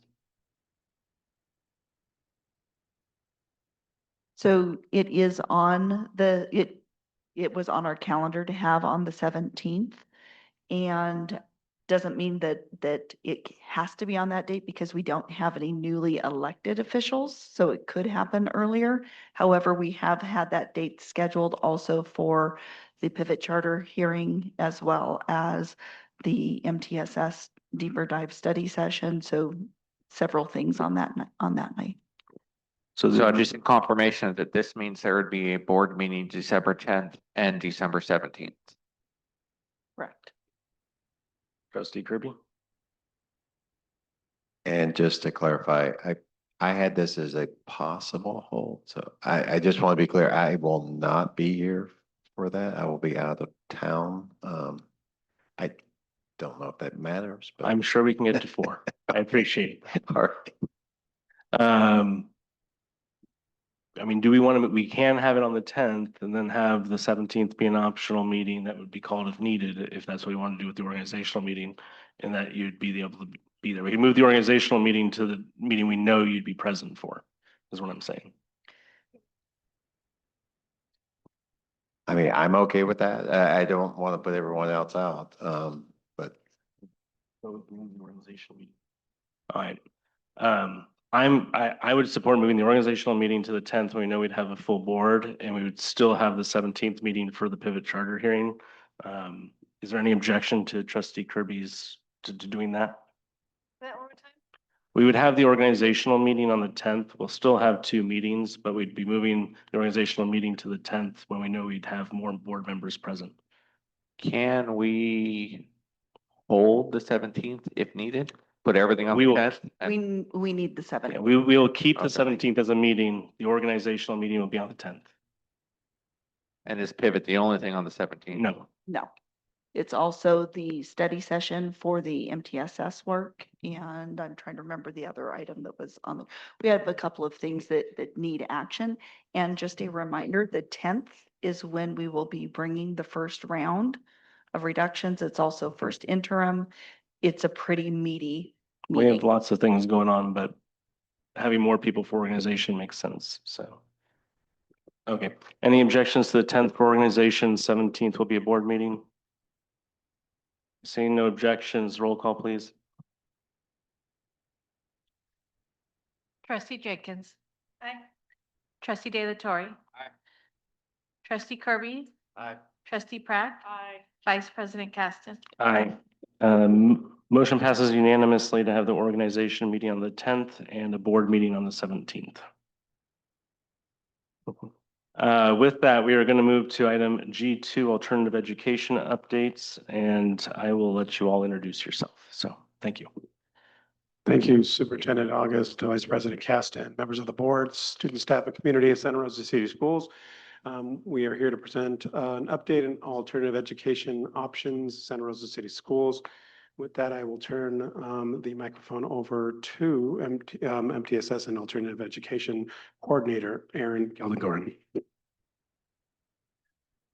Thank you, Dr. Castro, Superintendent August, board members, and thank you to Ms. Gigliazza and Ms. Affronti for being here to help answer any questions about independent study as well. I'm going to share my screen. It's a short presentation on alternative ed. Essentially, alternative education programs are programs that are not our traditional comprehensive models. So they can be programs at schools or they can be schools themselves. Things like Ridgeway, the Early College Magnet Program at Pioneer, ArtQuest, charter schools, et cetera.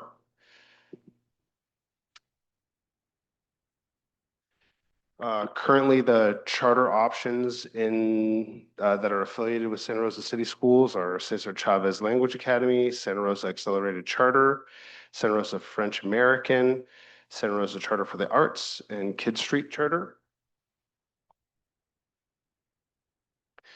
And then the alternative programs that we have in Santa Rosa include Ridgeway Continuation High School, our independent study program. There is both short and long-term independent study. You may have heard of VISPA. It is a rebranding of our independent study program. We are now we have now changed some of our policies on the curriculum that can be used by teachers to include virtual curriculum, as well as allowing families to meet virtually. And this change is to be competitive with other school districts and other programs out there, as well as to move our program forward and hopefully recoup some students that we've lost. Other things include the GRACE program at Pioneer High School, University Center at LC, ArtQuest, Early College Magnet at Pioneer, the IBRE program at Monty. For 2 years, we've had night or evening credit recovery courses at various high schools, concurrent enrollment, and our home and hospital program. The remainder of the slides are really they're paraphrased definitions from the CDE around different models. I don't feel that at this hour we need to read all of them, but they're there for your reference. And so that's really all for the presentation. I'll stop sharing and allow you all to ask questions. So because we have speakers for a specific part of the independent study component of it, does it make sense for us to bifurcate this presentation in any way, shape, or form, or should we just pepper you with everything that's covered in the presentation? You can feel free to ask away as far as I'm concerned, but if you want to possibly let our teachers leave a few minutes early, you can start with independent study questions and then we can go from there. Why don't we start with independent study, since we have speakers specifically on independent study, and then we can move into the other ones. And I'd like to just offer you a few minutes to just introduce yourselves and independent study, and then we'll move to questions from the board. And dilatory first. Is it working? I'm Angela Gliazza. I've been at Independent Studies for, this is my 4th year. So I'm a teacher and I've got over 25 years teaching experience. So I do anything from middle school to high school. And if you ask me any questions tonight, I will answer you as if you were like a mom or dad coming and sitting in front of me and saying, what can I get from my student? And so if you don't know what independent study is, ask us. I'm Brittany Affronti. I am the sole education specialist at Independent Study. It's a new position that was created this year. I'm just going to say there's one of Brittany. We need 5. I'm going to ask that question you just asked of what can we get at independent study? And then we'll go to trustee Delatory. So what can we get at independent study? So I would tell a parent that students choose independent studies for various reasons. It can be depression, anxiety, social isolation, suicidal ideation. That's the word. Substance abuse, addiction, overwhelming academic stress, feeling unsafe, making poor choices, things like that. So they decide for a lot of reasons. Pregnancy, that was there. We provide a safe and flexible place that is structured for the students to thrive and be successful. They can take anywhere between 4 classes up to 7 classes with us. They can choose a virtual option to be educated through or textbooks. They can choose to come to see us 1 day a week for 40 minutes in person or online virtually now. We also hold office hours 3 days a week for an hour each and 2 days a week for 20 minutes. It's just the way the days go. The nice thing about independent studies, if they take 4 classes with us, they can remain on their home campus for 1 class or 2 classes. Rarely it's 3 classes, but that has happened. If they say they do not want to step foot on their campus this semester, because whatever reason they don't want to, then they don't have to. They can take all their classes with us and still remain in the ability to graduate on time. We are not a credit recovery program, but we do offer credit recovery, so they can take a 7th class with us and chip away the way they would do it if they were a counselor and doing cyber high. We have Edgenuity to do that as well. We do encourage the kids to stay on campus for 1 class if they emotionally can handle it, because it's good for their social benefit and seeing other kids. And also next semester, the next year, maybe 2 classes and get them back on campus and be with their peers. So we don't want to isolate them. We want to reintegrate or keep them integrated on their campus.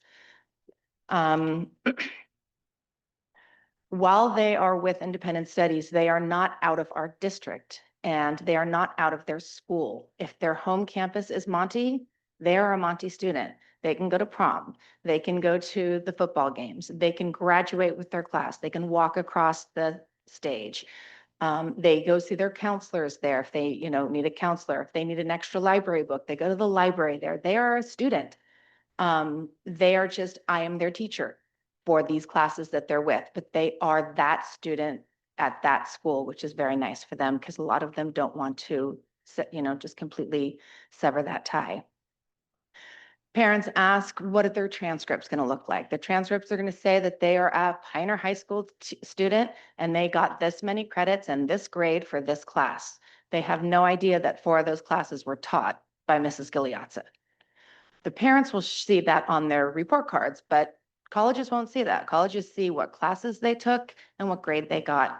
The only indication that they're in independent studies is if they do not finish a 5-credit class in 1 semester, they can get 4 credits between August and December because they might have had a couple hiccup days, weeks, and then finish that off in January. And then, they'll get 10 credits, hopefully between August and June, but their transcript would say 4 + 6 to equal the 10. That's a little indication that some colleges might see that, but if they're really interested in college, they'll get those 5 credits consistently in each semester. There are some rules and regulations. If you don't do your work, you don't stay in the program. That means 80% of the work that I assign them has to come back every week, that they have to have their meeting with me every week.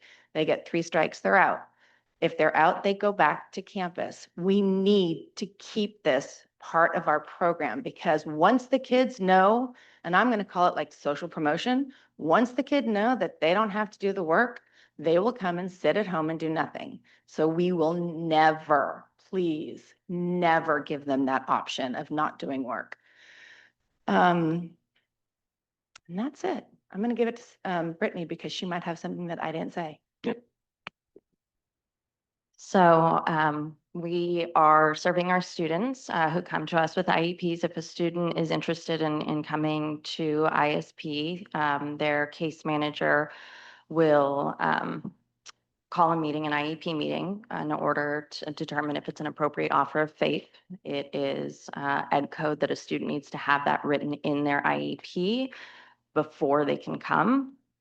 So when a student, I've gone over to all of the campuses, I've met with every single SPED department, I've met with the counseling heads to explain the process. And so I go all over the district and I attend IEP meetings and I help teams decide if it's an appropriate offer of FAPE. And then I also help figure out if a student is going to be served by our general education teachers or if they need more support. Students who are traditionally in our SGI classes and they come to me our Edgenuity program actually offers classes that are comparable to our SGI.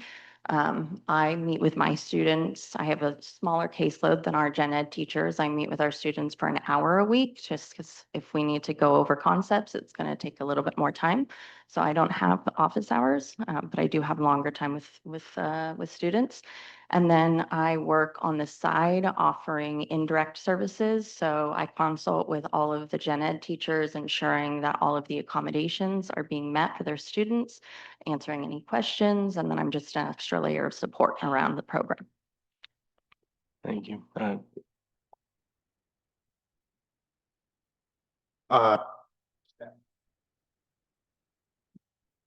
Just to add a few nuts and bolts to what they said. Long-term independent study is for 16 days or more. That's how it is different from short-term independent study. Additionally, it's a voluntary program. Students cannot be placed there because of behavior. They cannot be offered that as the only offer of public education, meaning they can't be forced into the program. And additionally, at this point in the year, there have been 218 students in the independent study program. Some of those students have been exited because of the tiered re-engagement that Ms. Gigliazza mentioned. So we're not currently at capacity, but I think there are 4. Some of the teachers are, but there are 4 open spots right now.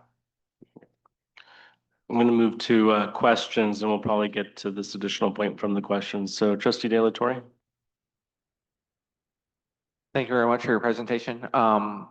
Because they are a Pioneer student, a Montgomery student, they can also participate in athletics and extracurriculars, correct? Good. Brittany, you said something that every time I see you will stick with me. We remove barriers, we do not lower the bar. That goes hand in hand with special education and independent study opportunities. Is the independent study program only available to our secondary students, or do we have any opportunities for our primary students or all ed for our primary students? Independent studies for 7th grade through 12th right now. And what would our barrier be for primary grades? Teachers? Top one. Press it once, let it turn blue. Okay, just a small caveat on that in terms of our middle school students. So currently our program that we're using, Edgenuity, does not have the SGI level classes for middle schoolers. So that is one thing that the company is hearing a lot from the schools that they're working with, and we're asking for that. So that is currently hopefully in the works on their end. But that is one limitation that we do have, is that we're not able to offer that. So we aren't able, or Ingenuity is not able?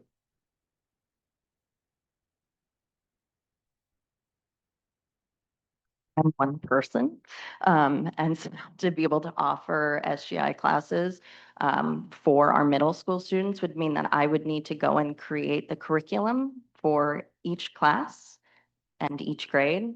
And that's not something that I have the capacity to do on my own. So right now we're unable to offer it, but Edgenuity is working on creating those. So once that happens, that will be something that will integrate into the program. So you heard we're not big fans of outside contractors, and whatever we can do in-house to provide those opportunities would be to our benefit and to our students and families' benefit. So is the way we get past that is having more teachers that are credentialed and can provide those opportunities? So California Ed Code mandates different levels of interaction for different grade spans of students. Elementary students require daily live interaction when they're in independent study, which would greatly change the number of students that a particular teacher would be able to interact with and have on their caseload, which essentially would make those teachers it would cost more to have teachers teaching elementary students than it would bring in the ADA for those kids. Additionally, when I came in January 2024, what I was told and what I believe to be true is that we have not done that historically as a district for K through 6 students because of the need for socialization for students that age, and the fear that if students are entering into independent study and being home primarily for their education, say a third grader, that it's generally speaking not appropriate. And there are, for a lot of these kids or kids that age, I've never gotten a request for independent study for them. Often cases that may fall into that category actually also fall into the home and hospital category because they're students who are receiving medical attention. And so the home and hospital program is really a better fit for them. So we have a need for increased alt ed from the district. We've talked about it year after year. It's a huge need.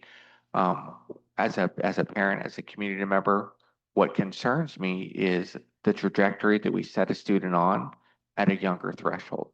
That if we cannot provide proper intervention and scaffolding and provide the education that makes sense to them, then we run into the problem of an outside placement to an agency. They feel home there, their family wants to keep them there. We've then lost that student for their life or their education. So trying to work through the MTSS appropriately to find interventions and scaffolding for the students at a younger age level so that we don't run into those problems. I completely agree with socialization of a younger mind, but ensuring that we're finding ways to properly educate students to see things differently. Thank you, Trustee Jenkins. I'm not quite sure if I heard you correctly. But did you say that for independent study, they have to have an IEP? Okay, that was just your portion of it. Got it. Oh no. That's what I thought, but I wasn't totally sure. I have two questions. One's for independent study and then one's for you. How does our independence, and I understand that you don't work at this other program that I'm going to ask about, but how does our program compare to Pivot Charter School? Let's Oh, make that, question. let's make the question broad to how does it compare to other independent study programs? We have a pending hearing, so we don't want to move into that. Okay, let me change my question then. How does our current independent study program compare to other independent study programs throughout our community? Is that better? Yeah. Okay. Through the state. Sir. Or program.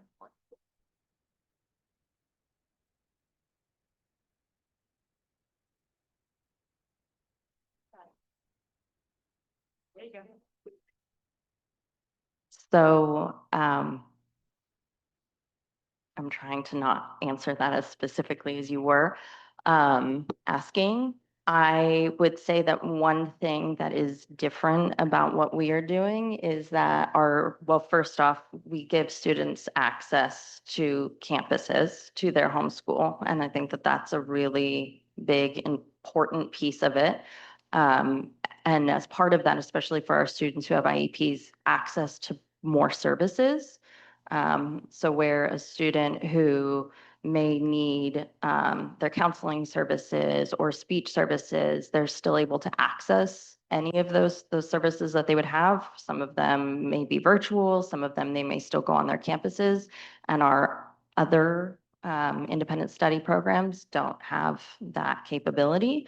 Also, the accountability piece that we have in terms of the tiered reengagement does not exist to the level it does for us. And so we're catching students a lot faster and not allowing them to fail for long periods of time and fall further behind. So without specifics, I have spoken to students that have been in other programs. And I've asked, what's the difference? Because they know more than I do. They always know more than we know. And I have 32 students. They know they can come to me at any of my office hours. They know that they can walk into my office anytime they want and they're going to see me. At other places, they go onto a Google Meet and they find like the subject they want help in, and then they find what day that subject is being helped and what hour that subject's being helped. And then they have to wait until that day on that time to get help in history. And they don't know who they're going to get. It's not a one person thing. Now, with that said, if one of Brittany's kids needs help in algebra and she's like, go see Miss G. And so we do have that, we help each other within the same office, but they know where to come to and when we're available. And so I think it's more personal. Sorry, yeah, I touched the button.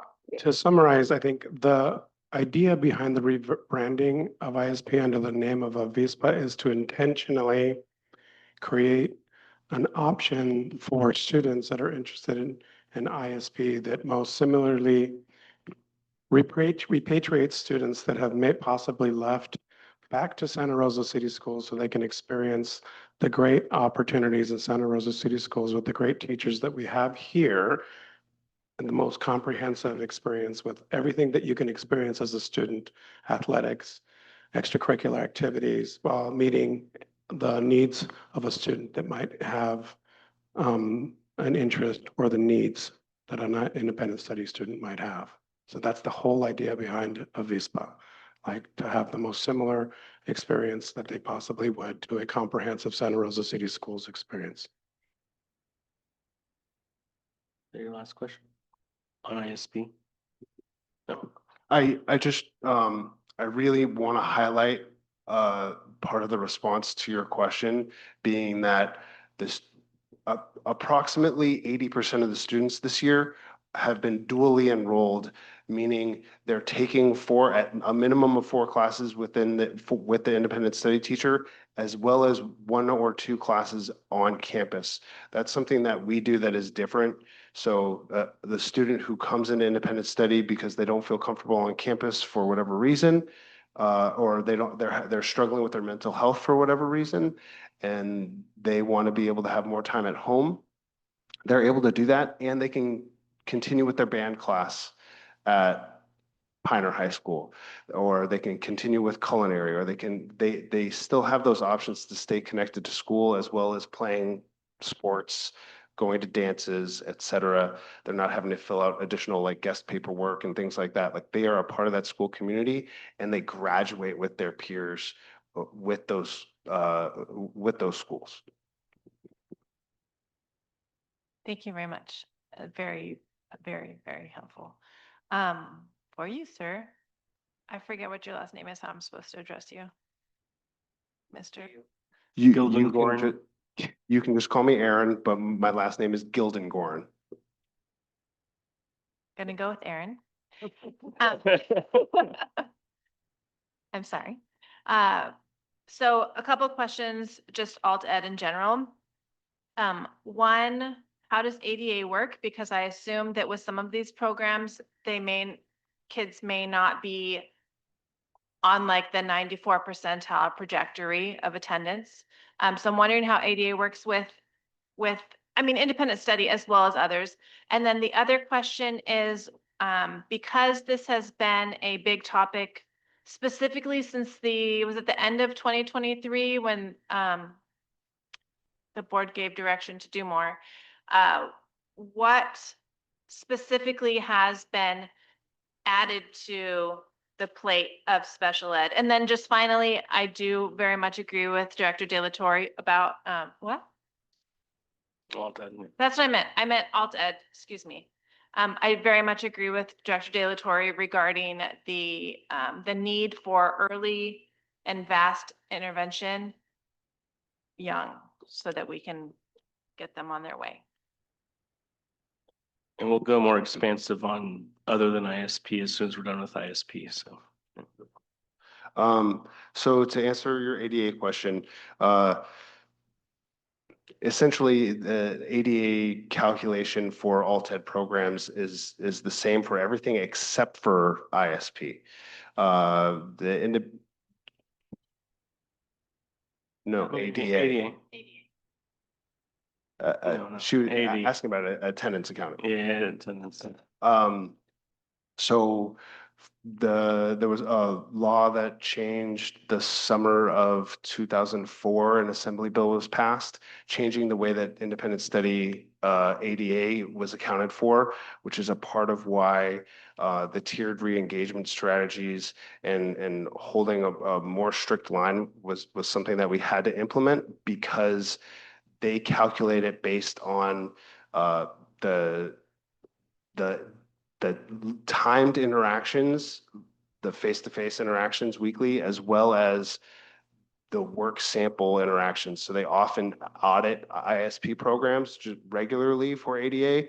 And so they keep work samples of students to say, this is, this student did 5 credits of English in this semester, and here's all of the hours worth of work from these work samples. So they audit the work samples. So if the teacher is using Edgenuity, there are timestamps within that virtual program. So they literally look at the hours of work that students do versus like our other alternative programs, things like Grace or Ridgeway or Early College Magnet program. It's accounted for the same as any other school. Trustee Kirby? Along those same lines, ISP programs specifically with the student-teacher ratios, how is there, are there limits? Can one teacher have 100 online students, or what are the ratios involved? Are they driven by our board policies or from some other entity? The CDE has a ratio calculation tool that was changed and updated towards the end of last school year. And then within that, the rough language or approximate language of that, Mr. Kirby, is that it can't exceed the classroom ratio of the students in other classes across the district. However, it can be negotiated differently in the contract. So this year, an MOU was passed for a 32-to-1 ratio. Previously, we had a lower ratio of 25-to-1. So we increased the ratio, but we can't exceed a particular student to teacher ratio based on that CDE calculation. Okay, thanks for that. Couple other hopefully easy ones. The early college magnet program at Pioneer, is there anything that prevents us from having that at other schools? Let's finish up with ISP first. Oh, ISP, Yeah. okay. So I just, Trustee Pratt? Hi, you guys have asked a lot of my questions, but one is, are students able to graduate early, or is it more like a work at their own pace? Or do they have to follow the same semester, quarter timelines? So they have to finish 75 hours of any given course to get their 5 credits. If that is a textbook, we have 15 weeks worth of work out of that textbook that is supposed to be like the 15 weeks of a semester. If they want to finish that early, we can double those weeks up. If they want to finish that one course early. If they wanted to do the Edgenuity class, they can do it as fast as they want, but it's still going to take quite a few weeks to get through a 15-week semester class. So yes, they can do the work faster. A typical student takes 6 classes, which would be 30 units or credits a semester. Sometimes we get young adults that are, we call super seniors or 12-plussers, that will get through like 60 credits in a semester because they finally had that aha, I'm like, I need a diploma. And I want to start in January with my life. And so they're doubling up on everything. So they're not graduating early, they're graduating late, but they're graduating. We'll have juniors that will double up all junior year and then only have one semester in senior year to finish. Last year, I had one junior that doubled up the entire year and she was completely ready to graduate in June. And then she's like, I think I just want to go back to school and have a really fun year, senior year. I'm like, yes, do it. So she was ready to graduate and then she didn't. She went back to her home-based school and took, a couple classes there and is enjoying senior year this year. But yes, they can graduate early, they can graduate late. They work at their own pace. We try to keep them on track so that they're not behind in credits. But sometimes they're a little late.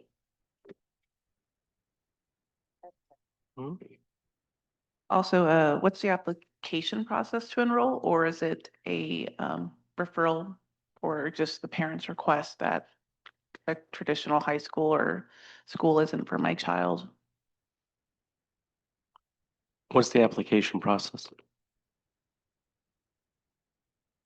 Currently, they go to their school counselor and they fill out a Google form, currently a pretty extensive Google form with a lot of information in it, demographic information, as well as are you going to be able to work independently? Are you going to be able to devote this amount of time? Things of that nature. So they answer that questionnaire, and then that feeds into the independent study program, where they look at attendance and grades and credits earned thus far, and then they make a determination on accepting the student or not. They set up an interview with the family, go over the contract, and sometimes I believe that deters some families when they learn, when it's re-emphasized with them, how independent the work ends up being, even though there are office hours. Some families, feel like that might be a challenge for them, so then they don't go through with the process. Last question for me. And since you meet with the kids once a week, do you meet them at the district office or at their home school site? So Sorry.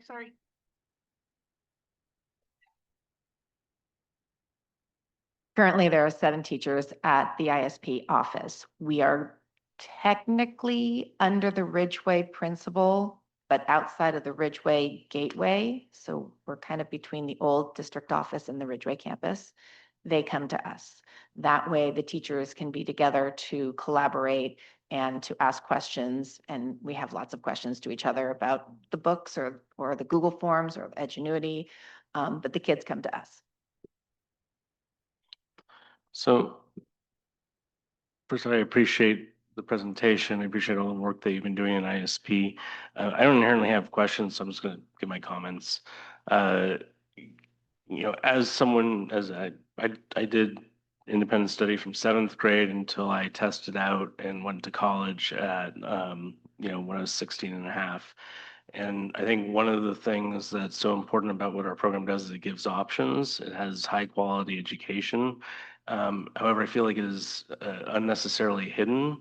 And while I do appreciate for the students that will benefit from being able to go back onto a traditional campus because a traditional campus is what they need, I also think it's really important I recognize that this is an alternative education model that can meet the needs of students without needing to go back to a campus, because it's actually just what they need. Because I did not need to go back to a campus. What I needed to do was go to college at the JC, in fact. Treating this as a primary alternative option where a student could be because they want to have the combination and all the things that we offer, I think is core to this. The big thing that stands out to me is you have 4 vacancies from students moving back and forth. And what I hear they're considering the robust barrier to entry that is hunting down this Google form in order to apply for ISP, let alone knowing about it being a baseline option compared to other options where you can go on a website, click one button and be into an independent study program. I think there are many parents and students who see independent study as their preferred option that don't realize that they can actually get a better independent study program through us because of that barrier to entry. So my vision is that one, we could very immediately possibly add new classes and attract students that we don't currently have back. And I'd love to see us have this as easy as it is during open enrollment where it's, hey, I want to be at Montgomery or I want to be at Montgomery at Independent Study. I want to be there. And then once they've said yes to doing that, we go into the process of sitting down and making sure they understand what that means. But the first step, the first barrier to entry should be as simple as clicking a button to say that they want to be in our independent study program. And then we can talk to them about the contract and the commitment. So reducing that barrier seems priority number one, because fundamentally, going back to the three-legged stool I was talking about earlier on our budget is we need options that students and parents are going to use as their decision to be in our programs. And this is one of those options in the way I see it. And we shouldn't gatekeep it. We shouldn't hide it. Let's get it as public out there as possible. And if we end up spending more time saying you may not be right for independent study to some folks, that's better than losing the folks that are right for it. Similar to that, I see a need for a clear culture of what that program means. Like I know we have a rebranding because we offered the virtual option, so we want to make sure people know that it's now virtual. I literally did it with manila envelopes and payphones, so I would like feed quarters for my weekly meeting into a payphone with a manila envelope with all my work in it. So a virtual option sounds way better than that was. But you know, what more is the culture? I got to serve on a student newspaper that was for that program. Now I was a part of the high school and all those things, but the independent study program had those little cultural elements that we could choose to be a part of. And I think if we look at this as a primary education model that is available as an alternative model to it and start to go in that direction, we can make some really great things that make it so it's a standout program that really honors the work that the two of you and your colleagues have been putting into it.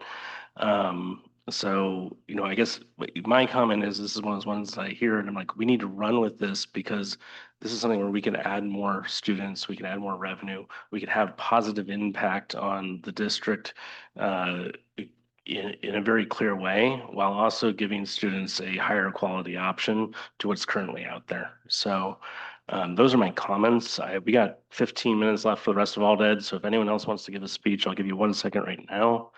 All right, beautiful. Thank you so much for everything the two of you do. I appreciate your time. Oh, and then we'll go down to Mark Kirby, and then we're going to move on to the rest of the alternative education. Sorry, just real quick. And this may be for Mr. Castro. I was curious, out of our 10 programs that we listed there, like what our enrollment numbers were. And yeah, I know you said 218 students in ISP, but maybe just ballpark it. Out of those 10 programs that we have, are 10%, 20% of our student body involved in them? Any idea? If you don't have any ISP specific questions, I'm actually going to excuse our. Thank you both. Oh, okay, Trustee Delatorre. So what would be required on a teacher's end, or how many teachers for Vice President Caston's vision?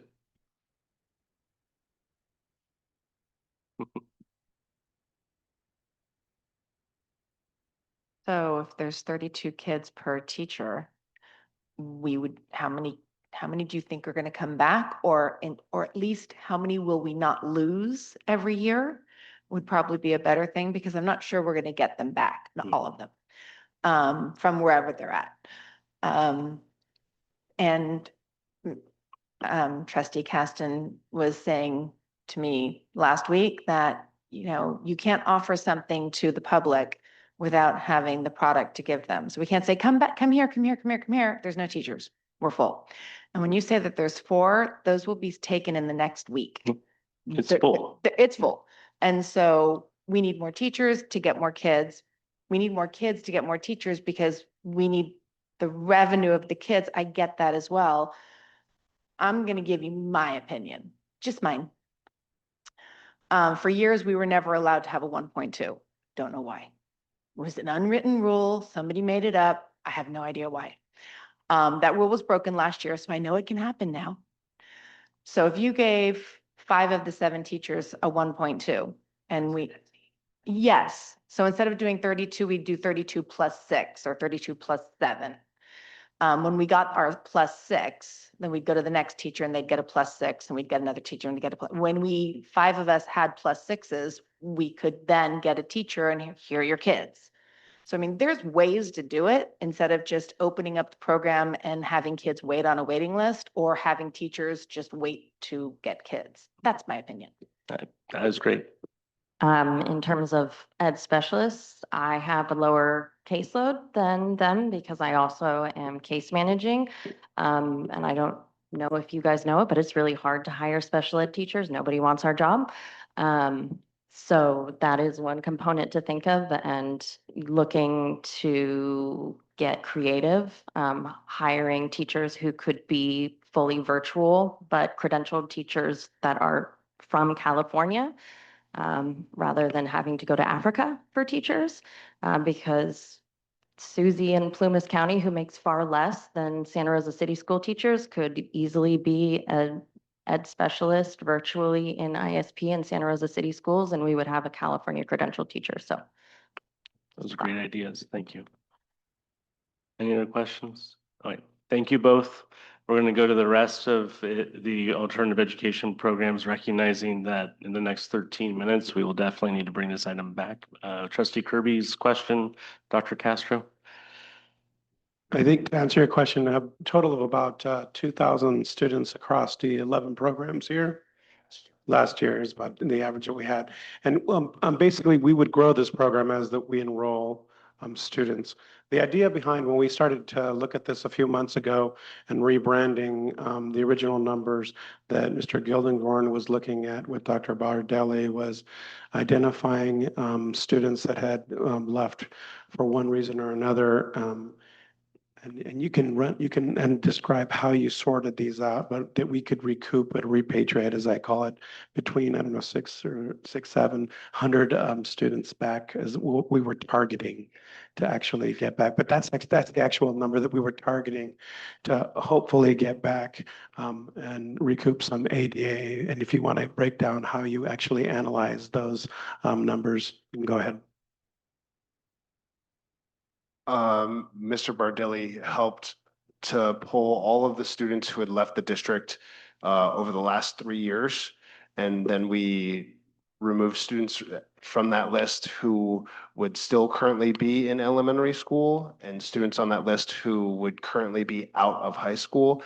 And it left us with over 500 families who had left the district and didn't necessarily indicate that they moved somewhere else or what program they were going to, because when they disenrolled, they don't have to indicate that on the disenrollment.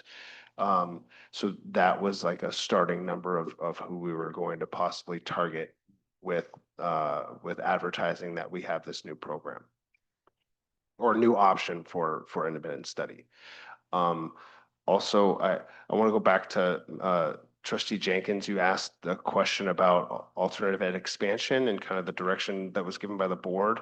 I worked with both the teachers that were here as well as approximately 10 to 12 other people from around the district on an alt ed committee that functioned for almost a year and a half in developing, assessing what models were possible, as well as what the greatest needs were in Santa Rosa City schools. And we did things like empathy interviews with students who were in alternative programs currently to gather some data from them, as well as reaching out to families. And we developed a model, but I'm not sure if you've heard, we've been in a bit of a financial pinch the last couple of years. Sorry to joke, but essentially when that model and that work was done, it was January, February of last year. And it didn't seem appropriate to come to the board to talk about expanding or creating a program which would, it costs more money. But at the same time, it would keep kids. Right? And so there's like that, whatever that's called. It's, my brains are not working. My brains, I have more than one brain tonight. But they, like, my understanding of that conversation about expanding alt ed was really it was a retention move as far as serving our students in the ways that best serve the students that they can't get in the classroom. And like in the, Traditional model. thank you, that's the word I'm looking for, traditional model. I guess to be more specific, it was asked that he table the presentation at that time based on the number of presentations that we had. Because of the fiscal stabilization, there were a number of different things going on at that time. But and then to answer your question, Director Kirby, about the early college magnet, in terms of the number of how that is, those programs can be started and whether it only has to exist at a school. The basics behind that is identifying a partner with in higher education. Then the school has to identify a funding source, a grant, and then they would have to begin establishing a curriculum structure. So it's not something that's limited to any particular high school, but there is a process involved. Mr. De La Torre. Thank you very much for this conversation. We asked Dr. Fisher for an estimate of outside placement for behavioral responses for children just behaviorally needed something different. A lot of those students really would benefit from an alt-ed model. And that's what we asked you to dig into and look at. And I get it, we're broke, we don't have money, but a proper investment with a true return of connecting with those children is something that we need to continue to explore and think about. And all resources are on staying out of receivership and figuring that out right now. But do not let go of all the work that's happened. Do not let go of the vision of growing and expanding and investing into our alt ed opportunities, because those are opportunities to serve children and help children be themselves and be educated in a way that fits them so that they can stay in a traditional school model in our district and graduate with us and not be where we're spending more money and special education budgets to put outside placements. We do have a public comment on this one. So as Catherine Howell is moving towards the speaker, I'm going to make a comment just so we don't run out of time. One of the things that stands out to me is many of our alternative education models are behind the wall of a charter lottery. And so we have exceptionally good models that can meet the needs of kids without them needing to be receiving special supports, because they could actually just directly access those education models, but they're done through charter programs. And so things, when I see, we need to have more alternative education model programs not in traditional on campuses that you don't have to go through a lottery to get into. And I know ArtQuest is on here as one of those things, and I see that there, but I also see a lot of times where I'm hearing people criticize it because it acts like a charter. And it's like, okay, so do we want to have alternative education models available, or do we want to have everyone go through a lottery to get to those things? And so we just got to challenge that presumption. That's just a statement. I'm going to move to public comment really quickly to make sure we get that in, and I'm going to start with Catherine Howell, followed by Caitlin Sheeb. Hi, good evening. Very quickly, I just want to say thank you for putting some teachers up there at the table to talk to you about their program. And SRTA has definitely been advocating for an expansion of the independent study program and a virtual independent alternative ed for years, like really about 5 years since we all went and learned how to do that online. So I just want to say thank you for that. And also just to encourage you, realize that these were 2 of 7 of the ISP teachers. And when a vision starts to be created, please include all 7 of them in any discussion. Thank you. And Caitlin?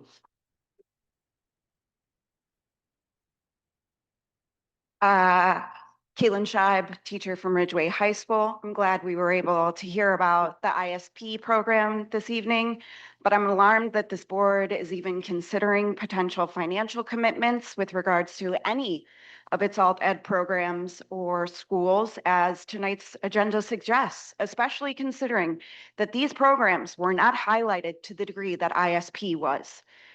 Board Member De La Torre made comment earlier this evening that we are in need of retaining and gaining students in our district. Meanwhile, our charter schools and alt ed programs provide such offerings that bring in families and their students. CCLA and French American Charter foster biliteracy, Art Quest, creativity and artistry, and the IB, the early college programs and concurrent enrollment build a direct pathway for our higher education students. Losing these programs would no doubt mean losing further students. Sorry, scrolling.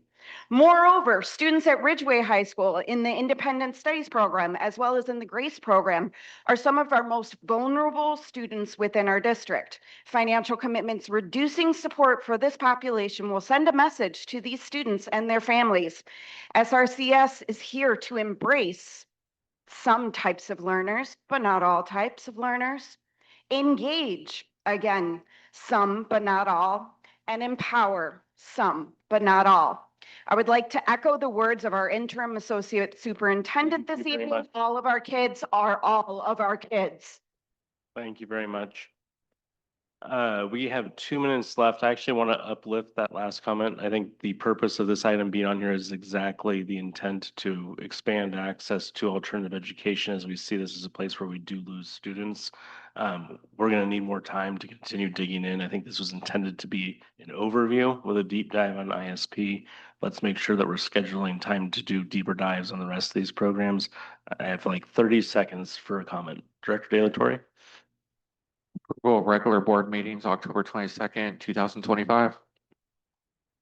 I have a motion to approve the minutes. Is that what I heard from you? Yep. Is there a second on the minutes? A second. All right. All in favor? All right. Passes unanimously. Thank you both for the presentation. We're adjourned. Trying to get work done. Yeah, right. Please.